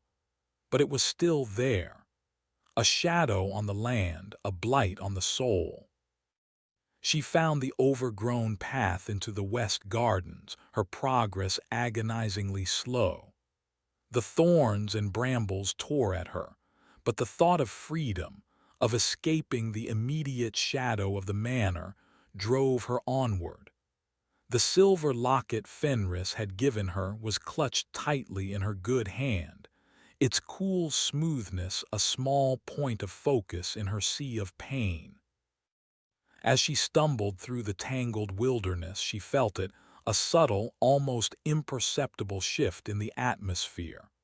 A residual pressure, a faint, insistent pull, emanating from the direction of the manor. The deep lurker, though wounded, was not entirely inert. Its ancient, predatory instincts were reasserting themselves, its damaged tendrils weakly reaching out, trying to reclaim what had been torn from its grasp. The thrumming in her own blood, which had been chaotic and weak, seemed to respond with a faint, answering pulse. The alien chemistry was still a part of her, a dormant seed that the entity was trying to reawaken. "Come back, you belong. The song is not over, only resting." The whispers were faint, a mere breath in her mind, but they were there, a chilling reminder that her escape was far from complete. She finally reached the overgrown service road, the track that Fenris had said would lead her away. It was barely visible, a dark, uninviting tunnel through the dense woods, but it was a path away from the immediate horror. As she took her first faltering steps onto the track, a new sound reached her ears, not the whispers of the deep lurker, not the roar of a transformed beast, but the distant, rhythmic baying of dogs. Not the savage, mindless barking of the transformed watch-hounds Lyra had described, but something more organized, more purposeful. Hunting dogs. And then voices. Men's voices calling to each other, their words indistinct but their tone clearly that of a search party. Hope, sharp and unexpected, lanced through Vivian. Could it be? People from the village, rescuers. Had the tolling of the bells, the old awards, signaled more than just a spiritual boundary? Had it been a call to arms, a warning to the outside world? But as the sounds grew closer, a chilling realization dawned. These were not the voices of concerned villagers. There was a hardness to them, a professional cadence. And the dogs, their baying was too disciplined, too controlled. A beam of a powerful flashlight cut through the trees, sweeping across the track just ahead of her. Subject located, a voice called out, crisp and emotionless. Western Service Road appears injured. Proceed with containment. Vivian froze, her blood turning to ice. These were not rescuers, they were someone else. Someone organized, equipped, and clearly aware of her presence. Had Caspian Vale, in his paranoia and ambition, established connections beyond his isolated, decadent cult? Or was this something else entirely? Another layer to the nightmare, an unforeseen complication. The shadow of the manor, it seemed, extended far beyond its crumbling stone walls and blighted vineyards. And Vivian, a wounded, desperate fugitive, carrying the tainted blood of Valerius within her, was still very much a target. Chapter 22: Unforeseen Alliances. The figures that emerged from the woods were clad in dark, unmarked tactical gear, their faces obscured by night vision goggles and balaclavas. They moved with a practiced, silent efficiency that spoke of professional training, not the fanatical fervor of Vale's guards or the shambling menace of the dregs. There were 3 of them, and their hunting dogs, sleek, powerful Dobermans, strained at their leashes, their low growls a stark contrast to the earlier, supernatural howls of the Valerius hounds. Vivian was trapped, exhausted, injured, her desperate hope of rescue dissolving into a new, more ambiguous fear. These were not Vale's men, nor were they simple villagers. Dr. Vivian Stern, one of the figures said, his voice slightly distorted by his mask but calm, almost polite. He held a strange, pistol-like device, not a firearm, but something with a complex nozzle. "We mean you no harm. We are here to help." Vivian stared at him, her mind struggling to process this new development. Who are you?" "That is not important right now," the figure replied. "What is important is that you are clearly injured and this area is unstable. We need to get you to safety." He gestured with the strange device. "Please do not be alarmed. This is merely a tranquilizer. Given your ordeal, we feel it best to ensure a calm extraction." Tranquilizer, extraction.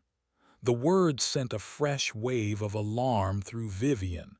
This was not a rescue, it was a capture, albeit a polite, professional one. "I don't need to be tranquilized," Vivian said, trying to keep her voice steady, though her heart was pounding. "Just help me get away from here, away from that place." She gestured vaguely back towards the looming silhouette of the Valerius estate. The figure exchanged a glance with his companions. The Valerius estate is indeed a source of significant concern. That is why we are here. But your condition, Doctor, is also a factor. You have been exposed to unique biological agents. We need to assess that. He knew. They knew about the biological agents, about the nature of the Valerius horror.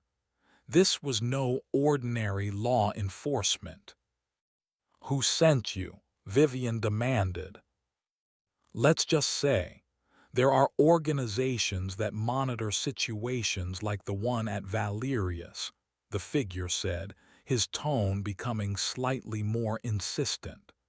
And individuals who, like yourself, stumble into them and possess valuable first-hand experience. Now please, Doctor, cooperate. It will be much easier for everyone. He took a step towards her, the tranquilizer pistol raised. Vivian knew she couldn't fight them. She could barely stand. But the thought of being sedated, of losing control again after everything she had fought for, was unbearable. And who were these people? Government? Some shadowy private corporation? What were their intentions?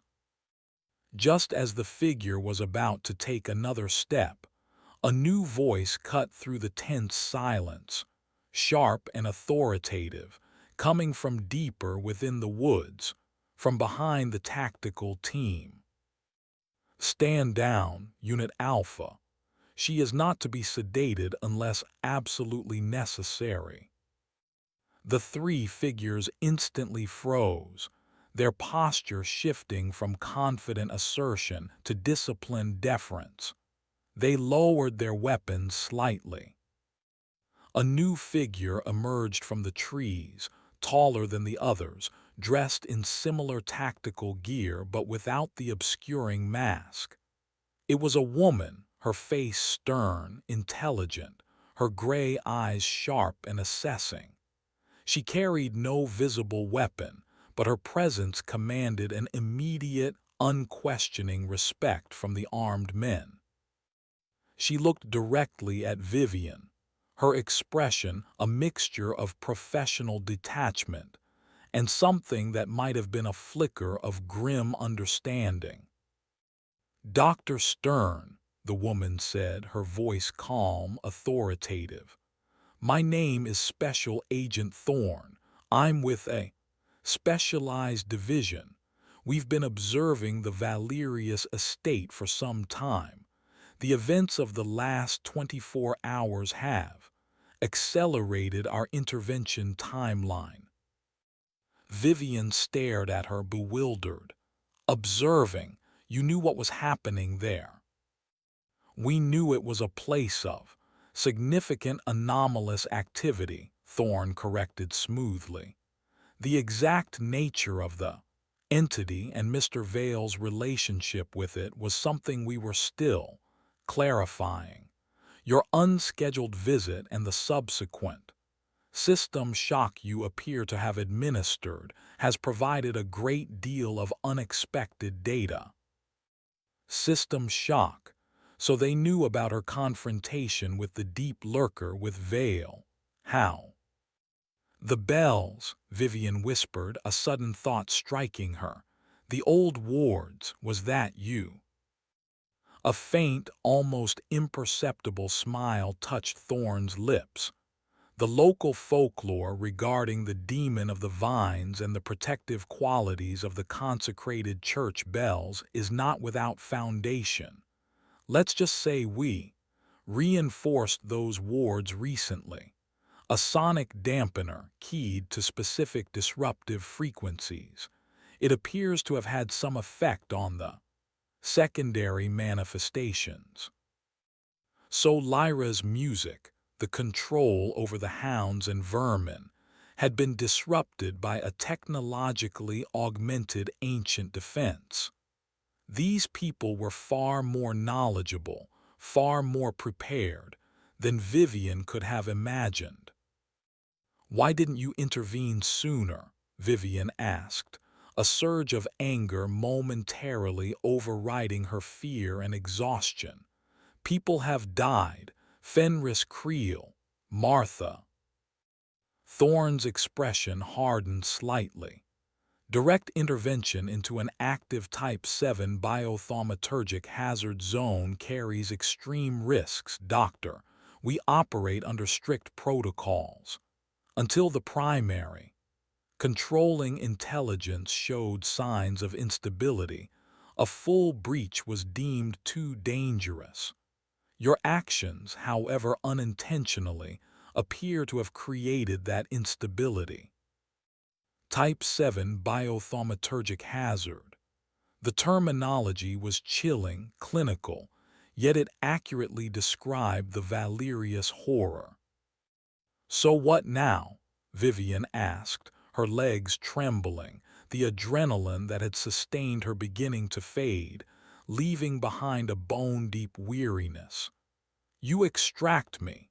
Take me to some lab to be studied like one of Vale's specimens." The silver locket Fenris had given her felt cold in her hand. Thorne's gaze softened fractionally. "You are injured, Doctor. You need medical attention. And yes, we need to understand the extent of your exposure. The Valerius vintage, as you know, is a potent mutagen, but you are not a specimen. You are a survivor, and potentially a very valuable asset."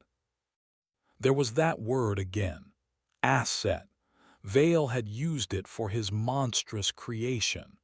Now this clandestine organization was using it for her. "I don't want to be anyone's asset," Vivian said, her voice barely a whisper. "Perhaps not," Thorne conceded.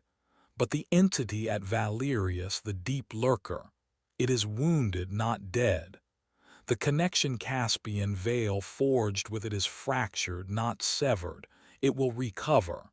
And when it does, it will remember you, Dr. Stern. It will still consider you. Part of its song. You will need protection. And we are uniquely equipped to provide it." She paused, letting her words sink in. "We also believe that the unique changes within you, the way your system has interacted with the Valerius essence, might hold the key to neutralizing this threat permanently, not just containing it but eradicating it." Vivian stared at her, a maelstrom of conflicting emotions swirling within her. These people, whoever they were, offered a strange, terrifying kind of salvation. Protection, yes, but at what cost? To become a tool in their clandestine war against horrors like the deep lurker. But Thorne was right about one thing. The entity would recover, and it would remember her. The faint whispers, the pull of the corrupted blood within her, were a constant reminder of that. She could not simply walk away from Valerius, even if she escaped its grounds. It was now a part of her, a darkness she would carry forever. What do you want from me?" Vivian finally asked. "For now, your cooperation," Thorne said. "Medical assessment, debriefing, and then we discuss the future, a future where your unique insights might help ensure that no one else has to endure what you have." She gestured to her men. "We have a secure transport nearby. We can have you at a medical facility within the hour." Vivian looked down at her wounded arm, at her useless leg. She felt the cold weight of Fenris's locket in her hand. She was so tired, so incredibly tired. The thought of fighting any more, of running, was unbearable. These people, with their calm efficiency, their advanced knowledge, their talk of neutralization and protection, offered a path, albeit a deeply unsettling and uncertain one. "All right," Vivian whispered, the word a surrender but also perhaps a new, terrifying beginning. "All right." Agent Thorne nodded, a flicker of satisfaction in her gray eyes. "Unit Alpha assist Dr. Stern, gently." The two tactical officers moved forward, their earlier menace replaced by a careful, almost respectful solicitude. As they supported her, taking her weight, Vivian felt a profound sense of unreality. She had escaped the archaic, blood-soaked horrors of the Valerius estate, only to find herself in the hands of a shadowy, modern organization that fought monsters in the dark. The unforeseen alliance had been forged, but as she was helped away from the shadow of the cursed manor, Vivian couldn't shake the feeling that she had merely exchanged one kind of prison for another, one master for a new, more sophisticated set of handlers. And the fatting song of the deep lurker, she knew, would continue to echo in the deepest chambers of her soul. Chapter 23: The Lingering Stain. The journey from the Valerius estate was a disorienting blur for Vivian. The secure transport was a black, windowless van, its interior sterile and cold. The two members of Unit Alpha treated her with a detached professionalism, tending to her immediate injuries with practiced efficiency, bandaging her savaged arm, immobilizing her bitten leg. They spoke little, their voices muffled by their masks. Special Agent Thorne sat opposite her, her gray eyes watchful, assessing. Vivian drifted in and out of consciousness, the immense physical and psychic toll of her ordeal finally catching up with her. When she was awake, fragments of memory assailed her. The writhing tendrils in the great pit, Vale's transformed face, Lyra's sorrowful music, Creel's dying gift. The silver locket was still clutched in her hand. The medical facility was not a civilian hospital. It was a stark, windowless complex, hidden somewhere remote, accessible only after multiple security checkpoints. Inside, the air was filtered, the lighting artificial, the silence profound. She was subjected to a battery of tests, blood samples, tissue biopsies from the wound on her arm and the ichor vermin bite, neurological scans, psychological evaluations. It was exhaustive, intrusive, but conducted with a chilling, impersonal efficiency. The doctors and technicians, like Thorne's team, were professional, guarded. They answered her questions with vague generalities, their focus solely on the Valerius contagion within her. They confirmed that the venom from the ichor vermin had indeed caused rapid, localized tissue necrosis and a systemic alteration of her blood chemistry. But the self-inflicted wound on her arm, the one that had somehow disrupted the deep lurker's influence, was a source of intense interest and bafflement to them. The introduction of necrotic tissue from the primary infection site into the secondary Valerius essence infusion point appears to have created a cascading biochemical cascade failure within the alien protein structures. One of the lead researchers, a severe-looking woman named Dr. Aris Thorne, no apparent relation to Agent Thorne, though the coincidence was unsettling, explained in dry, clinical tones. "In layman's terms, Dr. Stern, you seem to have instinctively or accidentally triggered a form of targeted apoptosis in the Valerius mutated cells by reintroducing a sample of the initial vector's denaturing agent. Highly unorthodox, highly dangerous, and from our perspective, remarkably effective in disrupting the entity's systemic control. Vivian listened, numb. Her desperate, pain-fueled act had a scientific explanation, it seemed. A grotesque, accidental immunotherapy. Days blurred into a routine of tests, debriefings, and an enforced, isolated convalescence. Agent Thorne was a frequent visitor, her questions probing, relentless. She wanted every detail of Vivian's experiences within the manor, every nuance of her interactions with Vale, with Lyra, with the deep lurker itself. She was particularly interested in Vivian's perception of the entity's consciousness, its motivations, its vulnerabilities. Your academic background in oenology and microbial signatures gives you a unique perspective, Doctor, Thorne said during one session. You weren't just a victim. You were an unwilling participant observer in its ecosystem. Your insights are invaluable.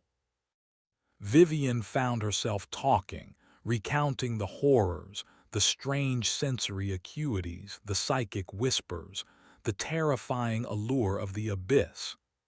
It was a catharsis of sorts, but also a reliving of the trauma. And with each retelling, she felt more like a specimen, her experiences data points in their vast, shadowy war.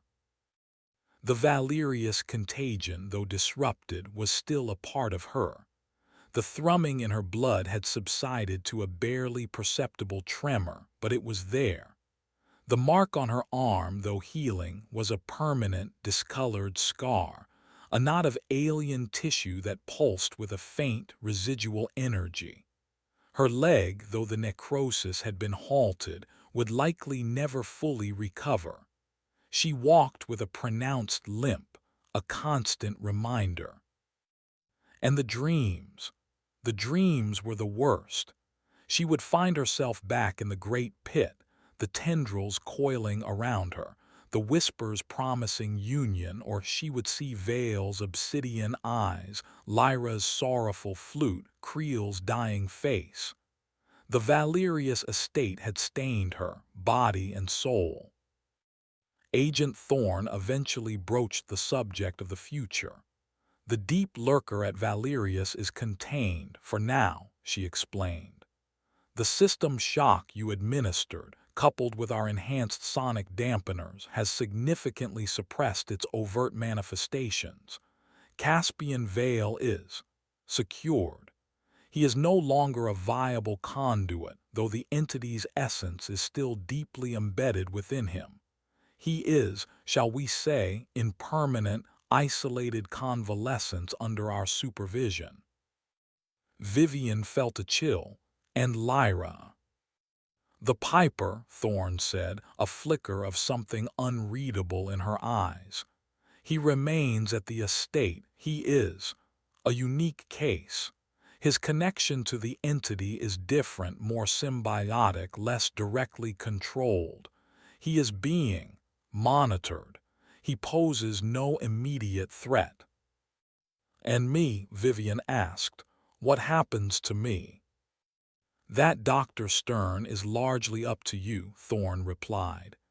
You are, of course, free to attempt to return to your former life. We would provide you with a new identity, a clean slate, as it were. However, she paused. The Valerius contagion is now part of your biological signature. It is dormant, perhaps, but it is there. You will always be sensitive to certain anomalous frequencies. And the deep lurker, or entities like it. And believe me, Doctor, there are others. They might also be sensitive to you. The implication was clear. She would never truly be safe, never truly be free of the shadow. The alternative, Thorne continued, is to work with us. Your unique resistance, your first-hand knowledge, your scientific acumen. You could be instrumental in developing more effective countermeasures, perhaps even a true cure for this kind of biothaumaturgic contamination. You could help us ensure that places like Valerius are permanently neutralized. It was the offer Vivian had dreaded and half expected, to become one of them, to dedicate her life to fighting the darkness that had almost consumed her. "I'm a scientist," Vivian said slowly. "Not a soldier, not an agent." "We have many roles, Doctor," Thorne said. "Researchers are as vital as field operatives in this struggle, more so perhaps when dealing with entities that defy conventional understanding." She leaned forward. "You looked into the abyss, Dr. Stern, and you made it blink. That makes you extraordinarily rare and extraordinarily valuable. Think about it. We are not asking for an answer today." Vivian thought about it for many days in the sterile confines of her recovery room. She thought about Fenris Creel, about his courage, his sacrifice. She thought about the screaming souls in the abyss. She thought about the cold, metallic taste that, even now, sometimes ghosted on her tongue.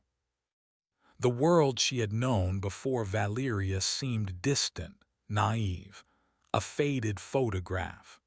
She could try to go back to it, but she would always be looking over her shoulder, always listening for the whispers, always feeling the alien thrum in her blood. Or she could face the darkness head-on, armed with her knowledge, her scars, and the cold, hard fury that still smoldered within her. The stain of Valerius was indelible. It could either be a mark of her victimhood or a sigil of her new, terrible purpose. Chapter 24: The Unseen War. Vivian made her choice. It was not a choice born of enthusiasm or even of hope, but of a grim, weary necessity. She could not unknow what she knew, could not unfeel what Valerius had imprinted upon her soul. To return to her old life would be a lie, a fragile facade constantly threatened by the darkness she now perceived lurking just beneath the surface of the world. She agreed to work with Agent Thorne's clandestine organization, whose official designation she never learned, referring to it only as the agency in her own mind. Her transition was gradual, moving from medical subject and debriefing asset to a probationary researcher within their hidden R&D facilities. The agency was a revelation, a glimpse into a secret world waging an unseen war. They had departments dedicated to thaumaturgic linguistics, to paraspectral analysis, to xenobiology, to psychoreactive containment. They studied artifacts that defied physics, entities that warped reality, and contagions like the Valerius essence that sought to rewrite life itself. It was a world of brilliant, dedicated, and often deeply scarred individuals, all united by their exposure to, and commitment to fighting, the manifold horrors that encroached upon human understanding. Vivian's unique biological signature, the lingering Valerius contagion within her, made her an object of intense scientific interest, but also granted her certain sensitivities. She could sometimes perceive the faint auras of anomalous objects or the subtle psychic spoor of entities that her colleagues needed complex equipment to detect. The thrumming in her blood, though mostly dormant, would sometimes resonate in the presence of specific thaumaturgic energies, a living early warning system. Her primary focus became the Valerius entity itself, the deep lurker, designated Subject VL001. Working with Dr. Aris Thorne and a team of specialists, Vivian delved deeper into the nature of its biology, its psychic mechanisms, its vulnerabilities. Her first-hand experience, coupled with Caspian Vale's confiscated research notes, proved invaluable. They discovered that the silver nitrate, while a potent localized disruptive agent, was not a practical solution for eradicating an entity so deeply embedded within the earth. It could wound, it could sever connections, as Vivian's desperate act had proven, but it could not deliver a killing blow to something so vast, so diffuse. Vivian, however, remembered the bells, the old wards, the sonic frequencies. The entity communicates, it controls through a form of psychic resonance, a song, she theorized during a research meeting. Lyra's flute was an amplifier, a focusing tool. Vale's own transformed body became a direct conduit, but if its song can be disrupted, not just dampened but actively countered, if we can find a frequency that unravels its very psychic structure. This became her obsession. Working with thaumaturgic linguists and sonic engineers, she began to analyze the fragmented whispers she still sometimes perceived in her dreams, or when her valerious contagion was subtly stimulated. She tried to deconstruct the deep lurker's song to find its core harmonics, its resonant weaknesses. It was grueling, often terrifying work.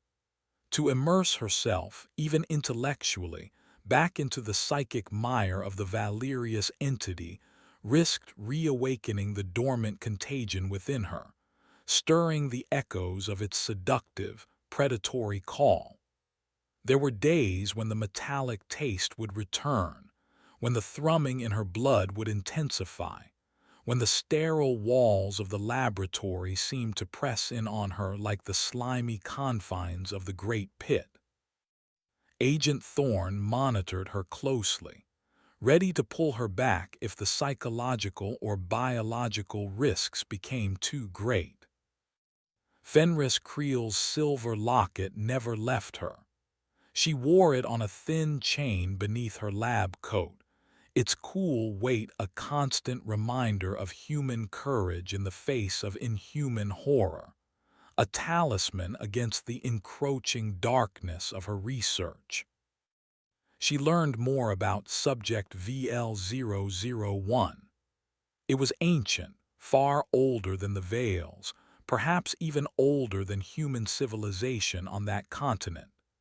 It was a slow, patient intelligence, a planetary mold or fungus of immense scale, its roots extending for miles beneath the Earth, drawing sustenance from geothermal energy mineral deposits, and when available, organic life.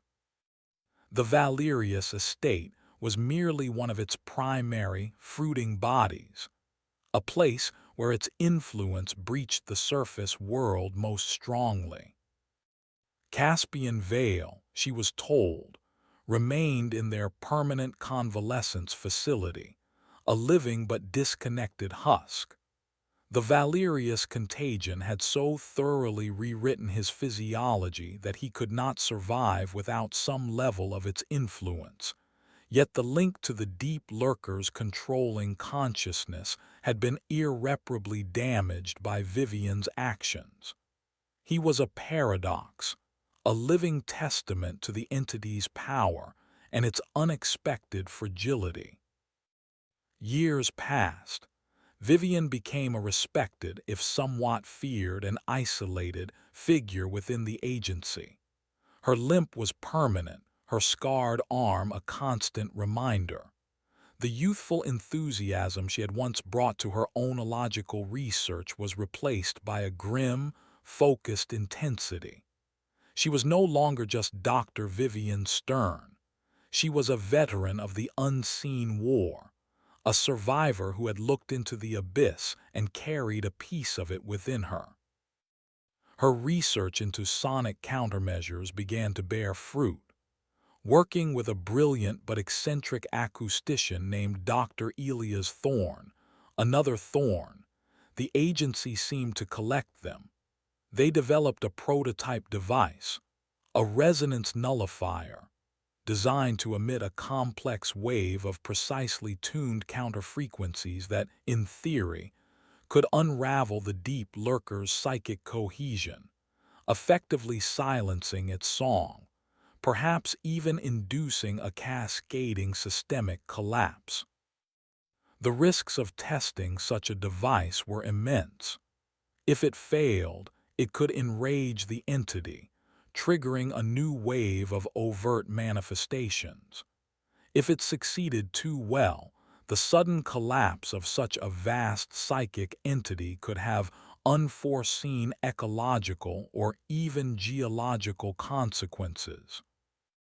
But the deep lurker at Valerius, though suppressed, was showing signs of slow, patient regeneration.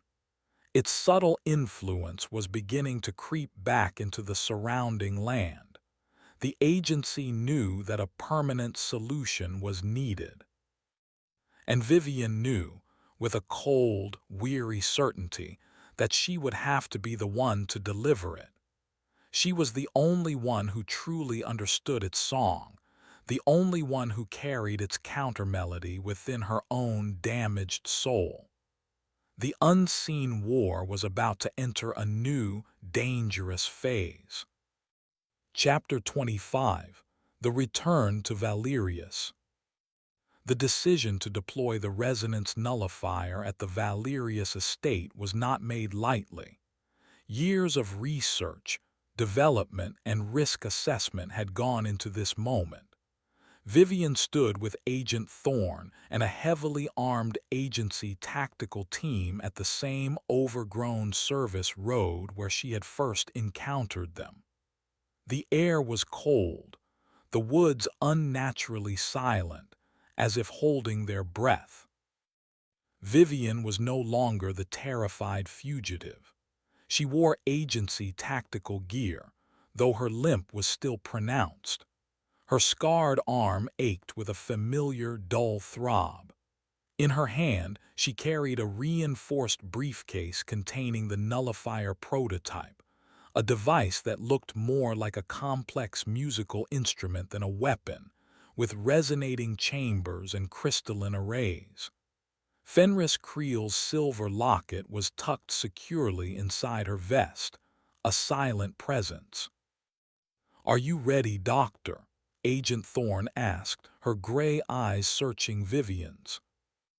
Vivian nodded, her expression grim. "As I'll ever be."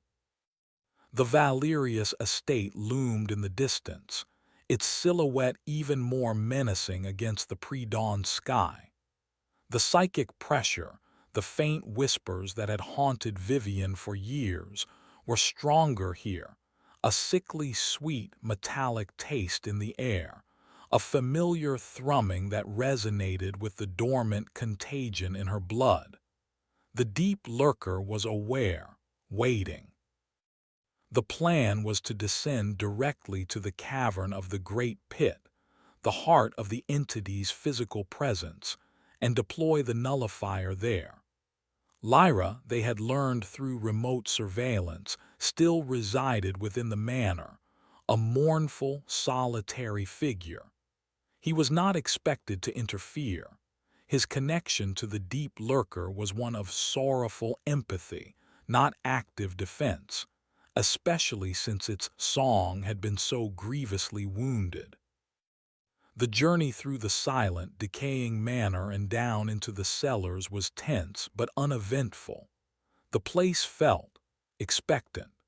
The lower they went, the stronger the psychic pressure became, the whispers trying to coil around Vivian's mind, promising, threatening, pleading. But now she had defenses, her own hard-won mental fortitude, the agency's training, and the faint, protective hum of the inactive nullifier in its case. They reached the cavern of the great pit. It was as Vivian remembered, a vast, dark space, the air thick with the stench of the abyss. The bioluminescence from the pit was duller than before, the writhing tendrils within moving sluggishly, as if the entity were still weakened, still recovering from the system shock she had administered years ago. But it was far from dead. As the team set up their perimeter, a massive tendril, the one with the lamprey mouth, rose slowly from the depths, its movement more deliberate now, less frenzied, radiating a cold, ancient intelligence and a profound, simmering malice. It was focused entirely on Vivian. The dissonant voice returns to the song. The whisper was directly in her mind, no longer a chorus, but a singular, focused will. You carry our scar. You will be reclaimed. You will complete the harmony. It remembers you, Doctor, Thorne said quietly, her hand near her sidearm. I remember it too, Vivian replied, her voice steady. She opened the briefcase, revealing the resonance nullifier. It was a beautiful, intricate device, humming faintly with contained power. Any last words for your old dance partner? Thorne asked, a hint of grim humor in her tone. Vivian looked at the rising tendril, at the pulsating abyss. She thought of Creel, of Martha, of the endless cycle of consumption and servitude. She thought of the screaming echoes. The song is over, she said, her voice clear and strong, echoing in the vast cavern. With steady hands, she activated the nullifier. It began with a low thrum, a pure, resonant tone that seemed to push back against the oppressive psychic weight in the cavern. Then, as Vivian adjusted the crystalline arrays, the frequency began to shift, to climb, to interweave with other, more complex harmonics, creating a wave of sound, of resonant energy, that was at once incredibly complex and profoundly, primordially simple. It was not a weapon of destruction in the conventional sense. It was a song of unmaking, a countermelody to the deep lurker's ancient, predatory symphony. The effect on the entity was immediate and catastrophic. The rising tendril spasmed violently, then began to unravel. Its translucent flesh turned cloudy, then seemed to dissolve, slewing off in great, slimy chunks, revealing a core of decaying, fibrous matter. A psychic scream of unimaginable agony and disbelief ripped through the cavern, so powerful that Vivian and the agency team staggered, clutching their heads. The entire pit began to convulse. The luminous tendrils thrashed, then withered, their light fading. The very rock around them seemed to groan. The whispers, the psychic song of the deep lurker, became a cacophony of shrieking, dissolving notes, then faded into a profound, echoing silence. Vivian stood firm, her hands guiding the nullifier, pouring all her will, all her pain, all her cold fury into its song of unmaking. The valerious contagion in her own blood writhed in protest, a final, agonizing spasm. Then it too went quiet, neutralized by the same resonant frequencies that were destroying its source. For the first time in years, the thrumming within her ceased. The metallic taste in her mouth vanished. She felt clean, empty, but also terrifyingly, wholly herself again. It took hours. The nullifier sang its terrible, cleansing song, and the deep lurker, the ancient god of the Valerius estate, slowly, agonizingly died. Its physical mass in the pit collapsed, decayed, turning into a vast, inert sludge. The psychic presence that had dominated the land for centuries simply ceased to be. When it was finally over, an exhausted Vivian deactivated the device. A profound silence filled the cavern, a silence deeper and more complete than any she had ever known. The air was still cold, still damp, but the oppressive weight, the ancient malice, was gone. Agent Thorne and her team, visibly shaken but unharmed, cautiously approached the edge of the now dark pit. "Is it done?" Thorne asked, her voice hushed. Vivian nodded, a wave of immense weariness washing over her. "It's done. The song is ended." Their exfiltration from Valerius was quiet, almost reverent. The manor felt empty, a hollow shell, its dark heart silenced. As they passed the dining hall, Vivian saw Lyra. He was slumped over his flute, still and silent, his ethereal beauty faded, his inner light extinguished. With the death of his god, the piper's own song had finally, irrevocably, ended. It was a tragedy, but perhaps, Vivian thought, a release for him as well. Outside, as the first rays of dawn touched the blighted vineyards, the land felt different, lighter, cleaner. The shadow of the manor remained, a scar on the landscape, but the oppressive, sentient malice that had fueled it was gone. Vivian Stern had returned to Valerius. She had faced the abyss not as a victim but as a warrior. She had carried its stain, and she had, at terrible cost, helped to cleanse it. The unseen war was far from over, she knew. There were other songs, other darknesses, but one terrible melody had been silenced. And for Vivian, though she would forever bear the scars, that was a victory. A bitter, hard won, and profoundly resonant victory. The locket from Fenris Creel felt warm in her hand. Chapter 26. The Quiet Earth. The weeks and months following the neutralization of Subject VL-001 were a period of profound and unsettling adjustment for Vivian. The silence in her own blood, the absence of the constant thrumming that had been her companion for so long, was both a relief and a source of disquiet.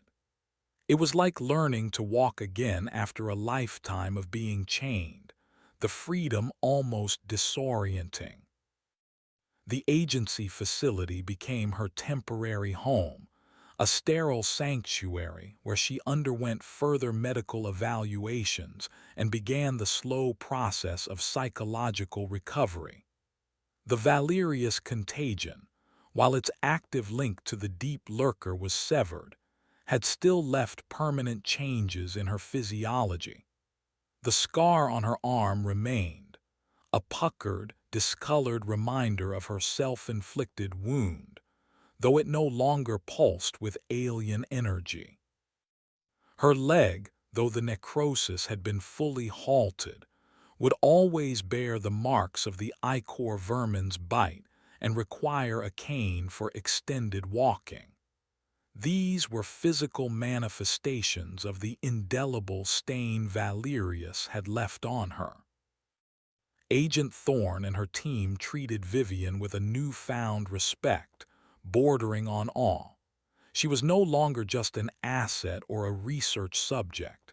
She was the woman who had silenced an ancient god, the one who had stared into the abyss and sung a song of unmaking. Yet, this quiet reverence also created a new kind of isolation. She had journeyed to a place few could comprehend, and returned fundamentally altered. The Valerius estate itself was declared a permanent exclusion zone by the agency. A full bioremediation team, clad in hazmat suits and armed with advanced sensory equipment, moved in to assess the aftermath and begin the long, arduous process of trying to neutralize any lingering environmental toxins or dormant biological remnants.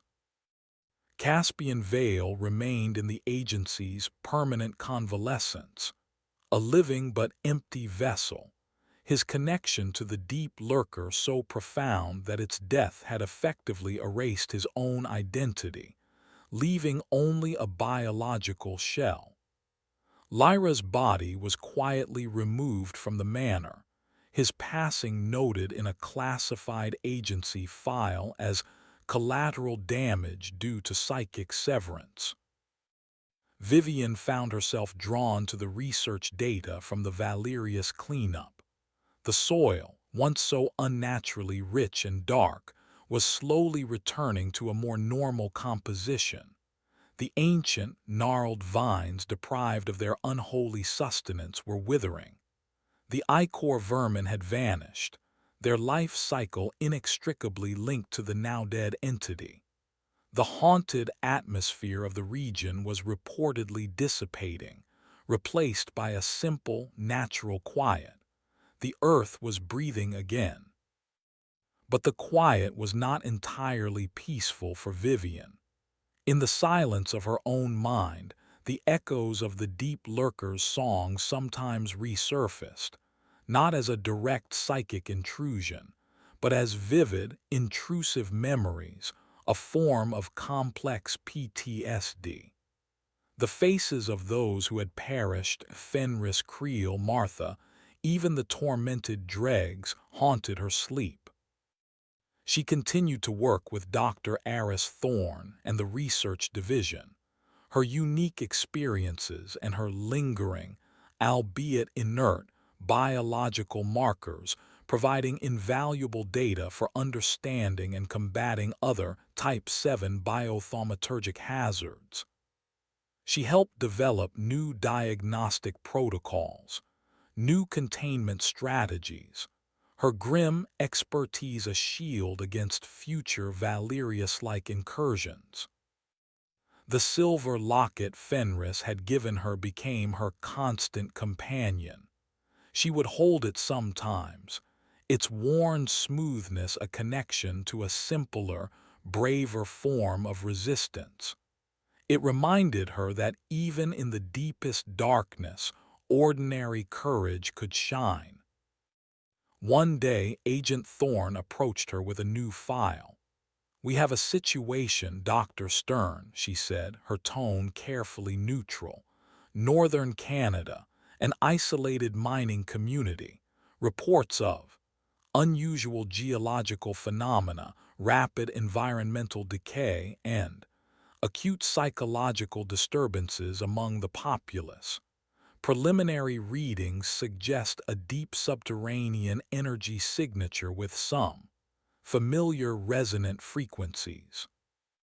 Vivian looked at the file, at the satellite images of a remote, snow-swept landscape, at the preliminary reports filled with chillingly familiar terminology. Her heart, which had begun to find a semblance of peace, felt a cold dread. "You think it's another one?" Vivian asked, her voice quiet. "Another deep lurker?" "The profile is troublingly similar," Thorne admitted. "Different geography, different local manifestations, but the underlying energy signature, the pattern of psychic influence. It resonates with VL001. Vivian closed her eyes for a moment. The unseen war. It was truly unending. Silencing one song did not mean the symphony of horrors was over. "What do you need from me?" she asked, the words tasting like ash but also undeniably like purpose. "Your expertise, Doctor," Thorne said. "Your sensitivity, perhaps even your song. The resonance nullifier, the one you used at Valerius, is being adapted, but understanding the unique melody of this new entity will be crucial. You are the only one with the intuitive understanding of how these things operate, how they can be unraveled. Vivian looked down at her scarred arm, then at the file in her hand. The thought of willingly stepping back into that kind of darkness, of facing another ancient, predatory consciousness was terrifying. A part of her wanted to scream, to run, to demand the peaceful, anonymous life she had been promised as an option. But another part, the part that had been forged in the fires of Valerius, the part that remembered Creel's sacrifice and the silent screams in the abyss, knew she couldn't. The stain of Valerius was also a responsibility. "When do we leave?"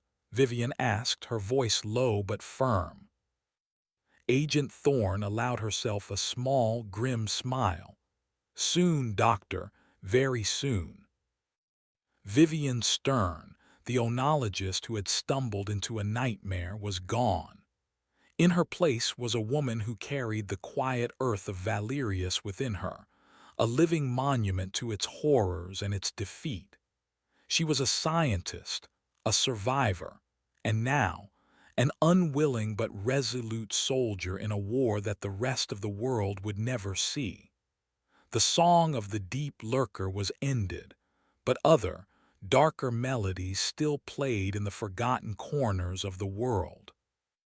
And Vivian, with her scars and her terrible knowledge, would be there to meet them, armed not just with technology, but with the enduring, resilient counter-melody of the human spirit. The quiet earth awaited its defender. The end.